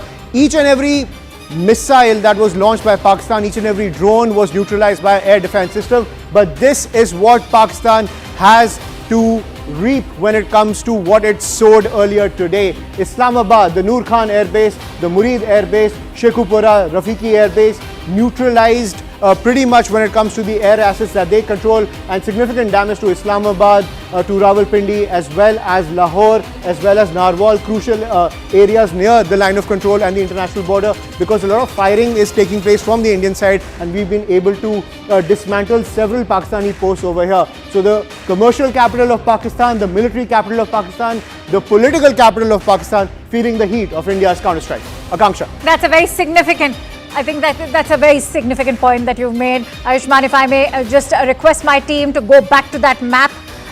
Team, if you could please switch back to that map. I want to keep the focus on that map as far as those locations that have been targeted by India are concerned. As Ayushman was rightly highlighting, Stephen, take a moment to reflect on all of these locations. As Ayushman highlighted, you're looking at the commercial capital, you're also looking at some very critical military installations, the air bases, you're looking at the national capital, which is Islamabad. What do you make of these attacks that have taken place in the interim of 9th to 10th May? They strike me as major attacks. They may well have been effective in decimating significant parts of Pakistan's Air Force and maybe other forces. Just to return to an earlier aspect of the discussion, I don't mean to lecture, and I'm just stating my opinion here. Right, sure. But it's, as I've said, one way or another, directly or indirectly, formally or informally, unless this thing were to keep escalating forever, there will need to be some discussions. Now, I suppose there's an outside chance Pakistan will simply throw up its hands without saying anything to India, give up without saying anything to India or the world, tell its people that somehow it accomplished its goals in this back and forth by overstating vastly what it accomplished through its own military actions. There's a possibility that that's the route it will go, but there are many, many other scenarios in which the two governments, one way or another, will need to talk to each other, even if it's just a matter of Pakistan trying to save face by saying it negotiated or reached some kind of a halt to these hostilities with India. And the alternative is, as I've said, very, very dangerous. It's not just a matter of two governments deciding we may go nuclear. All sorts of things can go wrong when nuclear powers are at odds. Just to pick an example from my own country's history, if not for the wisdom of a Russian colonel years ago, when mistakenly the radar in the Soviet air system indicated falsely a nuclear attack on the way from the US. If that colonel hadn't shown the common sense of saying, no, there's something going wrong with our system here, I'm not going to declare this a nuclear attack. If not for his wisdom, the US and the Soviet Union can decimate each other. So things can go wrong even if neither government wants to escalate. When things are very, very tense, they can go wrong due to a miscalculation by a lower level officer, due to misreadings of radar or other technical information. And that's why it's important to keep avenues of communication open, even if they're not being used right now. Okay. I'm going to now bring in Glenn Carl, who is a former CIA officer, joining me live on the broadcast. Glenn, very good to have you here on CNN News 18 today. We speak on a morning which is very optimistic for all Indians. There's a sense of pride for our Indian armed forces. A major victory at hand as India has struck back and struck hard at 3 air bases of Pakistan. If you can see my screen, all of those locations, one of them also being at the national capital of Pakistan. What do you make of all of these strikes that have taken place? Well, as everyone knows or is watching, this is the worst or most serious clash in decades. I think the reasons probably are the changed nature of the Pakistani government and officer corps, but also the changed nature of the leadership in India. India being more nationalist than in the past, and Pakistan being more Islamist. So that is alarming, and the pride that one can rightly feel in one's armed forces doesn't diminish the danger that I think is greater now than at any time for 25 years or more. Right, but when we are saying that, India has reached a point where terrorism from Pakistan, and when we are talking about terrorism emanating from Pak soil, you're looking at not just those camps, you're looking at funding, you're looking at training. India has perhaps also had enough, and that is the messaging behind those attacks. I'd like your thoughts. Well, one certainly would understand the sentiment of and wanting to put an end to the endless suffering that the terrorism causes and destabilization. But India is in a dilemma that any state faces confronting a terrorist threat, and in particular has a greater problem in that its neighbor is a dysfunctional government and society. So a conventional military response, whether it's from India or the United States, against a terrorist threat really never solves the problem. And were the war to become even worse and India to be victorious, as I imagine would be the case, that would probably invite greater problems yet, because certainly India doesn't want a state collapsed on its border rather than a troublesome one. So it's a terrible dilemma. What a state is to do about terrorism. The only solution is unsatisfying because it takes many years and should happen out of sight by intelligence services countering and trying to disrupt and break up terrorist cells and organizations, and a longer term, much larger effort to somehow change the conditions that lead to the terrorism. Okay. And no state has succeeded in doing that. Okay, I have some fresh updates coming in, and let me quickly go back to Ayushman, who continues to stay with us. In fact, we're getting in some breaking inputs as we speak, and some big ones. As what we are learning is that multiple drones have also been hovering over Islamabad, Rawalpindi, Sialkot, Lahore and Peshawar. What is it that you are bringing to us, Ayushman? Absolutely, that is information coming to us from our investigations editor Manoj Gupta. Akanksha, it seems Operation Sindoor 2.0 war is not over yet. And now what we are learning is that, as you were pointing out, multiple drones are still hovering over Islamabad, Rawalpindi, Sialkot, Lahore and Peshawar, the crucial cities in Pakistan, and also crucial areas where a lot of terror operations have also emanated from, namely Sialkot and Peshawar. And now what we are learning is that multiple drones are still hovering over Islamabad, Rawalpindi, Sialkot, Lahore and Peshawar. This is what top intelligence sources are telling CNN News 18, that Operation Sindoor 2.0 seems to be far from over as we are hitting the morning. Now what we are learning is that multiple drones are hovering over Islamabad, Rawalpindi, Sialkot, Lahore and Peshawar. So what is the road ahead when it comes to these drones which are hovering over these crucial cities after so much damage has been done by the Indian forces with the launch of the air-to-surface missiles? We'll have to wait and see how that plays out, but it seems the operation is still not over. Absolutely not. Let me actually take that question with Major Manik Jolly also, who continues to stay with us.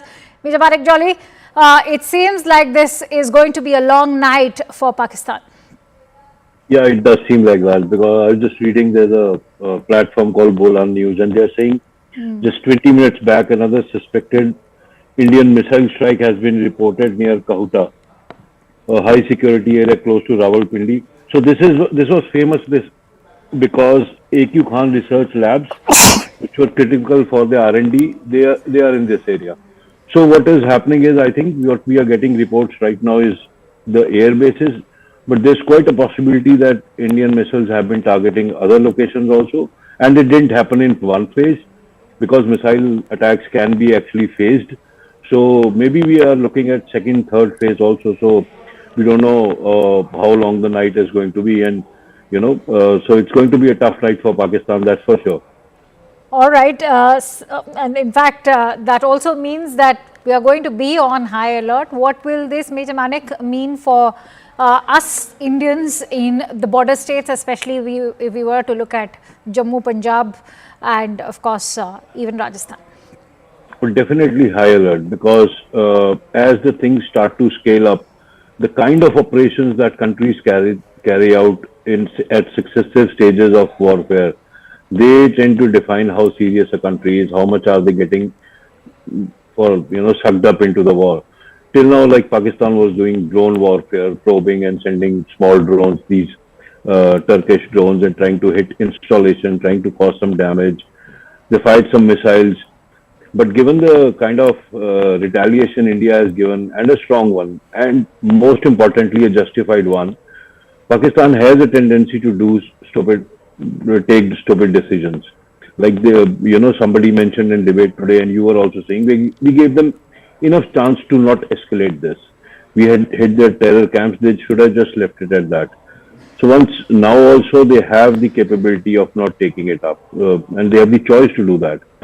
But I hope they take that choice and do not escalate it further, because it's just going to keep getting worse for them as the days go. So in that desperation, if they take the other call, that we are going to prove something to our people, to ourselves, without realizing the military capability they are dealing with, in their failed sense of pride and all that, they could go for more missile strikes, they could go for air raids, they could go for these standoff air raids, throwing in missiles, they could try and sneak in more terrorists. There's a lot they can do, and the worst part for border areas is that these are the places that will get affected most, because deep inside India is a huge country, and to get into the depth of it requires a lot of capability from Pakistan's side, which they don't have actually.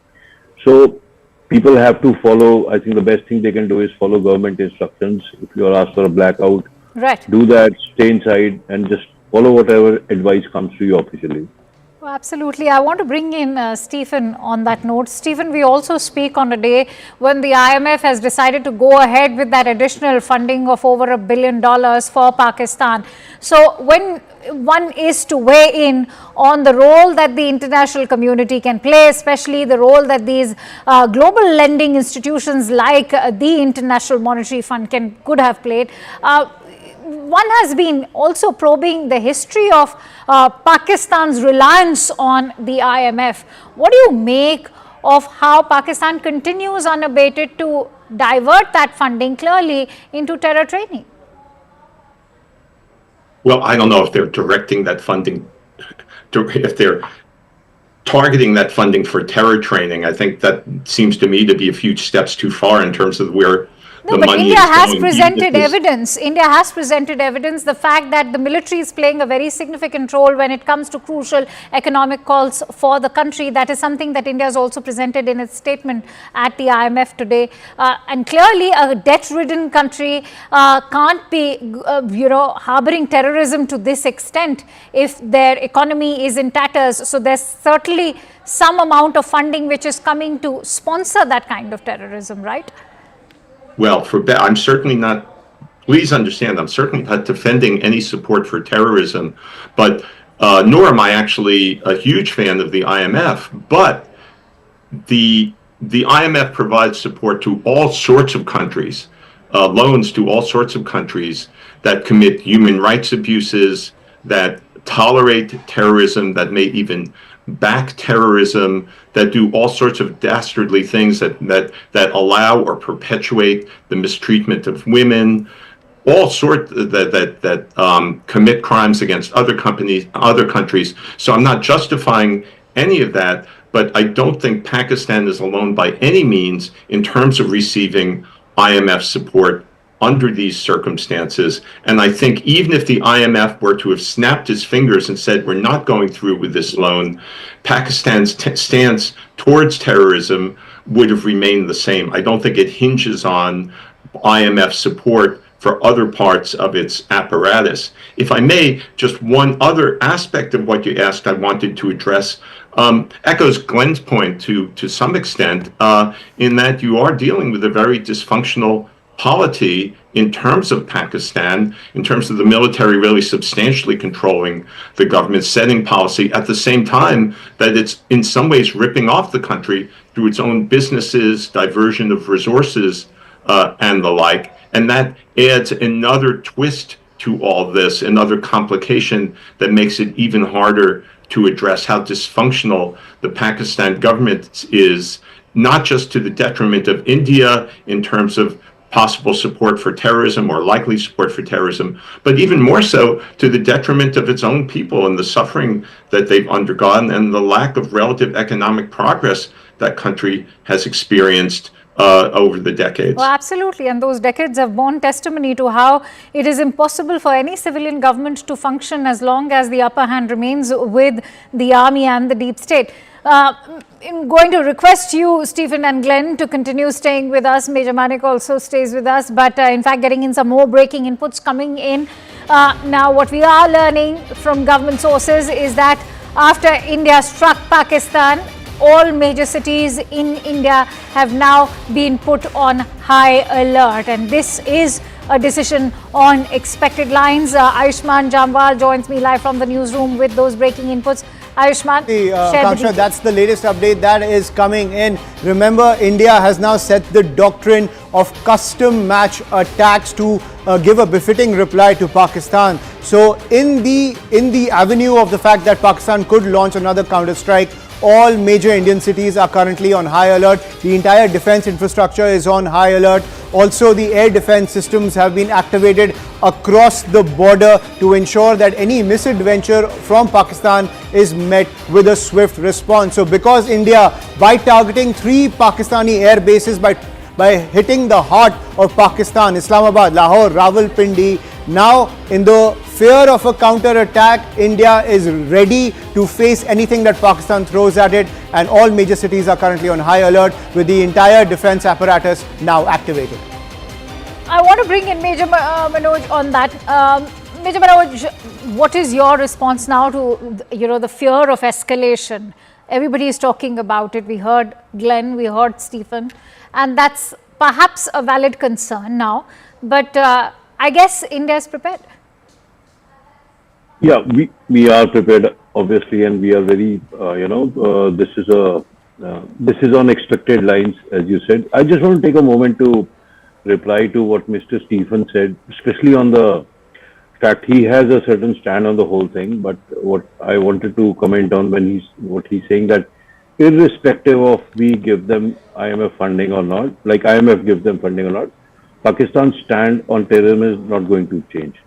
So here's what I have to say is that you cannot say that a country which has ample resources and some kind of intentions, that logically would want to pursue it and can pursue it successfully.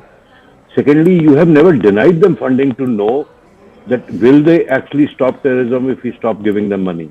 Will they use it? And it is a known thing that the infrastructure, the health services, education, everything is defunct in Pakistan.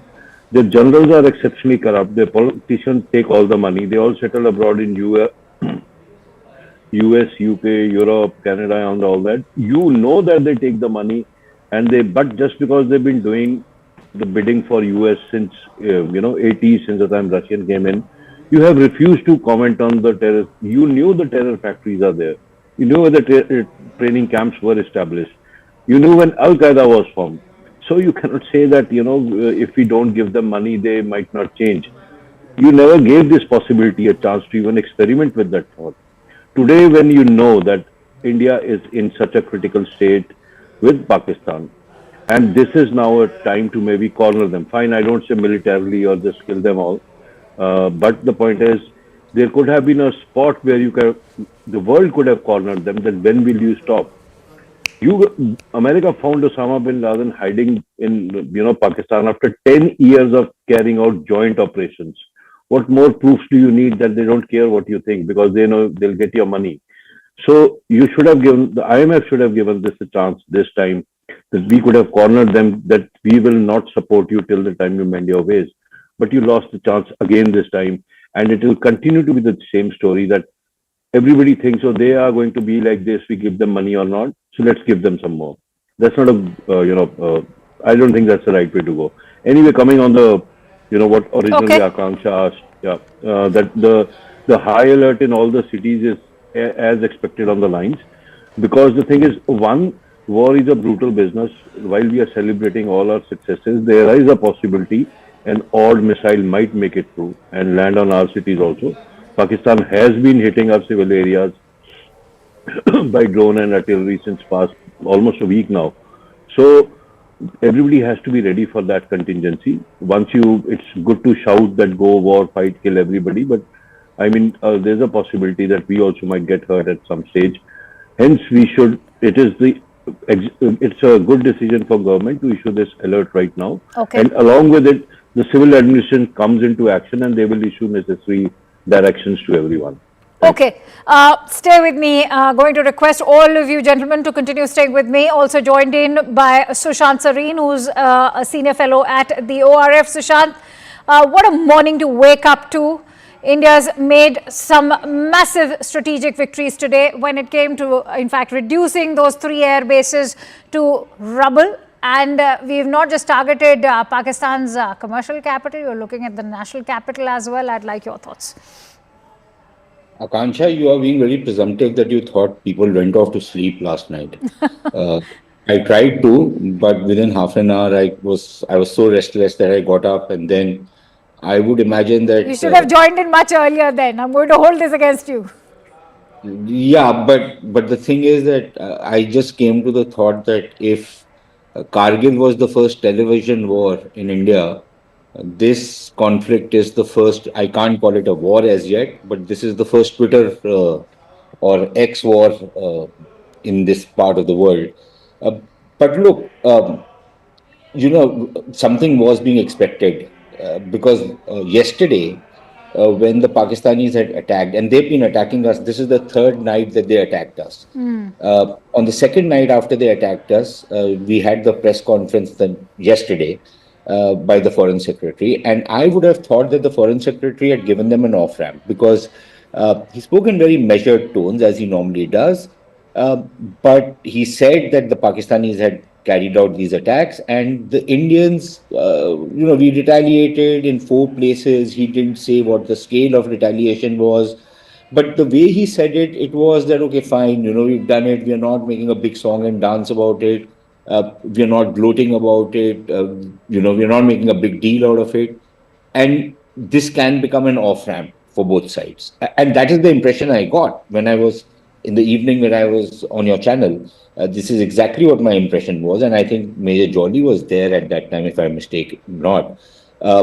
And my impression was that, we've said, okay, fine, let's take this off ramp. But clearly the Pakistanis have this habit of biting off a lot more than they can chew, and they thought that, obviously some damage must have been done. And just because their attacks have not been successful over the last 3 days, that does not give them a free pass. And the thing is that, so quite clearly, I think the message from the Indian side was that if they are now going to start continuing doing this, then we will also hit back and hit back hard. And I think that is what has happened tonight.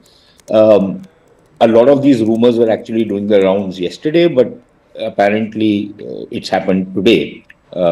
So I think now we are in a completely different situation, because the kind of retaliation India has done, it's very clear that the Pakistanis are going to try and hit back. How will they hit back? The reports, which if we can make some sense out of them, there is that they are going to use their air power, and they're going to try and strike at targets inside India. And we'd have to see how the rest of the air defenses, which have performed exceedingly well against drone attacks, how they perform against the Pakistani fighting. Stay Number with me. one. All right, finish the point, because I have some breaking inputs coming in. Number two, are they going to start the use of ballistic missiles? Because then we will also go up. Because so far we have not used any ballistic missile. At least there is no report of that. Even the Pakistanis are saying that all the attacks that we've done is from air to ground missiles. Yes. These are fighters and which have been used. And so if the Pakistanis are now going to scale up, then I think the response from the Indian side will be similar. All right. I'm afraid I'll have to interrupt you there, Sushant, because we have some big breaking inputs coming in. After 3 air bases, India has now hit at the Sukur airport in Sindh. This is another massive blast in Rawalpindi that has taken place. We can officially confirm this through sources that have shared information with Network 18's Security Affairs Editor, Mr. Manoj Gupta. Big breaking input coming in. A 4th blast now as India has hit the Sukur airport in Sindh. As I must tell you that this is a domestic airport, also known as the Begum Nusrat Bhutto airport. In fact, Ayushman joins me with more breaking information on that. Ayushman, what more details can you share with us? Absolutely, Akanksha. As we've been tracking all these sites that have been targeted by the air-to-surface missiles coming in from the Indian forces, more information coming in where Rawalpindi has now seen another blast. This is what top sources are telling CNN News 18. Information brought to us by our securities editor Manoj Gupta. Also, as you were pointing out, the Sukur airport in the Sindh area also now being targeted by these air-to-surface missiles as India unleashes on these particular sites in Pakistan in retaliation to Pakistan's drone attacks along the international border as well as the LOC. So we can just add it to the list of the attacks which are coming in. The Sukur airport has been targeted in Sindh. In Rawalpindi there is another blast, and as we were reporting earlier, Islamabad, the Noor Khan Air Base, the Murid Air Base, Shekhpura, the Rafiki Air Base, Darawal and Lahore also being targeted by the Indian forces. Air-to-surface missiles deployed when it comes to this offensive coming in from India. Absolutely. I want to go back to Sushant. In fact, Sushant, before I come to you, let me bring in Major Jolly, who continues to stay with us. Major Jolly, 3 air bases and now a domestic airport. What do you make of the kind of strategic edge that India has displayed today? It is fantastic. Actually, this is how it should be. If you're fighting a war, it's not a exchange of niceties. You are not expected to it is what India is doing. You take out the air bases. Then I just read somewhere that maybe an air battle is fine. This can be all misinformation. But taking out why they are taking out the other airport is because the moment wars happen, there are some airports which can act as a dual capability, civil as well as military. So if you're obviously the planners, I won't get into detail of that. The planners have decided that we are going to demolish or even mitigate any possibility of aircrafts taking off of this region, because whatever their bigger plan is. But we hold superiority. That's the point to note here. The kind of superiority that we are I mean, the word is enjoys actually. India enjoys right now that absolutely no air defense. India is striking when and wherever we want. This looks like a World War II kind of a setup when the smaller countries didn't have air defense and you All could right. go and send missiles everywhere. So All right. this is fantastic position to be in. I want to quickly bring in Glenn on that note. Glenn, what is your assessment of the way India has hit out at the air bases? Now this domestic airport, what does it speak of not just our defense, but also our offensive capabilities and the defense preparedness so far? Well, so far, it appears that India's modernization program of recent years has been bearing fruit. We have all been reading that it's only in the mid-process and that India was far from having really modernized doctrine, training, and equipment, but at present, it's an impressive performance. I can comment more substantively on the policy implications or objectives. India seems to me to have clear objectives that it's trying to achieve. One, obviously, to stop terrorism. These conventional attacks won't do that, but as a response to a terrorist act, they're completely understandable. And then two is to make the point and then stop having made the point. That's clear and sensible. Pakistan's objectives seem to me a lot murkier or incoherent. One could understand a response for pride and national sovereignty. But as one of the gentlemen said, it seemed clear also that India has been providing the off-ramps that one wants to in this sort of response. Yes. And Pakistan is not taking them, and I see nothing positive that Pakistan can achieve out of all of this. Stephen, I want to bring you in quickly about the way the Indian government has in fact put this out. They've said that these are going to be custom match attacks because remember just a day ago our own military installations, whether Udhampur or Pathankot, all of them were attacked. So this is indeed a custom match attack.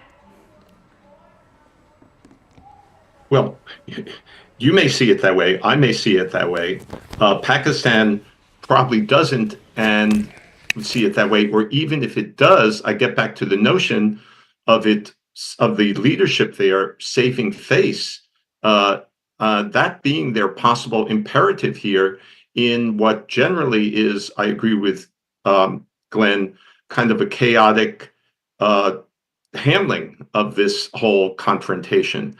And we shouldn't underestimate the extent to which they may be wanting to save face as this matter unfolds. The fact that India is now on high alert for return attacks means that I would think the Indian government is assessing that Pakistan might very possibly strike back. What does India do next? That's a good question if that happens. And I've said this before, but I hope that one way or another, a way is found to de-escalate this, maybe mediation by a third party. But we don't want this to get to a point where Pakistan sees no alternative to saving face other than using its ultimate nuclear weapons. Again, I don't think it'll come to that for all sorts of reasons, but we are in very, very dangerous territory now by virtue of that as even a small possibility. All right, Stephen Golub, thank you very much for joining us. If you're joining us early this morning, it's been a night of attacks and counterattacks. There's been a major escalation in the last few hours. It started with Pakistan trying to send ballistic missiles. That is a major step from these drones that they were sending for the last couple of nights. A major escalation by Pakistan trying to send ballistic missiles to at least 6 different places, all of which has been successfully intercepted. India, in return, has attacked multiple places in Pakistan. The latest that we're hearing is that the Sukur airbase in Sindh has been attacked. The Noor Khan Ali base in Punjab has also been attacked. So there are multiple locations where this is being attacked by surface-to-air missiles. Pakistan, in response, is now closed its airspace up until noon today, which means this is where India is hit. It is hit close to Islamabad. It has hit the Noor Khan Airbase in Rawalpindi, in Sheikhpura, in Chakwal, which is the Murid Airbase, also in Narowal, the Rafiki Airbase in Shorkot. So you have about 6 or 7 places where India is hit with surface-to-air missiles in what is clearly now the next rung of escalation. We're given to understand that Pakistan is scrambling its jets in response. We don't know what the nature of Pakistan's response is going to be, but this has been a major escalation after Pakistan managed to get that $1 billion tranche of the IMF loan, as well as, of course, after the visit of the Deputy Foreign Minister of Saudi Arabia to Islamabad. So I think somewhere the calculation now by both sides is that they're now climbing into the next step of the escalation ladder. What happens in the next few hours, we don't know. There is some kind of a response coming from Pakistan. India is, of course, 100% prepared for it. In about 20 minutes time, I'm given to understand, there will be a briefing in South Block by senior officials of the Defence Forces. We will bring you up to speed as and when we know who is addressing the media. Clearly, it's been a night of major escalation from Lahore to Sindh, Rawalpindi. Multiple air bases have been targeted by India. There's also, by the way, drones that have been hanging around major cities, including Lahore, Islamabad and Rawalpindi. In Haryana, over the skies over Sirsa, we're given to understand that the Fatah 2, the missile that Pakistan had launched, has been intercepted. So major escalation. There was an attempt by Pakistan to hit the Jammu Air Force Station as well. That too has been intercepted by India's air defenses. So from Lahore to Sindh, India is matching Pakistan tit for tat in what has been a major escalation by both sides. Pakistan, of course, deciding to climb that escalatory ladder after the decision of the International Monetary Fund to give it the $1 billion tranche of its loan, as well as, of course, after the visit of the Saudi foreign minister. Now, Pakistan seems to have made a calculation that they want to up the ante. We're getting more breaking news. This is again a bid by Pakistan to try and escalate the attack. The bid has been thwarted. Pakistan tried to attack the Jammu Air Force Station. Remember, Jammu has been in the target for the last 2 or 3 nights now. Remember the drone attacks that happened a couple of nights ago. It started with an attack on the Jammu airport. Now the Jammu Air Force Station was tried to be attacked by Pakistan using some form of missile. We're not sure what nature of missile they tried to use, but that attack, that attempt by Pakistan has been intercepted by India's air defense. So major escalation that has now been thwarted. Also earlier this morning, an attempt was made over Hisar in Haryana.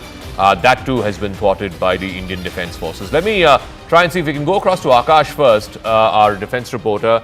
Akash, just paint the night for us. Where all has Pakistan tried to attack us, and where all has India responded to this Pakistani escalation? Right. So it started late in the evening yesterday. In fact, we saw that the ceasefire violations from evening, but then the drone attacks and also the missile came at around 8 p.m. And again, starting from Jammu and Samba, we saw the initial reports and in fact the confirmation that how drones have been coming, but all of these were thwarted. But this time around, Indian authorities and in fact the agencies, retaliated, and a strong retaliation was there. Noor Khan Air Base, that is in Rawalpindi, Shorkot Air Base, that is in Punjab, that have their JF-17 squadron, and Murid Air Base, that is again in Punjab. We have been told that these air bases have been hit, and in fact the assets, their air assets, including the air defense system, has been hit by Indian forces. We have seen the DGI-SPR confirmation as well, though we will wait for the official confirmation from the Indian Armed Forces, Zaka. But at this point in time, while we are talking, in fact in Jammu, we have been hearing a lot of AD gun sounds, and possibly there was an attempt to in fact destroy some sort of asset or the infrastructure in Air Force station here in Jammu, but it has been thwarted. thwarted. Our air defense is very much working. AD gun is importantly playing a major role this time around because we have upgraded and in fact incorporated the counter drone technologies in our AD gun systems.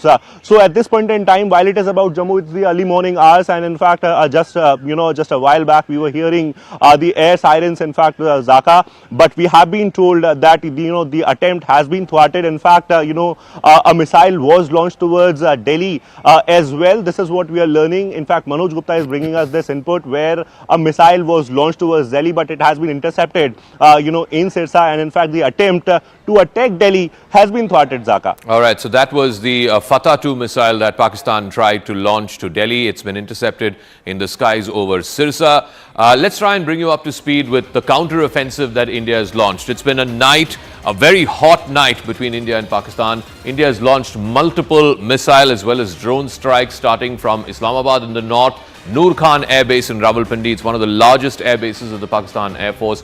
That has been hit. The Murid Air Base in Chakwal, again a substantially big air base of the Pakistan Air Force in Murid in Chakwal. That has also been hit. In Sheikhpura, a third air base in Rafiki, which is in Shorkat, which is further south. All of these are in Punjab, in the very heart of Pakistan, as it were, in Shorkat. The Rafiki Air Base of the Pakistan Air Force has also been hit, and we have one more, the Sukur Airport in Sindh. So Punjab and Sindh, which are the two biggest provinces in Pakistan, have been hit. Also in Narowal and Lahore, but these I think are smaller drone attacks. But India has also replied with ballistic missile attacks in response to what Pakistan tried to do. It launched the Fatah-2 directed at Delhi, but it was intercepted at the skies over Haryana.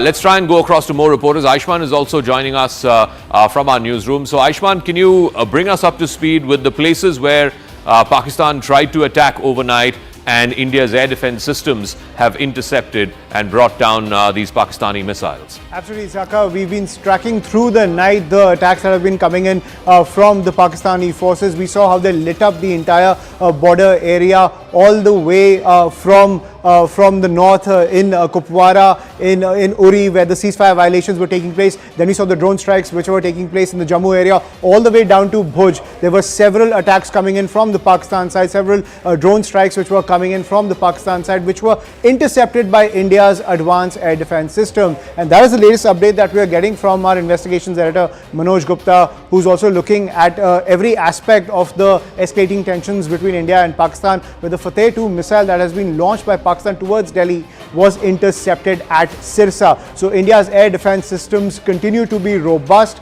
countering any offensive coming in from Pakistan. Pakistan tried those offensives when it came to targeting the military as well as certain civilian areas along the line of control and the international border, all the way from Jammu and Kashmir down to Rajasthan, even to Bhuj in near the Gujarat area. But clearly the air defense system was deterring all those attacks. But the tensions continue to escalate between the two sides because Pakistan is now priming its counter-offensive. All right, Aishman, we'll leave it at that. I think the big news that we have is that it's been a hot night between India and Pakistan over the last 4 or 5 hours. The escalation started by Pakistan right after its announcement that the IMF, the International Monetary Fund, has approved a tranche of $1 billion for Pakistan as part of a $7 billion package that was agreed to a few years ago. The big development is that India has hit multiple air bases of Pakistan from Punjab to Sindh. Pakistan has tried to send ballistic missiles. One of them, the Fatah-2, which is a medium-range ballistic missile with a range of about 400 kilometers, tried to, or at least sent in the direction of New Delhi, which is the national capital, but got intercepted, I'm given to understand, by the Barak air defense missile, the surface-to-air missile. It has been intercepted there, and it has been brought down in the skies over Sirsa in Haryana. Let me go across to our guests in what is, I'm afraid, a very, very serious escalation over the last 4 or 5 hours. Lieutenant General retired Sanjay Kulkarni is joining us, former DG of Infantry. Sushant Sareen, Senior Fellow at the Observer Research Foundation, is with us. Glenn Carl, former CIA officer, is also with us. Let me start with you, Lieutenant General. What do you make of this sudden and serious escalation by Pakistan? India, of course, responding measure for measure. Do you reckon now we are in the next rung, as it were, of the escalation ladder. We've now climbed to the second rung. Now both countries are sending ballistic missiles at each other. Good morning, Zaka. Good morning to my fellow panelists. Definitely, I think in the escalatory ladder, we've gone a notch higher, because on the 8th, we had the Pakis fire about 400 odd missiles and drones towards India. All of them, of course, neutralized. Well, yes, last night also almost similar, when we saw at around 9ish when things started off from Pakistan side. Most of the targets again from, like on the 8th, it was from, we could say from Leh to Sir Creek.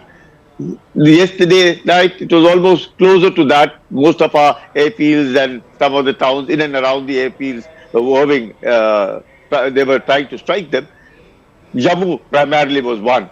But then what I hear from what you are saying, that at night they attempted to strike Delhi with Hatab 2 and being intercepted at Sirsa. Obviously now it required to go up the escalation ladder, because so far we've been attempting to keep everything restrained, well, non-escalatory, but it's time now. There's no more restraint and no more non-escalatory. Not, I wouldn't even call it tit for tat, just give it back, and give it back in measures that Pakistan realizes it, that it's too much. You can't be doing it. I think Pakistan doesn't seem to realize, and we have to hit at the source of terror. And the source of terror is the Pakistan army. We have to make sure that all assets of the Pakistan army have to be hit, and none better than where it hurts the most. And this, the airfield was one, the nerve center, Rawalpindi, yet another one which needs to be hit, so that the Pakistanis realize it, that if they try and go up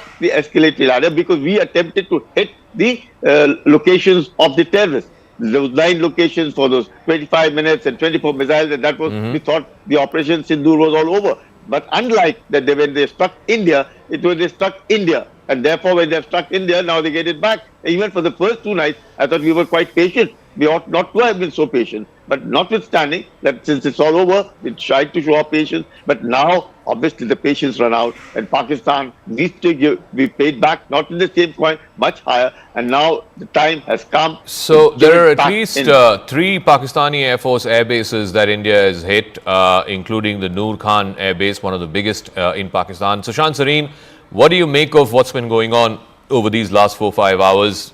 Is this now definitely both sides climbing up the escalation ladder? The attempt by Pakistan to try and send a missile to Delhi, that is a serious escalation. How do you think that is being viewed in New Delhi? We believe there's going to be a briefing by the armed forces in the next few minutes, but what's your assessment? Zaka, I would imagine that the Pakistani attempt to fire a missile at Delhi would have really, let's say, would have lifted some of the restraints that the Indians have been putting on themselves over the last 2 days.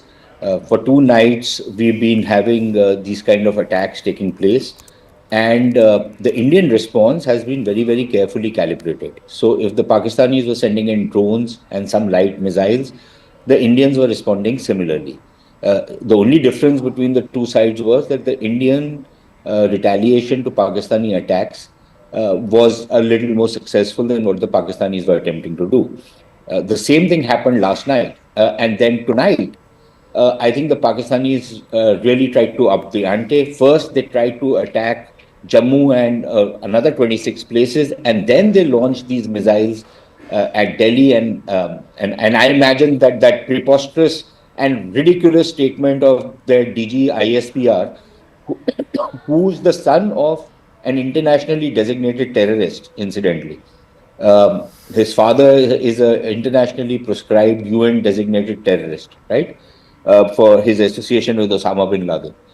That guy is the DG ISPR. Now he says that 6 missiles were launched from Adampur, 5 of them on Amritsar and 1 on Adampur itself. So from Adampur, we launched a missile in Adampur and 1 in Amritsar, say 5 in Amritsar, to kill 6. How stupid can he be? But he is.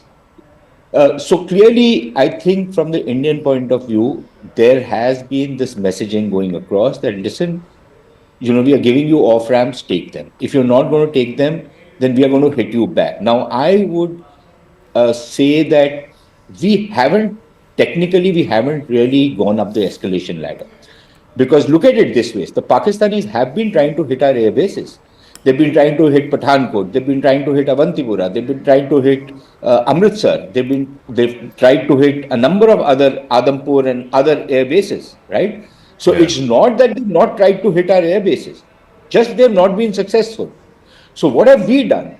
We have also hit their air bases. We've used drones, and I'm now going by Pakistani accounts because we still don't have any Indian official accounts. The Pakistanis have claimed that the attacks on some of their air bases were from air to surface, which means that it were Indian aircraft which were firing those missiles from the air. And that is something which has been done in the past as well. So it is not in that sense a very significant escalation. We haven't as yet used ballistic missiles, surface to surface missiles. So we have also kept under a certain threshold so far. Just that our attacks have been a lot more successful, okay? And theirs have failed. Now, you cannot launch an assault on me and then claim the failure of your assault as a virtue and play victim. I'm sorry, that does not work. You launched an attack, it failed. I now am launching a counter attack, which seems to have gone down fairly well. But let's not kid ourselves. We are now going to be climbing up the escalation ladder because the Pakistanis are going to try and come back at us with full force. And let's see, the next few hours, maybe this day will be a very critical day. Let's also not kid ourselves, Zaka, and I think we should be prepared. Our people should be prepared that there will be things which will get through our defenses. There will be casualties, there will be damage, there will be loss, and we should man up and take it all. Okay. And then go and take some more. Yeah, I just want to bring in a word. A word that top government sources have told our investigations editor Manoj Gupta. We can break that as well. This is a message, and I guess this will be a message that will be conveyed by the defense folks who will be briefing the media, I believe, at 5:45 on the south lawns of the South Block. This is what top government sources have told Manoj Gupta, that Pakistan should try and understand that all that India is doing is commitment to a proportionate response, and that they should stop now. Pakistan should stop now. Otherwise, the next time India will have to be forced to climb the escalation ladder. So Pakistan needs to get the message and needs to stop now. It needs to stop sending all of these ballistic missiles. The Fatah 2 was attempted to hit Delhi, but it got intercepted in the skies over Haryana. Let me also try and go back to our reporters before I go back to the guests. Look, over the last 6 hours or so, there has been an attempt by Pakistan through drones, through ballistic missiles, to try and hit India at multiple places, multiple air stations. Let's try and go full frame to that. Multiple air stations have been targeted in Jammu. Jammu Air Base particularly seems to be one area where the Pakistanis have been trying for the last 3 nights to try and cause some damage. We've had drone attacks last night in Srinagar.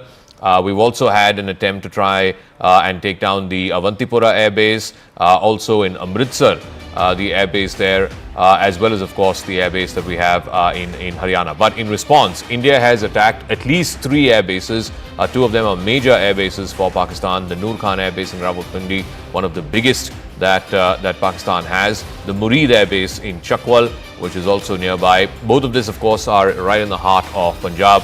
Then there is the Rafiki Air Base, a smaller one in Shorkot in southern Punjab.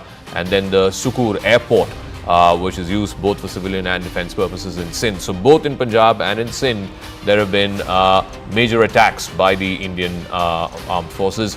We're given to understand that at least some of these have been surface-to-air missiles, and some of these have been air-to-surface missiles, so they've been launched from a fighter jet. We'll try and get further information of that, but this is how it is looking right now. If Akash and let's get a sense of who are the other reporters that we have on the ground.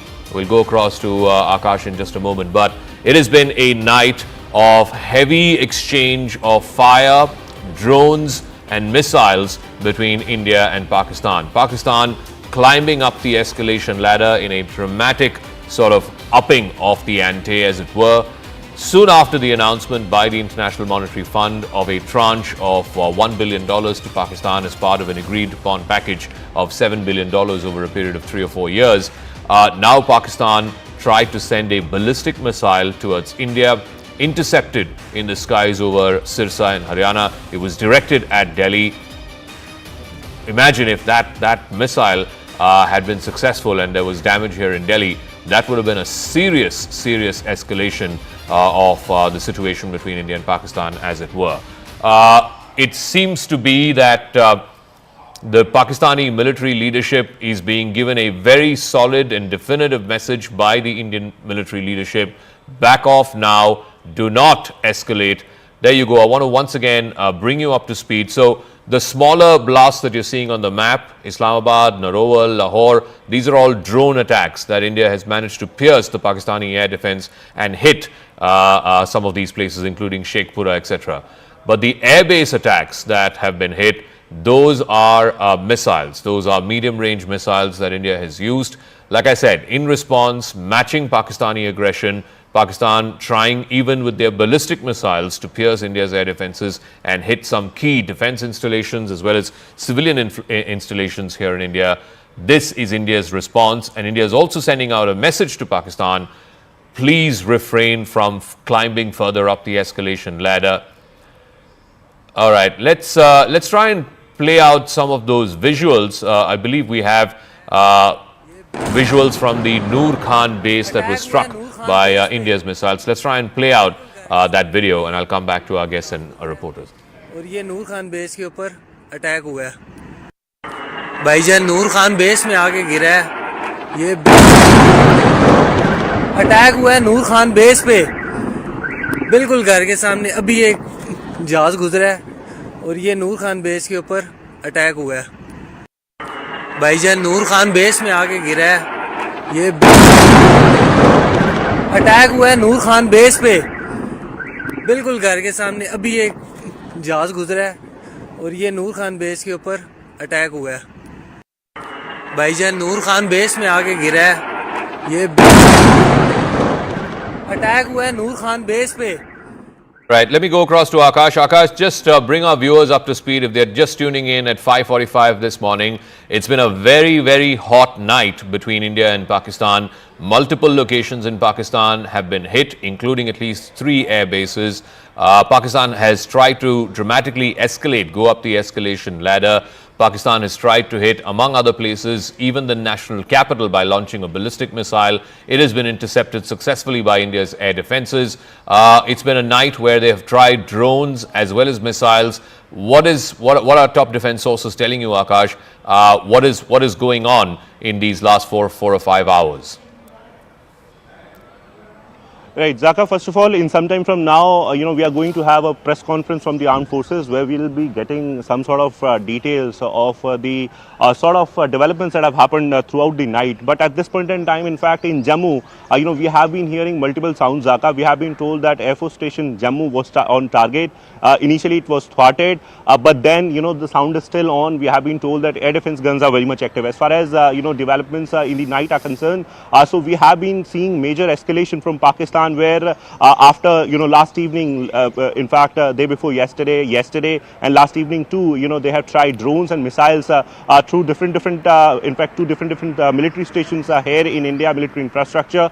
Jammu is one prime target where they have been, in fact, Zaka, you can hear the sounds as well, the air defense guns where Jammu is on target, and again we are hearing these sounds where our sources are telling us that Air Force Station was on target, but it was thwarted. Something rocket propelled is being sent. It can be a missile, it can be a UAV as well. We have been told, and we know that how they are using SH-15 as well. But yes, SH-15, there is less possibility that it can come here, even when they are bringing it to that bulge near Akhnur. At this point in time, while we talk about other places, so we have been told that crucial military infrastructure is on target. Of course, we will not tell the location because of limitations, but they are targeting our crucial air assets. None of them None of them till now is successful. They tried, attacking Delhi as well, but it was thwarted. As far as Pakistan and its assets are concerned, Zaka, we have been told that Noor Khan Air Base, one of their important bases in Rawalpindi, very close to the headquarters, and in fact, very close to the important infrastructure, was hit last night. Successful hit. In fact, their air assets were targeted, and military aircraft and transport aircraft both are there in the particular air base. We know that how they have the C-130 transport aircraft in that. They are operating some sort of drones from there. These facilities were hit by the Indian Armed Forces, including very high value target of the AD systems and radars.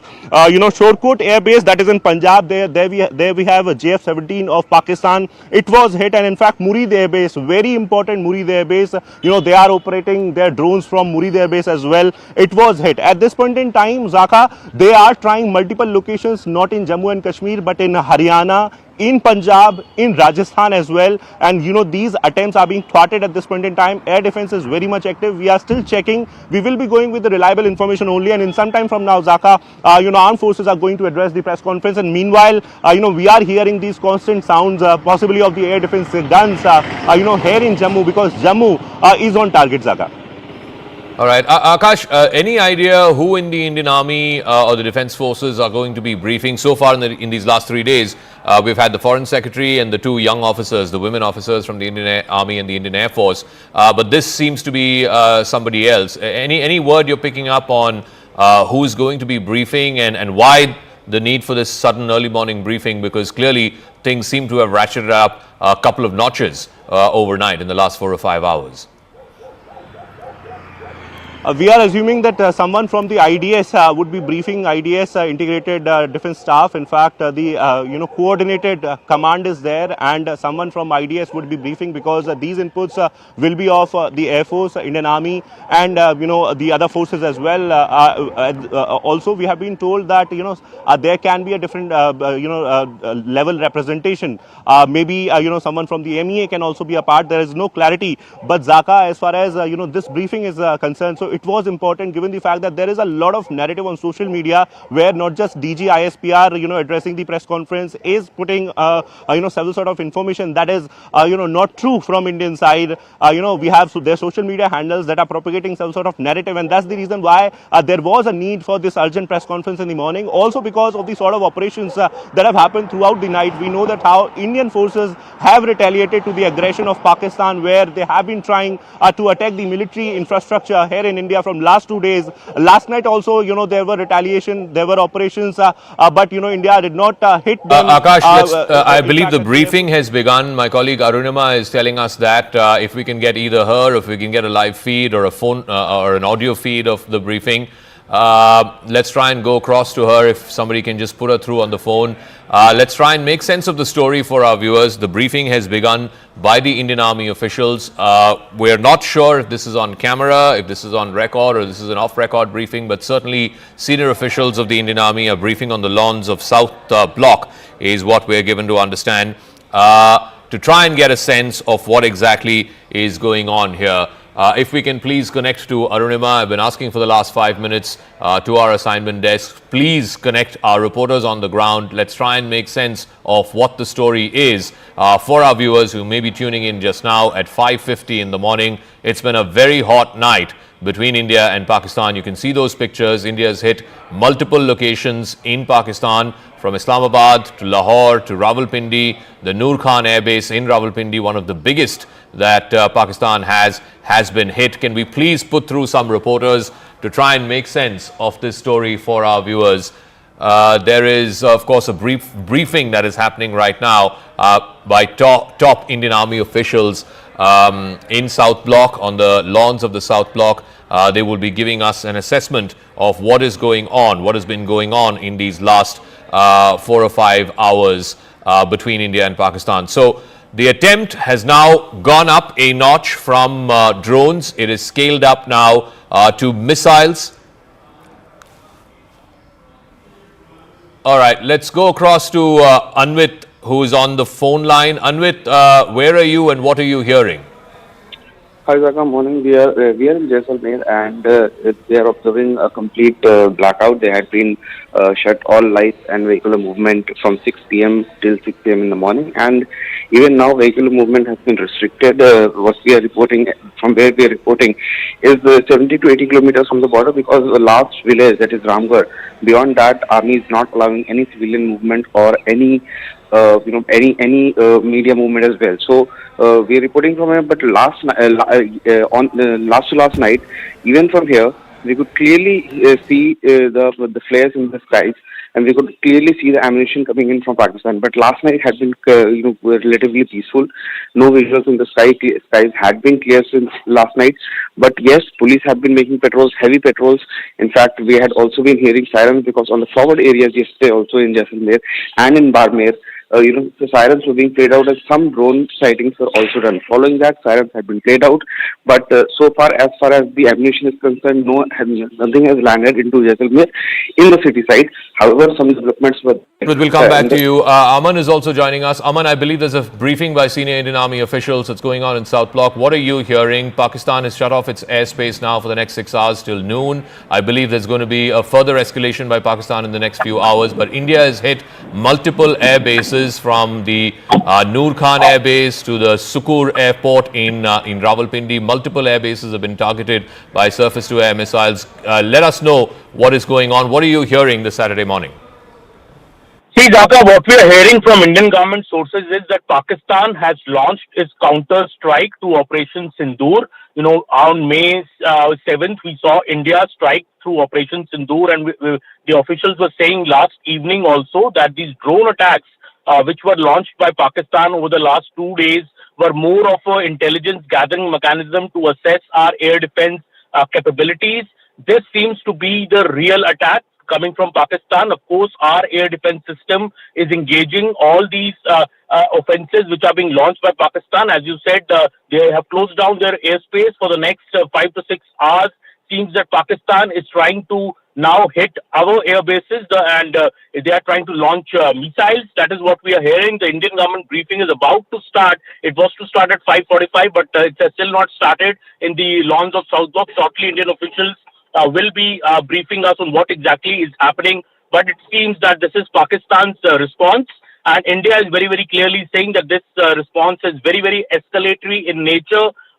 We are warning Pakistan to stop this, or India's response to this will be even more severe. Pakistan seems to be escalating the situation, Zaka, and that is what the Indian government sources are saying so far. We'll await the official press briefing, which is to happen in the next few minutes, Zaka. Okay, Anshul is also joining us from Pathankot. What's happened there overnight? I believe there was multiple drones flying over the Pathankot airbase overnight. What is the latest that you can share with us, Anshul? So yes, specifically over the last half an hour to 45 minutes, there has been at least 30 to 35 loud explosions that we have heard ourselves over here. I'll just try and move out of the frame and try and give a sense as how close is enemy at this point in time. The hills that you are seeing over there, these hills actually belong to the Pakistan. So we are, in fact, Pathankot is very, very close to the international border, and from this direction itself, there were several projectiles that were launched from the side of Pakistan, but our air defense systems have made sure that all these projectiles that were launched from that end were actually controlled in the air itself. They were blasted in the air itself. Nothing untoward has been reported till now. The Pathankot airbase is absolutely safe, is what we are being told. The situation is still tense because the blackouts are still continuing. There is no electricity across Pathankot over the last 4 hours. The blackout was supposed to end at 4 a.m. It is still continuing over here.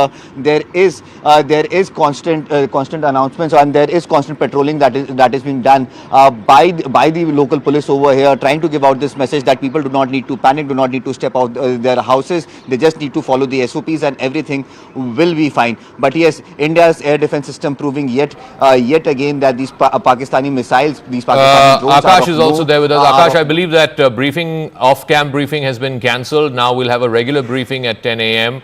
Any idea on why that off-cam briefing has been cancelled, and what's going on? What's the word you're picking up from MOD headquarters? the operations are ongoing, situation is evolving, and that's the reason why they have in fact they have cancelled the briefing. We have been learning, Zaka. In fact, this briefing will be happening after 10 a.m. we have been told, and this will be a regular briefing since we are hearing about several attacks at different places throughout India. Specifically, they are targeting Pathankot, Jammu. In fact, I'm learning about some attempts in Jaisalmer as well once again, but then we'll wait for the confirmation. They are firing ballistic missiles at places.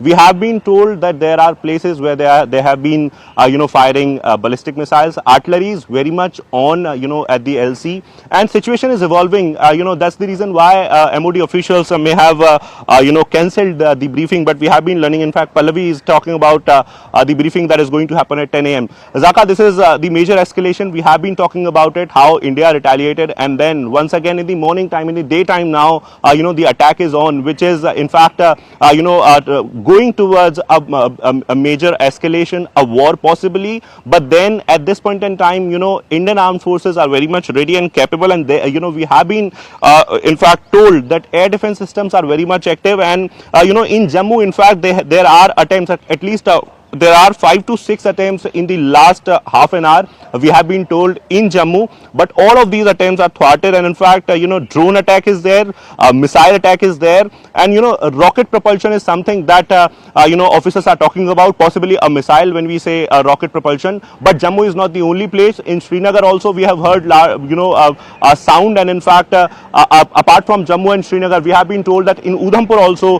sirens are on. So at this point in time, while India has given it back to Pakistan at 3 different air bases of Pakistan, it seems that Pakistan is once again trying to attack the military infrastructure, specifically the Air Force stations and the air bases. Possibly they want to attack on airstrips or the the air assets that we have at the Air Force stations. But yes, an official word is very much expected, because we have been in fact told about several other things. And then I'm hearing the constant sound, Zaka. I want to stress on this particular sound, because Jammu is one prime target. So Jammu is very close to the international boundary, international border. In the initial day, we have seen that how a barrage of drones were launched towards Jammu, and this time around we are learning about missiles. I'm also trying to check the environment. In fact, the clouds where I'm unable to see anything. Very close to the airport I'm standing, and at that particular place only we are seeing, in fact we are seeing this sort of action where we have been told that missiles are there, missiles are coming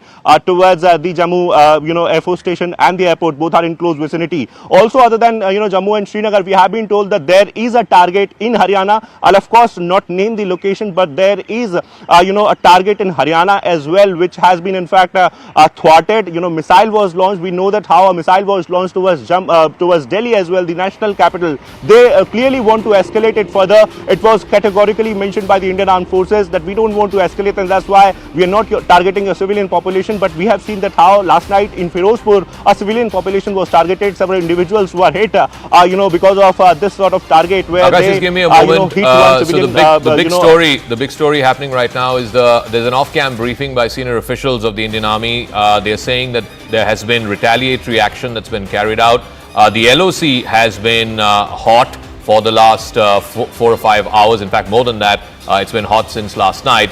But what has happened overnight is Pakistan has now climbed up the escalation ladder from drones which did not have any explosives. They've now notched it up to drones with explosives. And last night, they have now notched it up one rung further in the escalation ladder, trying to hit India through ballistic missiles, including one, a Fatah-2, which was launched in the direction of Delhi.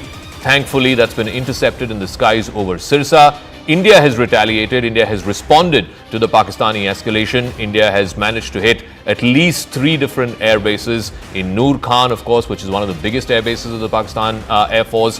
They've also hit an air base in Chakwal, a civil-cum-military airport in Sukur in Sindh. So multiple military installations and civil installations as well have been hit. It's been a combination of drone attacks plus missile attacks. I also want to get more information at 10 a.m.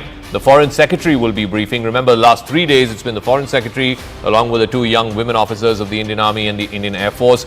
So that briefing is going to happen at 10 a.m. That's going to be on the record. Right now, what is happening is an off-record briefing by senior officials of the Indian Army. Let's go across to more reporters who are also joining us. Ishan is joining us from Srinagar. Ishan, again, looks like it's been a very hot night in Srinagar as well as in other parts of the Kashmir Valley. Well, Zaka, right. This is for the first time also that drones came to Srinagar, Avantipura, and Baramulla. Multiple, blasts were heard, and the defense system ensured that none of the air bases was hit. The target was to hit Avantipura Air Base and Srinagar Air Station. We should understand that Srinagar Airport is not just a civilian airport. It's a military army, Air Force air station. So that's why they try to hit the crucial infrastructure. And even 5 or 10 minutes back, we heard in Srinagar, people are waking up to the two loud blasts that were heard, possibly intercepting some kind of missiles or some kind of projectile being fired towards possibly airports in Srinagar or Avantipura. These are the main two bases. But apart from this, we have been learning that they tried to carry out, drone-based attacks last night on the India's military infrastructure, particularly in Baramulla, which acts as a front line for the line of control. So they might have tried to hit the Indian Army's main assets in Baramulla, Srinagar, and Avantipur. But that has been repulsed. What we have been given also to understand is that security around these vital installations has been doubled, and it's amply clear that they are going to attack these vital installations to basically stop the militaries or air forces advance. If at all that happens with Pakistan. But during overnight, there has been massive shelling that has taken place both on the line of control in Kashmir and also other areas of Kashmir where people have already left their houses and left for safer destinations. All right, Aman is also joining us. Aman, what's the word you're hearing from top government sources? It's been a very, very hot night, escalatory action by Pakistan. India responding with both drone attacks as well as surface-to-air missiles. What are you learning from top government sources? I believe the Foreign Secretary will be having that briefing at 10 a.m. for an official word. But what are you picking up on what an escalatory night it's been between Friday night and Saturday morning? Well, absolutely, Zaka. It's been a big escalation, first from Pakistan and a big response from India. That is what we're hearing from top government sources, especially India's attack on 3 air bases of Pakistan, mainly the Noor Khan Air Base, which has in Rawalpindi, which is a major response by India, because this is now India firing missiles at Pakistan after the relentless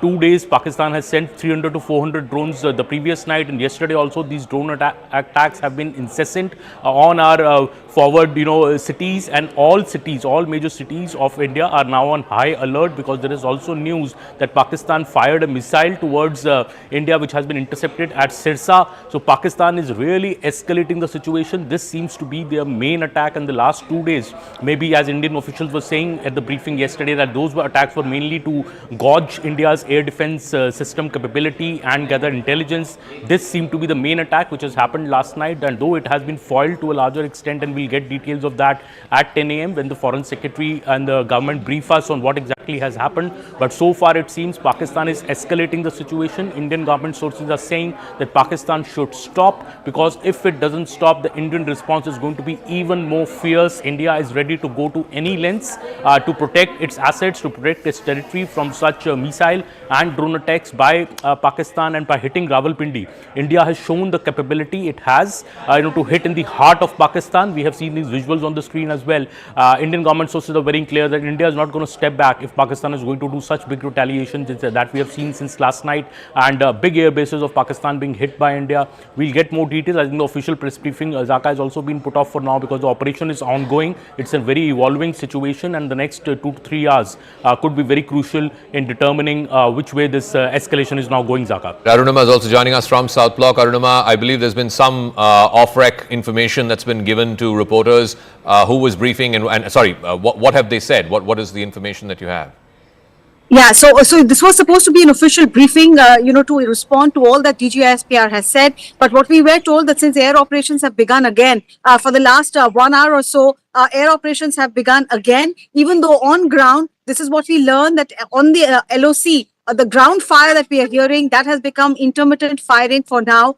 So the entire focus is on the sky. And because of those ongoing air operations, the briefing has been delayed now. The briefing is now expected at 10. But what we can confirm is that, South Block is carrying on retaliatory attacks after Pakistan carried out its misadventure at 26 locations last night as well. And these are air operations mainly that are going on. DGISPR and Pakistani officials claim that Pathankot and Jammu air bases in India were targeted, but there's no confirmation that is coming in from South Block at this stage about whether Pathankot or Jammu air base was targeted at all, because we have seen over the last 2 days also such attempts were made and the attempts were thwarted. India, however, is confirming that three Pakistani air bases have been successfully targeted as a retaliatory action after Pakistan's misadventure. At around 10 o'clock, we're expecting a detailed list of the overnight operations that have been carried out. One must emphasize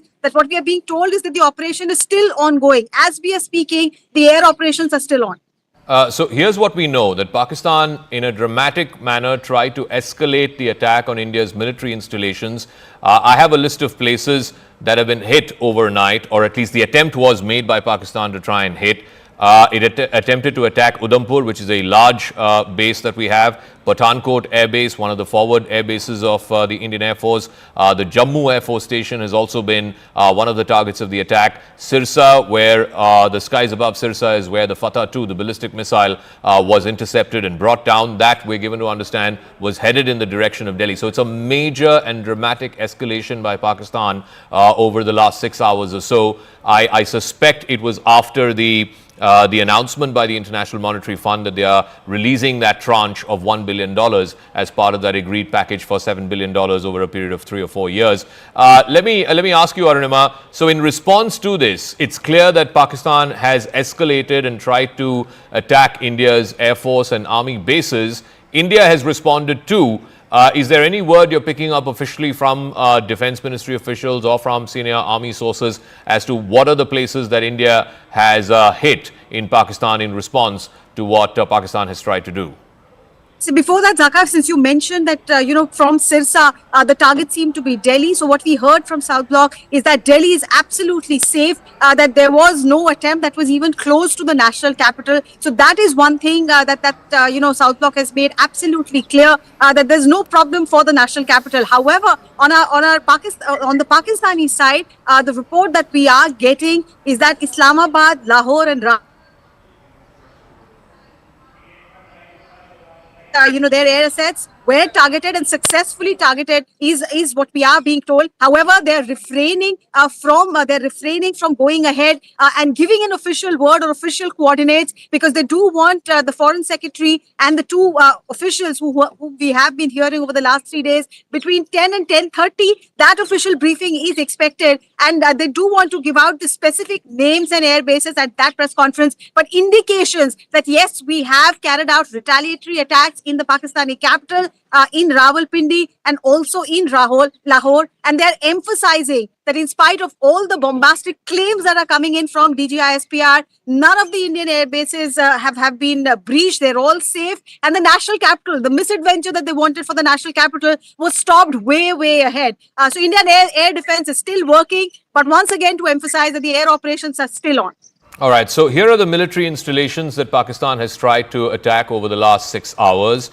There was an attempt at the Udhampur station, at the Pathankot Air Force Base, the Jammu Air Force Station, and of course over Sirsa, which again is a large Air Force base, Air Force station in Udhampur as well. There, the missile, the ballistic missile, the Fatah 2, which is a medium-range missile, is about 300-400 kilometers range, which Pakistan tried to send in the direction of the national capital. That has been intercepted and that has been brought down in the skies over Sirsa. So there are at least 4 or 5 Air Force stations that Pakistan has tried to attack, Indian Air Force bases that Pakistan has tried to attack over the last 6 hours. In response, India has hit back and it has targeted at least 3 major air bases of the Pakistan Air Force. The biggest one, of course, the Noor Khan Air Base, right in the heart of Rawalpindi. You've also had an attack on the Chakwal Air Base and the Rafiki Air Base. There's also one on a smaller civilian defense airport in Sukur in Sindh. So at least about 4 locations which are air facilities have been hit by India, both in drone attacks as well as missile attacks. Again, medium-range missiles that have been launched, air-to-surface missiles. Let me go back to our report. Aman is also joining us. Aman, again, just putting this into perspective for our viewers. So up until last night, till that IMF announcement happened, till about midnight or so, Pakistan was sending these exploratory drones, these probing missions. At least on the first night, none of them seemed to have explosives attached. Last night, there seemed to be explosives with some of those drones.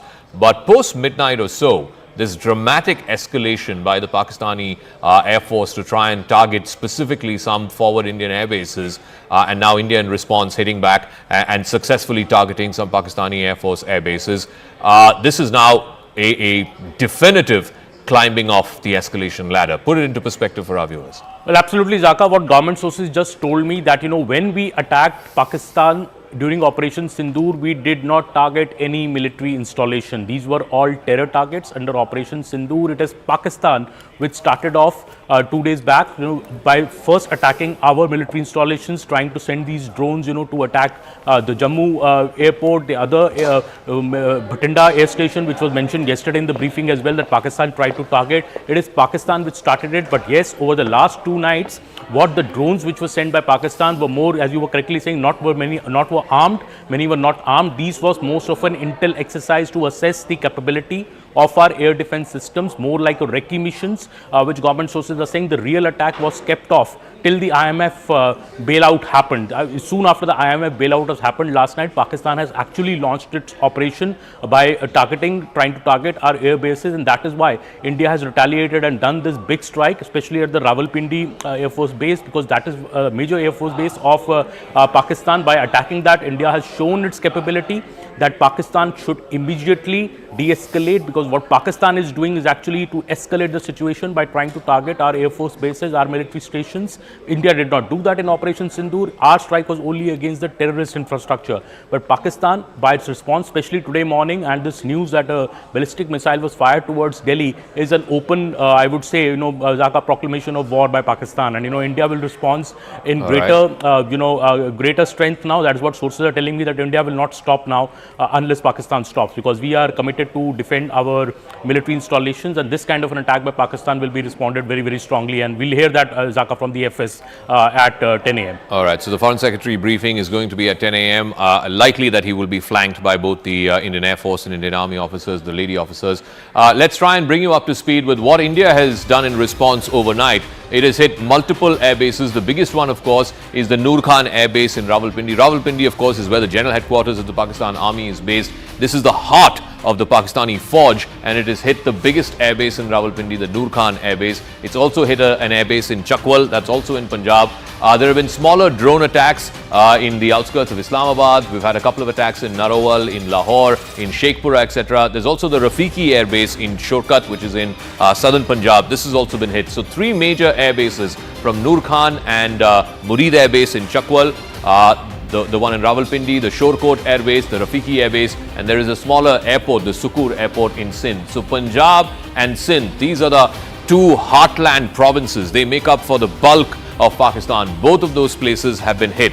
Some of these smaller blasts have been through what they call loitering munitions, these suicide drones, these LMS drones. But some of the bigger attacks on the Air Force stations, we can show that Noor Khan base attack, the Rawalpindi Air Base attack, that was through a major ballistic missile. We're also getting more breaking news. This, of course, in response to what Pakistan has tried to do in India, getting breaking news that there have been at least 3 blasts that have been reported in Udhampur at the military base there. It's again one of our forward bases. There has been some degree of damage. The damage assessment is being done right now. There has been shelling, and this is, of course, keeping the LOC active and hot. There's been massive heavy artillery shelling that's been going on across Surankot, Jammu, Naushera, as well as Rajouri. Let me go across to Ishan with more details on this. So Ishan, the activity, the heavy artillery shelling is happening now, not just across the LC, but also happening across the international border. Akash has more on that. So Akash, Udhampur Air Force Station, I believe, has suffered some damage. What the extent of the damage is, we don't know. They're assessing that right now. But more importantly, there's also heavy artillery fire across the international boundary, Surankot, Jammu, Naushera, as well as the Poonch Rajouri sector. Right, so a ceasefire violation is there, at the LC, but yes, Udhampur was one target, and Manoj Gupta is, reporting, in fact, that how Udhampur has got hit. In fact, there were sounds in the Udhampur, and there we have the headquarters of the Northern Army Command, and that's why it is very crucial place. It was on target. In fact, day before yesterday. Yesterday it was on target, but we have no confirmation of the hit. But yes, three sounds have been heard. In fact, from this particular location. Also, Zaka, in Jammu, I'm learning about a civilian location being hit. They are targeting civilian population while the attack on the Air Force station or the airbase was thwarted. I'm learning that in Jammu we have some civilian casualty, possibly injuries, or I should say, in some time from now we'll have confirmation. But we have air sirens once again here in Jammu, and Zaka, today they are launching the ballistic missiles. We know that how they have Fatah series, which has got 120 kilometers of range, and they possibly have been launching the Fatah missiles. And in fact, there is a plan of further escalation, given the fact that DG ISPR addressed the press conference and said a number of things which in fact have not been confirmed by Indian Armed Forces. At around 10 a.m. we'll be having confirmation. But yes, artillery fire has been going on in Srinagar. The explosive sounds are in fact very much there. In fact, have been heard by the locals, and Ishan has been reporting from there. In Poonch area, shelling has been happening at the line of control, where we have reported that how civilian population was targeted. Gurudwara was targeted in Rajouri as well. Akash, just stay on with us. I'm going to come back to you in just 1 second. I want to bring our viewers up to speed and give them a degree of reassurance as well that Pakistan has been attempting to hit multiple Indian Air Force bases, forward air bases, but the good news that I can share with you is that all are safe. There's been relatively minor damage that has happened. No casualties, no fatalities in any of these installations. The Pathankot forward air base, the Jammu Air Force Station, the Udhampur Air Force Station, all are safe. That is the word that we have from top government sources. All three of our forward air bases are safe. All personnel have been accounted for. Whatever minor damage assessment is going on, but all three air bases are safe. Arunima has more on this. So Arunima, that's the big picture. Pakistan trying to attack India's forward air bases. All of them are safe. In retaliation, India targeting some of Pakistan's air bases. The Noor Khan air base up in Rawalpindi is one of the biggest that they have in the country, and that has been hit badly. You can see from those pictures. Arunima. Successfully targeting Pakistan is what we are hearing as well. One must underline that officially at 10 a.m. we are expecting location by location, coordinate by coordinate briefing by the Ministry of External Affairs. Most likely Foreign Secretary will take the podium once again, along with the two officers from the Indian Army and the women officers from the Indian Army and the Air Force. But what we are being told is that even though Pakistan attempted to attack Pathankot, they attempted to carry out attacks in Udhampur and also in Jammu. All these three air bases, the air assets were targeted, but Indian Air Defence managed to thwart all these three attacks at Jammu, Udhampur, Pathankot. No damage done. All our assets are safe. There's no casualty, no injury to any personnel present in the in the air base complex. All right. Arunima, we'll try and come back to you as you try and, look, reporters are spread all across the country, particularly in some of these points that have been hit or attempted to be hit by Pakistan. There has been cross LC as well as cross IB firing. This is heavy artillery shelling that Pakistan has been undertaking for the last couple of nights at least. In the Jammu, Poonch, Rajouri, that sector, in Surankot, in Nowshera, as well as in Rajouri, overnight there's been heavy artillery shelling. Ishan is there with us with more details on that. So just break this down for us. There's been an attempt to hit some of the forward air stations. All of those have been thwarted, but at the same time, Pakistan is also using heavy artillery fire, both across the LC as well as across the IB. Well, absolutely right, Zaka. Even it started yesterday before the sunset. Generally, they would fire towards Indian positions after sunset, but yesterday they started firing at around 4:30, and then India had to retaliate. This is happening in Uri, this is happening in Keran, Tangdar, Kupwara. Every place in line of control has been impacted by the ceasefire violation. People have been moved, people have been taken out to safer locations and safer shelters, and now we're hearing that the exchange is still happening on the line of control.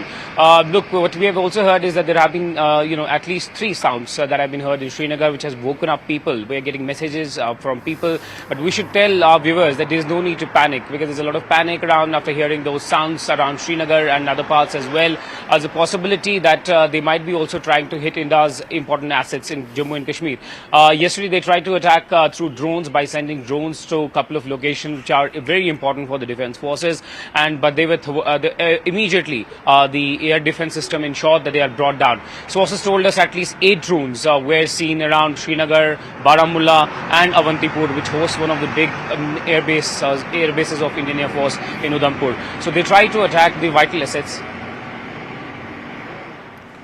All right, so Ishan, we'll come back to you. There's some forward air bases, including Udhampur, Pathankot, I believe even Adhampur, again in Haryana, which is again a forward air base, has also been tried to be hit. Akash, what are top Ministry of Defense officials, Indian Army, Indian Air Force officials telling you? Clearly, I think Pakistan is climbing the escalation ladder, no doubt about it. That has been the attempt. The attempt has also been to try and target some of India's forward air bases and air force stations. All of those attempts have been thwarted by India.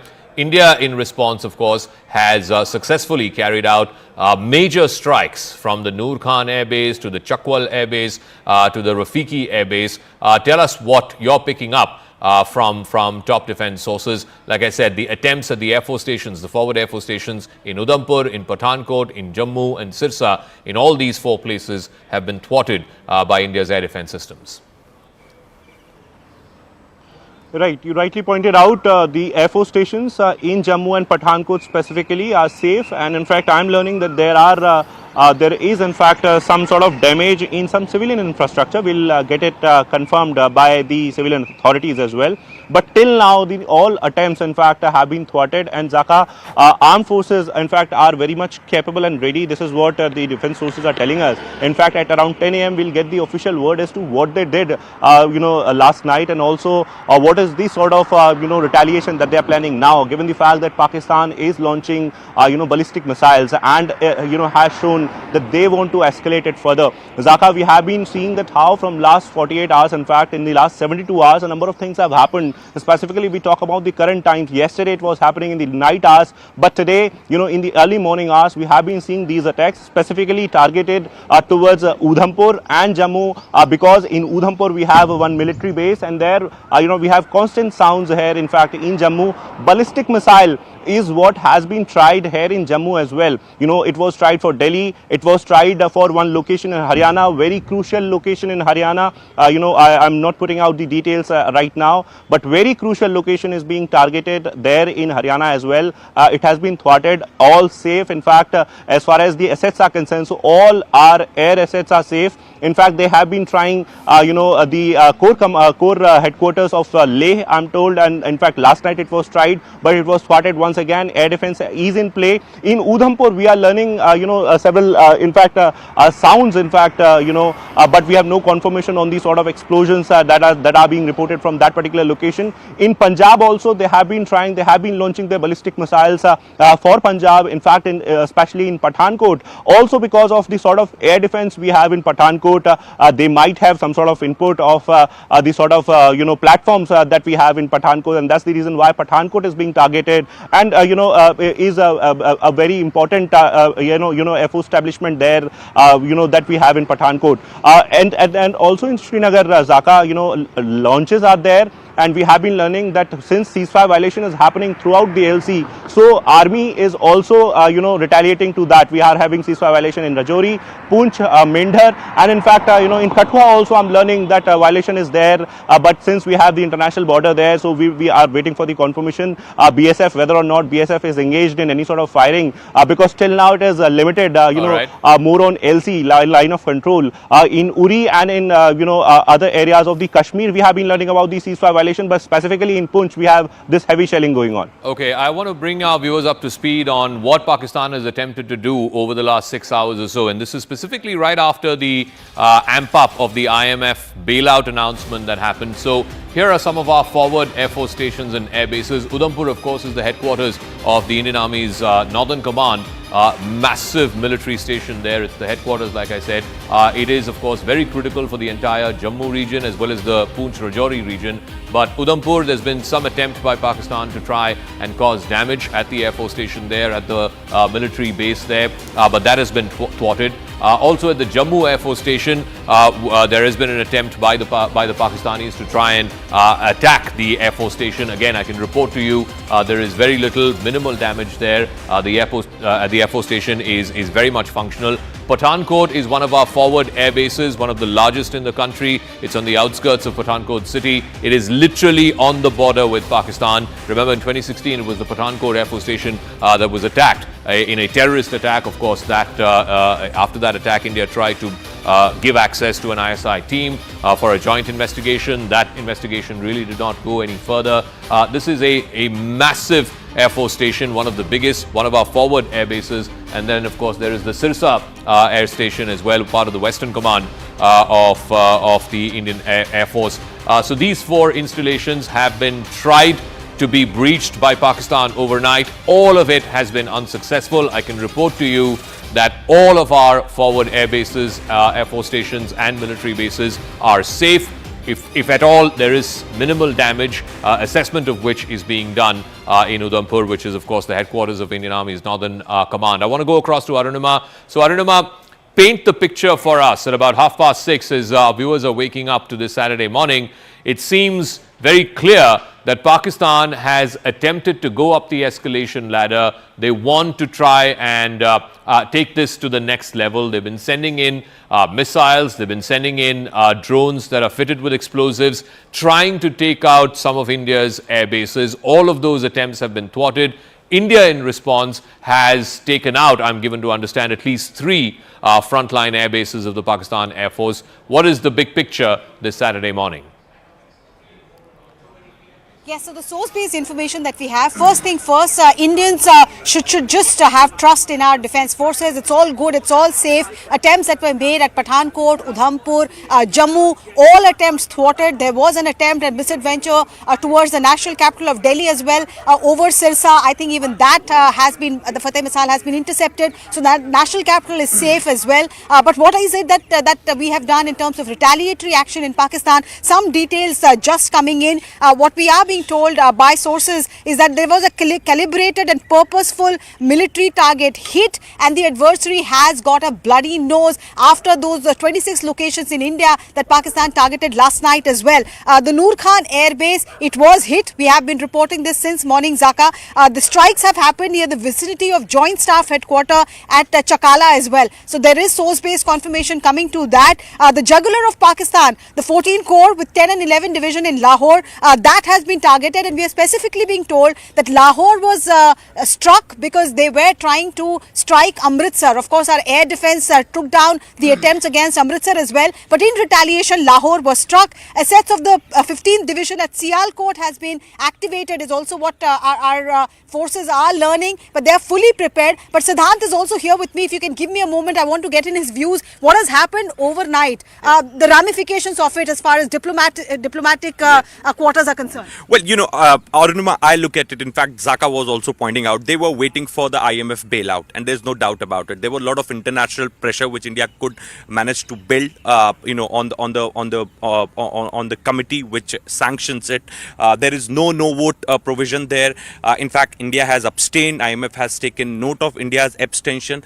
But how I look at it is in a way that, you know, what they did yesterday was perhaps a recce. This is what I was told. They sent their drones, whether they were armed or they were not armed, I really don't have much idea about it, but 300 and 400 drones were sent just to locate our air defense systems, and perhaps we fooled them again. Yes, I can add information to that. 500 drones across 24 locations. Most did not have weapon, looked like a surveillance and prodding exercise. Yes, and you know what we really fooled them yesterday. In fact, I was told by top sources in government of India, we even didn't use all our air defense systems.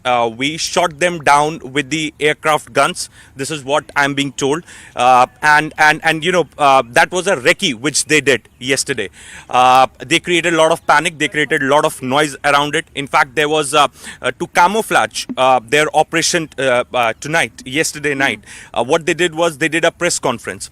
They invited foreign media. In fact, they you know, I was going through all that content last evening, Arunima. So you know, they kind of said that what India is doing, you know, they kind of they did spread lie against India in those press conferences. You know, that was kind of a camouflage they wanted to do.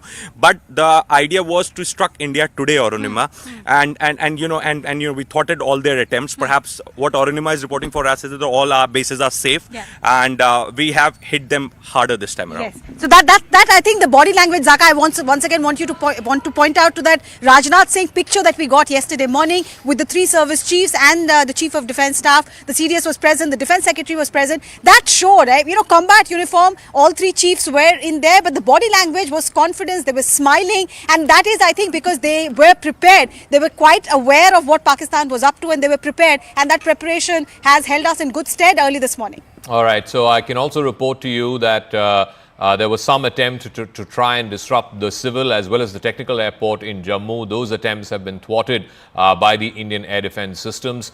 Remember, so the big picture is Pakistan has been trying to take out some of India's forward military bases as well as some forward air force stations. The attempt has been on some of the biggest ones. Pathankot is one of the biggest and a forward air base that we have. It was also the scene of the 2016 terror attack. That attack has been thwarted. There was some attempt at the Jammu Air Force Station. That has also been thwarted. And then, of course, the Air Force Station in Sirsa, which has also been thwarted. In response, India has attacked the Noor Khan Air Base, of course, which earlier used to be called the Chakala Air Base of Pakistan, one of the biggest just in Rawalpindi, in the heart of the general headquarters, is barely, you know, a few kilometers away, the general headquarters of the Pakistan military. So this hits right at the heart of the Pakistani military. But I can report to you that whether it was Udhampur, whether it was Jammu, whether it was Sirsa, whether it was Pathankot, whether it was some of these forward air force stations that India has, the attempt by Pakistan has been foiled.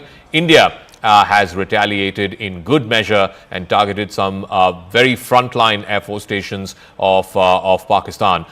There has been, of course, increased shelling as well, heavy artillery shelling both across the line of control as well as across the international border. There has been some shelling in some civilian areas in Jammu, but I can report to you, so far at least, there are no confirmations on any civilian casualties yet. Akash is also through with us. Akash, so where you are in Jammu, there's been an attempt to try and hit the Air Force Station there, but that has been negated. What are you hearing in terms of where all India has hit Pakistan, particularly the Noor Khan Air Base, which used to be the Chakala Air Base before, one of the biggest. It's right in the heart of Rawalpindi. It's close to their general headquarters. That would not have gone well. And those pictures, that video, I think somebody there, that's the third picture that you're seeing on the right of your screen, somebody capturing that on your mobile phone saying, Bhaijan, they've hit the Noor Khan Air Base. Just walk us through what India has done in response to this very hot night between both countries. Right. So Noor Khan Air Base, you rightly pointed out in Chakala of Rawalpindi, near Islamabad, has got critical air assets. Zaka, I was mentioning it earlier that how their transport aircrafts as well as their military fighter jets are very much there. They're operating there, several drones in fact from there, and we have been told that in fact, the air assets in that particular Air Force stations were on target and have been hit successfully. And also, Shorkot Air Force Air Base, in fact, which is in Punjab, it has got JF-17 Thunder aircraft, F-7PG, and several other air assets as well. It was hit, and in fact, we are not learning about the airstrip, but yes, the air assets was on target, and the target was successfully hit. In fact, we are learning about Murid Air Base, that is in Chakwal of Punjab. This is a smaller airbase, but is technically important airbase, and we have been told that primarily supports training and secondary operations.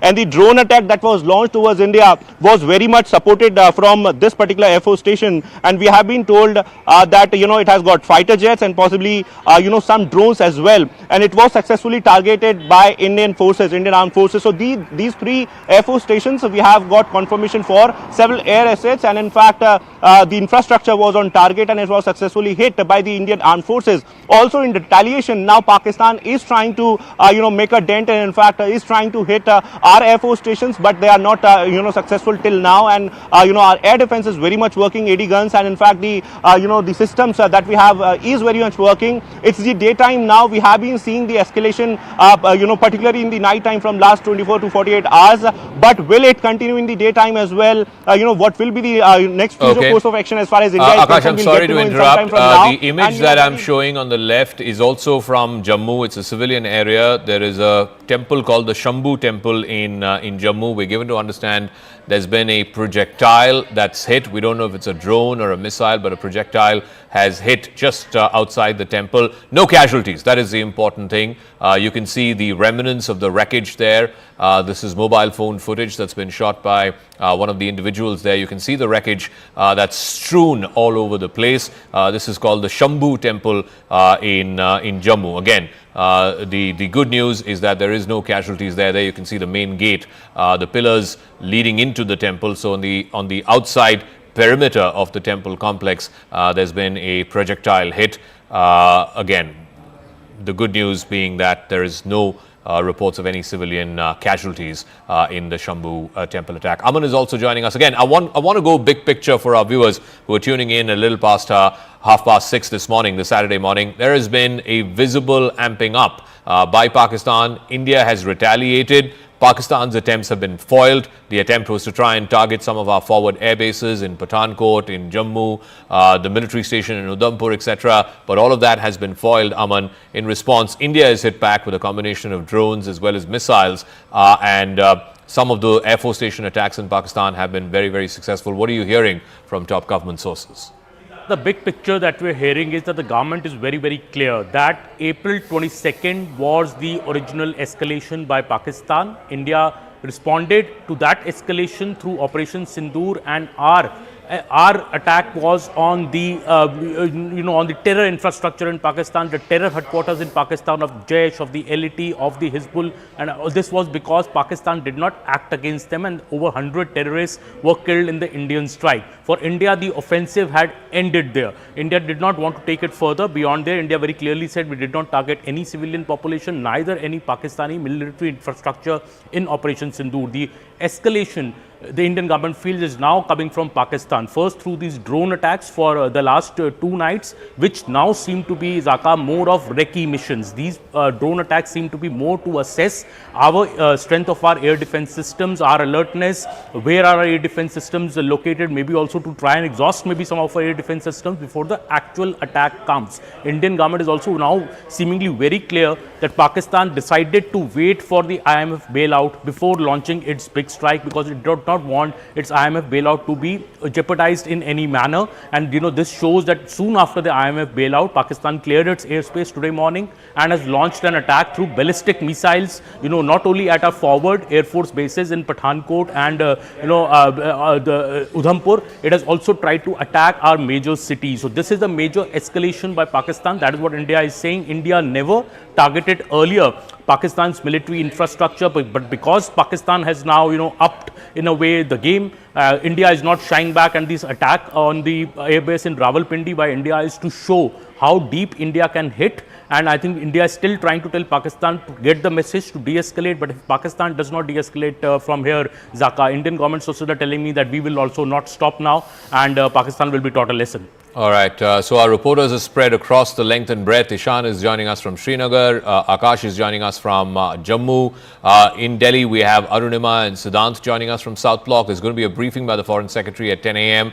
Last 3 days, the briefing has been done by the Foreign Secretary along with the two young women officers of the Indian Army and the Indian Air Force. Siddhant is also joining us from South Block. What are you hearing, Siddhant, in terms of what the MEA has to say? The briefings have been going on by the Foreign Secretary. Any word you're picking up on, our international players trying to intervene? I believe there was a statement put out by the G7. The Saudi Deputy Foreign Minister, who was here in Delhi a couple of days ago, he was in Islamabad yesterday. And this visible upping the ante by Pakistan has happened after the announcement of the IMF, the bailout announcement of $1 billion. What are you hearing from MEA? Well, that's right, Zaka. In fact, just a short while back, Zaka, we have been told that press briefing by Foreign Secretary, which was expected to take place at 10 a.m., has again got delayed. In fact, they have told us that they're going to inform us again when and where this press briefing will take place today. Perhaps, as Arunima was also pointing out, that the ops are still going on. The focus is on Sky at this point in time, Zaka. And in fact, yesterday, India also decided to close Kartarpur corridor, Zaka. Perhaps that was an announcement which Foreign Secretary made, because India knew that this is coming. This is coming. The time Pakistan will secure the bailout package from IMF, they are gonna hit us. Day before yesterday, Zaka, what happened post midnight? Perhaps they sent more than 300 UAVs. Perhaps we have also been told that those UAVs were not even loaded, were not even armed. Those UAVs were only sent to locate our air defense systems. Perhaps we knew about it, and we did not use our best of the systems in place. In fact, we shot them down using aircraft gun. This is what I'm being told. In fact, since then, India was preparing that what they did day before yesterday was a recce visit. Perhaps they are going to hit India, and they could target forward bases, Pathankot, Jammu, etc., those locations. So India was fully prepared for it. As you rightly pointed out, at a diplomatic level, perhaps India is not escalating. Foreign Secretary again reiterated yesterday that the first and the only escalation was the 22nd April attack in Pahalgam. India is only responding to the escalation by Pakistan. In fact, yesterday in the press briefing also, Foreign Secretary highlighted, Zaka, that how religious sites have been targeted in Poonch. There's a convent school which has been targeted. Yes, Siddhant, I'm going to come back to you. We're getting more information, courtesy Manoj Gupta, our investigations editor, that a bunch of missiles have been fired. I can't reveal the exact number, but a bunch of missiles have been fired from the Srinagar airbase. That too, Pakistan has tried to attack, but there is very minimal damage that has happened there. So from the Srinagar airbase, missiles have been sent, and a Pak Air Force jet, at least one we can confirm, possibly more than one, but definitely one Pakistan Air Force jet has been shot down by missiles that have been sent from the Srinagar airbase. So that is a big development. One Pakistan Air Force jet being downed by India. Remember, Pakistan has a combination of the F-16s, which are the American fighter jets, the fourth generation fighter jet, and also a combination of the JF-17 and the J-10. The JF-17 is the 4.5 generation Chinese fighter jet, and the J-10 the 4th generation fighter jet. So it's a combination of Chinese as well as American military jets, fighter jets that the Pakistan Air Force has. We don't know which of this has been brought down, but at least two Pakistani Air Force jets have been downed by India in missile strikes that have been launched from the Srinagar Air Force Station. Arunima, what more details are you hearing? There was supposed to be an army briefing earlier this morning. I believe there wasn't much information that came from there, but at 10 o'clock, the Foreign Secretary is expected to brief the press. But this big development that we are breaking right now on our screen, at least two Pakistani Air Force fighter jets have been brought down by missiles that have been fired from the Srinagar Air Force Station. I think this was the air operation which led to the delay and subsequent postponement of the briefing. We got a message early in the morning around 5 a.m., quarter to 5, that by 5:30 there will be a briefing in the lawn, which you can see in my frame in South Block. But when we reached here, we were told that the air operations were still on and there were intense operations that were going on, and therefore it's not feasible to brief and put out the correct picture at this stage because it was a developing situation, it was an ongoing situation. We were also told that while the entire focus is on the sky, it's the air operations which are giving a bloody nose to Pakistan. On ground, there is intermittent firing that is going on along the line of control, and now I'm hearing that in Rajouri there is intense artillery fire. Some civilian houses in Dhangri have also taken the hit. So Pakistan is trying to cater to its own domestic constituency by targeting civilians. First they have targeted civilians in Poonch, now similar exercise going on in Uri and in Rajouri as well. So while their air assets are being taken down after their misadventure, they're trying to respond on the ground by artillery firing, which is also being responded to very strongly by the Indian Defence Forces. All right, so there's going to be a briefing. We know that 2 Pakistani fighter jets have been shot down by India.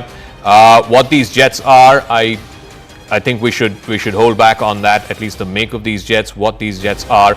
But definitely 2 fighter jets of the Pakistan Air Force have been brought down by missiles that have been fired by India.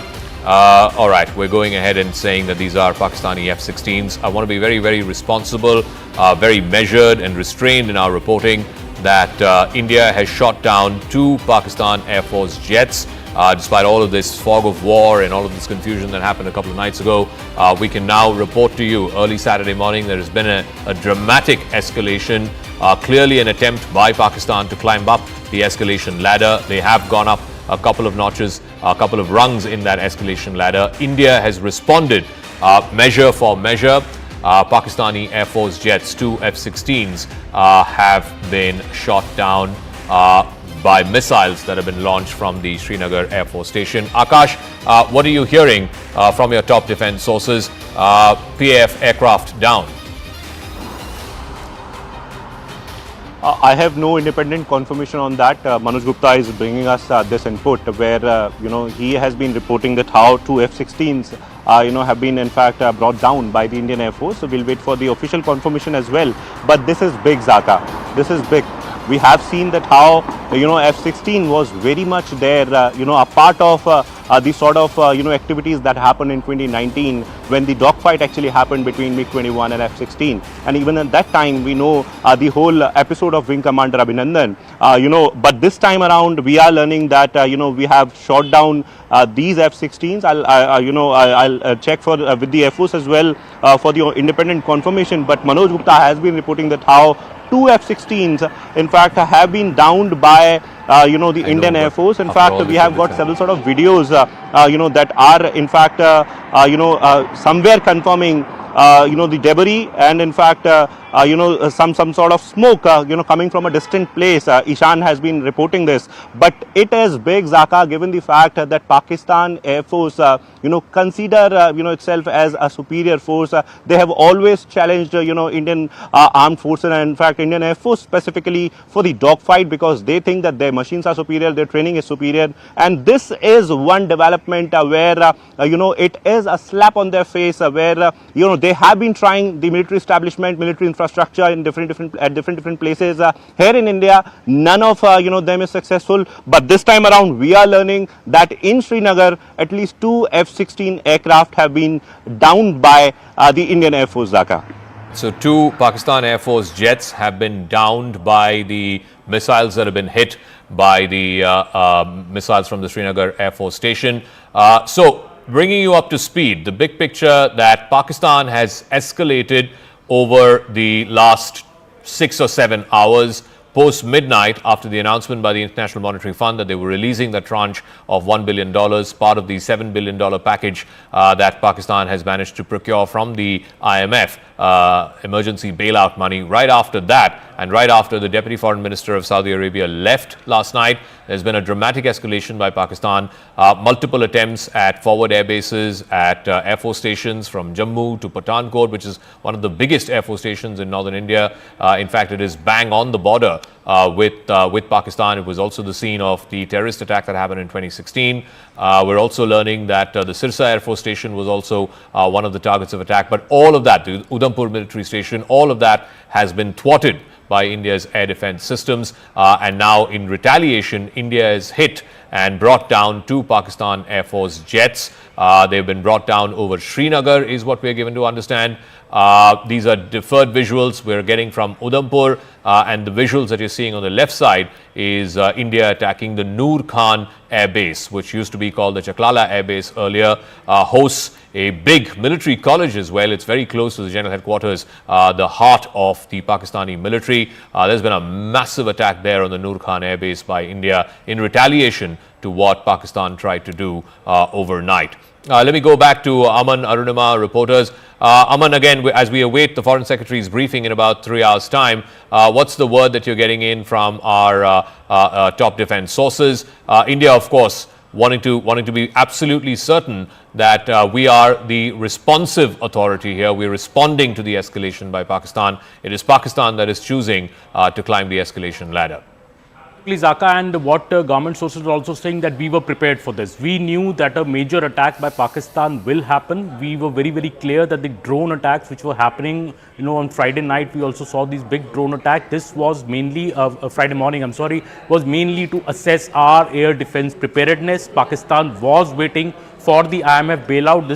This information and this intel was there with the government that the Pakistan will only launch its big strike after the IMF bailout process is over, and that is what has happened absolutely in the way India anticipated. India's defense system was at an all-time high early this morning also, and we were anticipating this to happen. That is very, very clear. India is also saying that this upping of this escalation by firing these Fatah series missiles, not just on our forward air bases like Pathankot and Jammu and Udhampur, but also at our major cities, especially Delhi, is a major escalation by Pakistan. This shows that Pakistan's intentions are not good. We have to safeguard our territory, we have to safeguard our assets, and that is why we've hit at the heart of the Pakistani army in Rawalpindi, the Chakala Air Base. A very, very secure facility inside Pakistan which India has managed to hit. This shows that India is giving this warning to Pakistan that you need to stop here, because if you escalate further, India then will not stop, because India considered Operation Sindoor as it's a major operation, in retaliation to what happened on April 22nd in Pahalgam. But this is now showing that Pakistan, Zaka, is in no mood to stop, and India is responding in equal measure. So there's also visuals we're showing on the top right of your screen, which is from Jammu. It's a Shambhu temple. There's debris of a projectile that you can see strewn all over the place. This is just on the outer perimeter of the temple. Let me also go to Arunima. Arunima, who's in South Block for us. Arunima, what are you hearing? What are you hearing from your top government sources? This Pakistani jets being downed, it's a huge statement by India. Pakistan Air Force jets that have been shot down over Srinagar airspace. But the attempt by Pakistan to try and target some of our forward military stations, forward air bases, that has been thwarted. And in response, India has targeted, among others, the Noor Khan Air Base or the Chaklala Air Base, which is one of the biggest that Pakistan has. Also the Chakwal, the Murid Air Base, again in Punjab. And you also have one more, the Rafiki Air Base. 3 air bases of Pakistan have been targeted in missile strikes by India. What more do you have? Yes, so Zaka, they had put out a statement late last night saying that 26 places were targeted, and they're just sticking to that for now as far as official word goes. Yes, they have told us that the intense air operations are going on, but on that specific input that Manoj Gupta has about India taking down a Pakistani jet, the South Block is not confirming that as yet, and understandably so perhaps, because even day before yesterday night there was intense speculation that similarly a Pakistani jet had been down and a Pakistani pilot had been taken into custody, but India has remained non-committal. They've not confirmed, not come on record on that. So in this case also, I think they will take their time, and once they are ready to share the details, only then will they come out with an official confirmation. Because of course, even though both sides officially are just calling this a conflict, the terminology of war is not being used officially. The fact is that if that is the situation, and if you have someone in your custody, then the Geneva Convention will apply. apply, prisoner of war rules will apply. That perhaps is the reason why they're calibrating their next step. But Manoj Gupta is learning that the air operations has resulted in one more bloody nose for Pakistan. Their top of the line asset, their top of the line aircraft has been down. We're not taking the names and the details as yet, but there is worrying news coming in from the line of control as well. Intermittent firing is targeting civilian population there in Rajouri, in Poonch, in Uri. It has been on and off. Intermittent is what we've seen over the last 3 hours. But while India is giving them a bloody nose in the sky, they're trying to retaliate by taking out their frustration on civilians. All right, Arunima, stay on with us. So if you're joining us at 7 o'clock, top of the hour this Saturday morning, it's been a hot night between India and Pakistan, both along the line of control as well as the international border. But the important one is the air attacks. There have been attempts by Pakistan to try and neutralize some of our forward air stations, forward military bases. Let's look at what Pakistan has attempted to do, and I'll get to what India has done, and successfully at that, in response to that. Udhampur is the headquarters of the Indian Army's Northern Command. The attempt there has been to try and neutralize the Air Force station. It's a smaller Air Force station there. Pathankot is one of the biggest. In fact, it is our forward air base. It's spread over 2,000 acres. Multiple, squadrons of our fighter jets are stationed there. It was the scene of the 2016 terror attack. Again, that has been foiled by India. In Jammu too, the Air Force station there, the Pakistanis tried to try and neutralize. Why is this happening at the level of the Air Force stations? That is the first line of defense.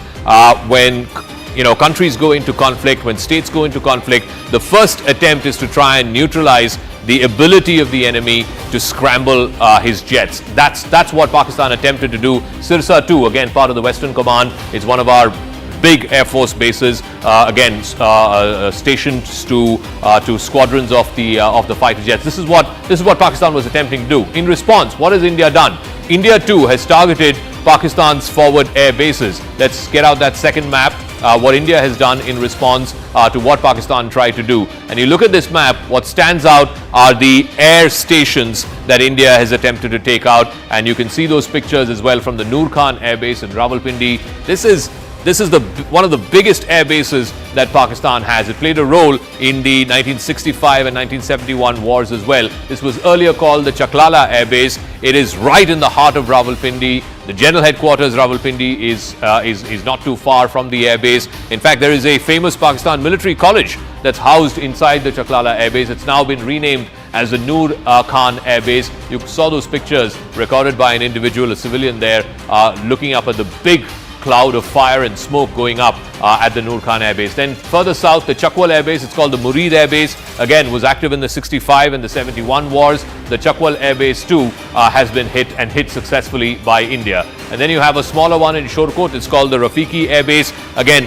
a lot of transport aircraft, the C-130s, the Il-76s, they've been housed in some of these air bases. The Shorkot Air Base in southern Punjab has been hit as well. And Sukur, which is a civilian defense technical airport, Sukur has also been hit in Sindh. So basically in the heart of Punjab as well as in Sindh, these are the two biggest provinces in Pakistan. They have been successfully hit by Indian Army and by Indian Air Force. So what happens when a conflict begins? The first attempt by both parties is to try and take out the other side's air bases, because the ability not to be able to scramble jets, that is a significant tactical advantage in any conflict. So the attempt by both sides has been to try and take out each other's air bases, particularly forward air bases, render the runway unusable. That is the attempt. Once the runway becomes unusable, then it's difficult to scramble your jets, and thereby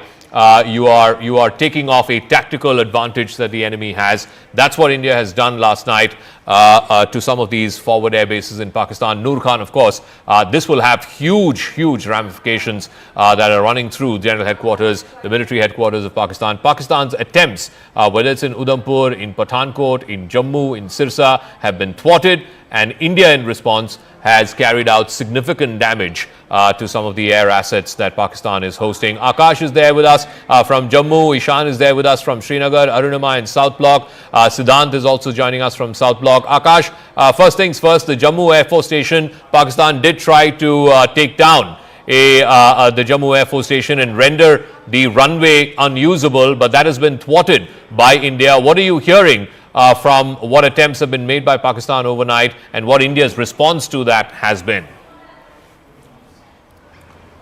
Zaka, possibly they have been trying the batteries, the air defense batteries, because the locations, I will not specify, but the locations that they have been trying, are, somewhere carrying the air defense batteries and the systems, and they want to, destroy the air defense system, given the fact that, yesterday it was done by India. Last night also they tried several Air Force stations, but they failed in that, and in fact, after India retaliating back, they are trying it once again in the morning. We have been learning about Pathankot, that how they tried Pathankot Air Force Station. We have been learning about Udhampur and also in Jammu. In Jammu, I was hearing sounds till 30 minutes back, but now it seems that it has stopped. And in fact, civilian population was on target as well, because they want to, spread panic here in India, because, their narrative on social media seems not working. Indian Air Force and in fact Indian Army or the armed forces for that matter are coming up with official statements. We have been seeing the briefings on a daily basis, and in fact Indian media is acting responsibly, and this is the reason why Pakistan is frustrated and they want to spread panic. They are targeting civilian population as well. We have seen Firozpur, we have seen today Jammu as well, that how there was some sort of destruction in the civilian area. As far as the air defense system is concerned, so we have been reporting that how they are targeting the airstrips, not just airstrips, so that jets cannot be scrambled, but also the Air Force air defense systems. S-400 we have been reporting about S-400. We have been reporting about Akash, Pechora, and everything else related to it. There is an open source information that is available. Maximum of it is not true, but yes, we won't reveal the exact details and the specific details. But they have been trying air defense systems. We have been learning about ceasefire violations at the LC in different areas in Rajouri and Poonch specifically, where fighting was on till 10 minutes back, and we have been learning about Kashmir as well. Manoj Gupta is talking about their fighter jets, in fact down by Indian Air Force. We will be looking for some more confirmation on that as well. But yes, it is big development where they have been failing in every of their attempt. But Indian Air Force, Indian Armed Forces have not only hit them, in their house, but also, have been, destroying their jets and also the drones that they have been sending. Okay, Akash, stay on with us. Ishan is also joining us. But before I go to him, we can report to you that the Air Force Station in Udhampur is safe. The Jammu Civil and Technical Airport, both are safe. Pakistan has been targeting civilians. We're given to understand, and we saw those pictures of the Shambhu temple in Jammu, where there has been wreckage of some missile that we can see. In Janipur, Rehari, and in the Udhampur parts of Jammu have been targeted. The bordering areas of Rajouri have been targeted. Araspura has been targeted, and there have been ceasefire violations in Arnia, Uri, and Akhnur, all of which are, of course, on the line of control. So there have been ceasefire violations on the line of control. There has been violations across the international border in Rajouri, in Araspura, in Udhampur, Janipur, and Rehari.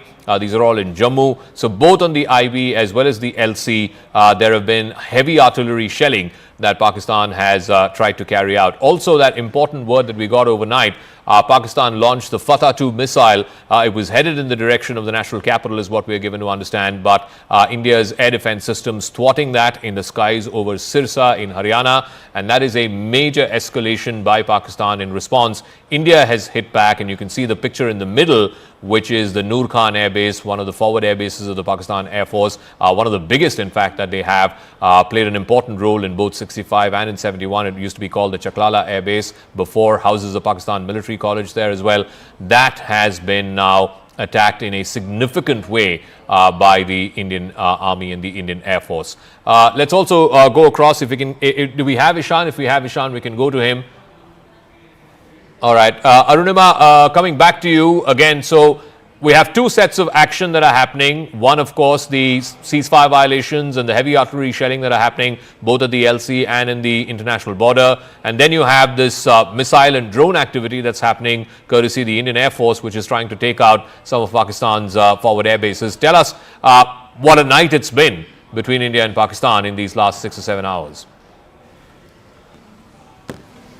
Yes, so what we are hearing as far as ceasefire violation goes, that the firing in Jammu, in Rajouri, in that division has stopped over the last 15-20 minutes, about almost leading up to half an hour. We have not heard the intense shelling that was going on. This was intermittent firing in any case, and South Bloc was confirming that this has been going on off and on. The last half an hour or so, it seems to have gone down. However, the bad news for Pakistan is that one of their top-line aircraft has been taken down. That's what Manoj Gupta is reporting, and looks like that for now, as the sun has come out nice and bright, for now Pakistan's misadventure has been halted. But come evening, will they make an attempt again? Over the last 3 days, consistently they have tried to breach our airspace and been thwarted by our air defense system.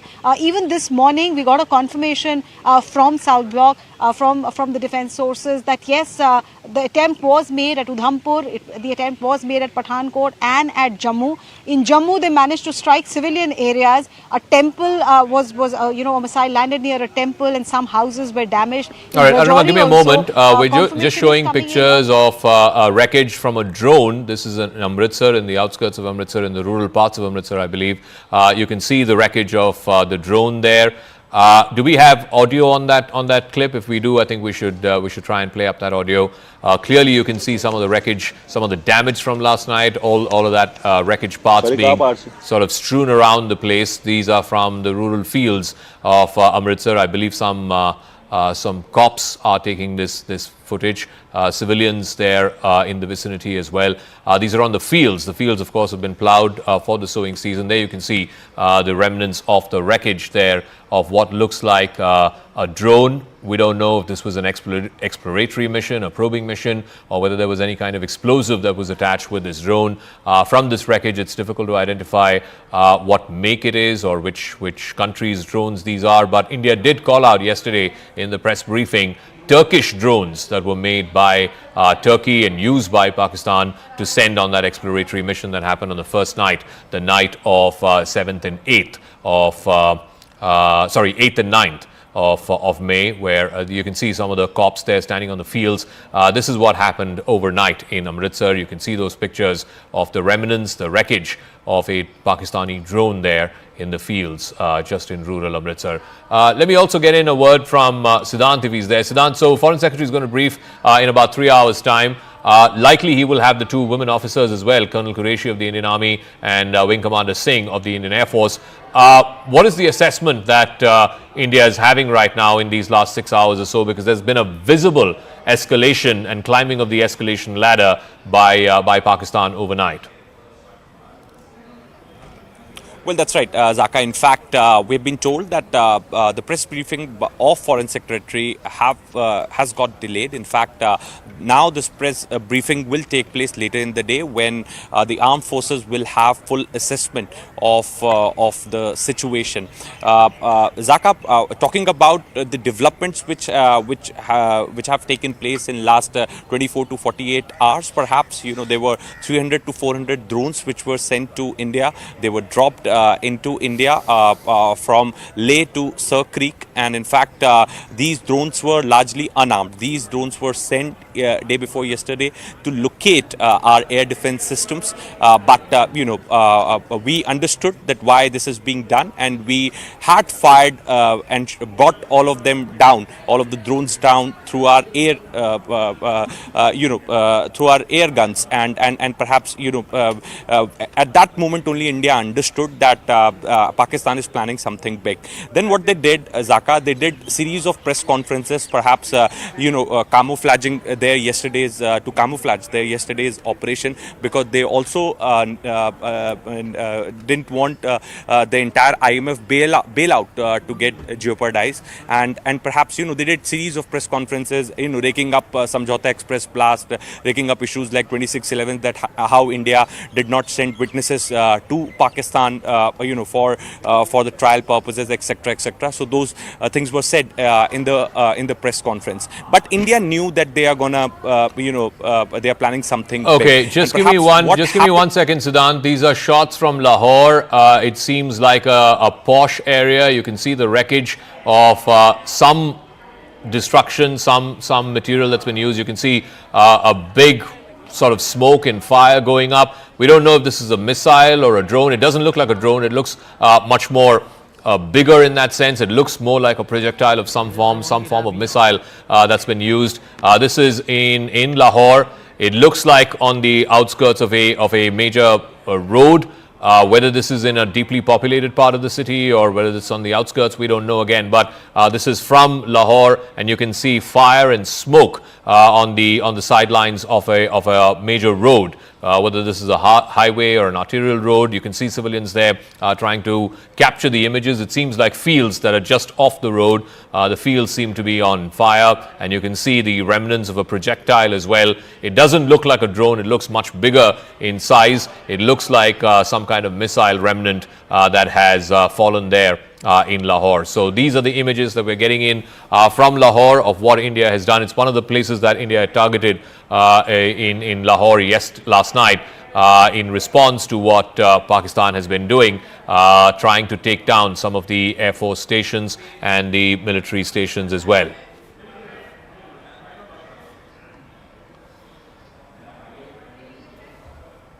So bringing you back to what happened overnight, we also know that 5 missiles have been fired from the Srinagar Air Force Station. 2 PAF jets, Pakistan Air Force jets, have been brought down.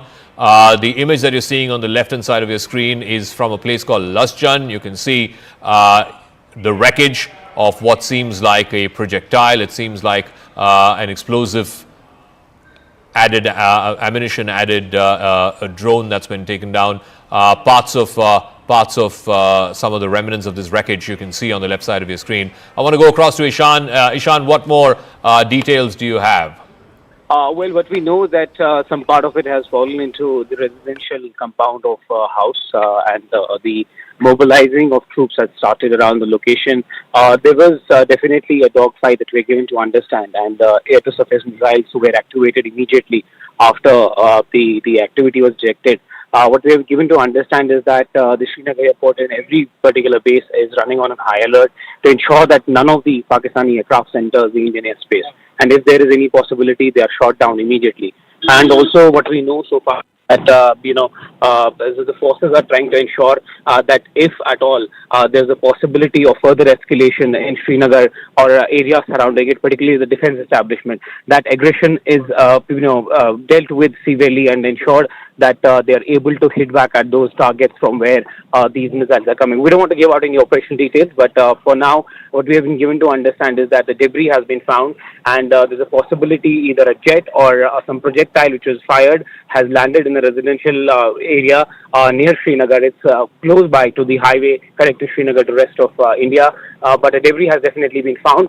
More troops have been mobilized to that location, as we are also heading towards that location to give you an exact clarity on what it is and whether really an aircraft has been shot down on the outskirts of Srinagar. All right, stay on with us. Lasjan, I believe, is a place on the outskirts of Srinagar.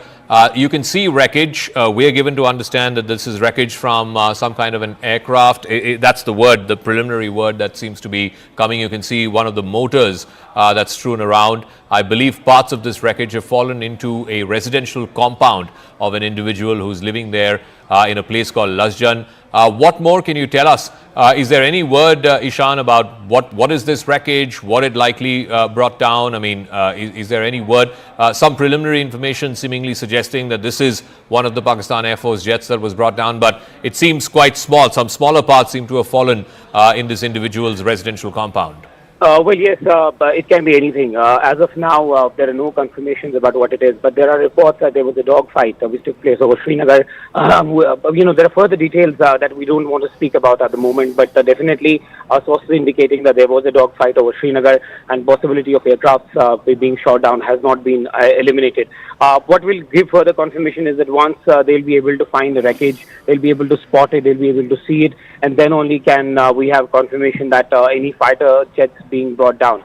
But there's a possibility that the sort of action that we have been witness to, or what we have heard from the top officials, it seems like the India's surface air missiles possibly had been able to hit any projectile of aircraft or incoming the thing that came from Pakistan has been hit down. And what we have been given to understand is that the systems have been activated around Srinagar to ensure the safety of residents as well, because there's a densely populated area where this projectile has fallen, and now the assessment is being made what it really is, and further details are awaited. The senior officials from the Air Force and other forces are now trying to reach out to this location to ensure that they are able to take this projectile in their custody, and if there is a jet which is lying around, that possibility cannot be eliminated as far as the sources are telling us.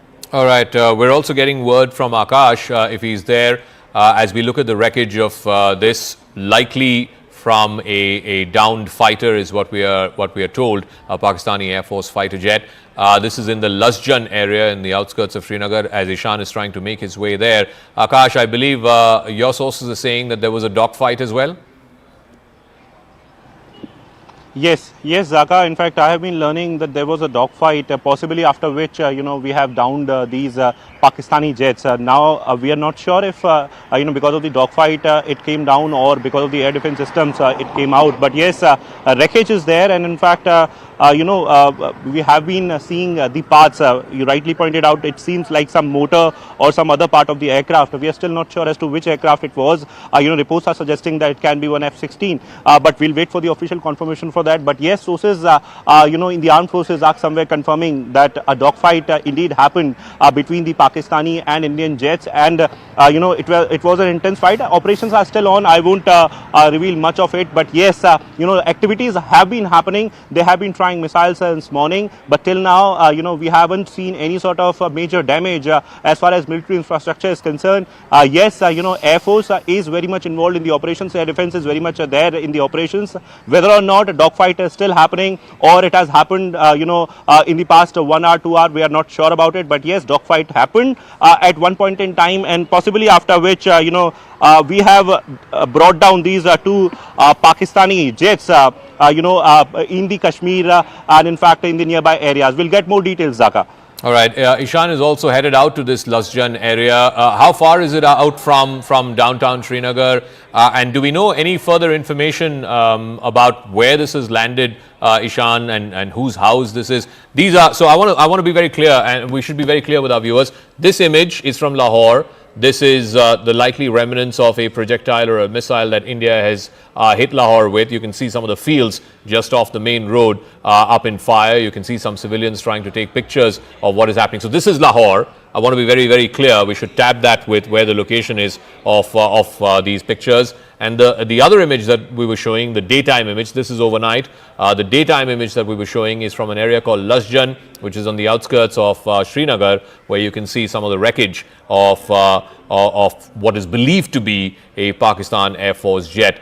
Can we go back to Ishan to try and find out, do we have any information on where this has fallen? I believe it's the house of some individual, who this person is, and what he has managed to find in his residential compound. How far out is this place from downtown Srinagar, for example?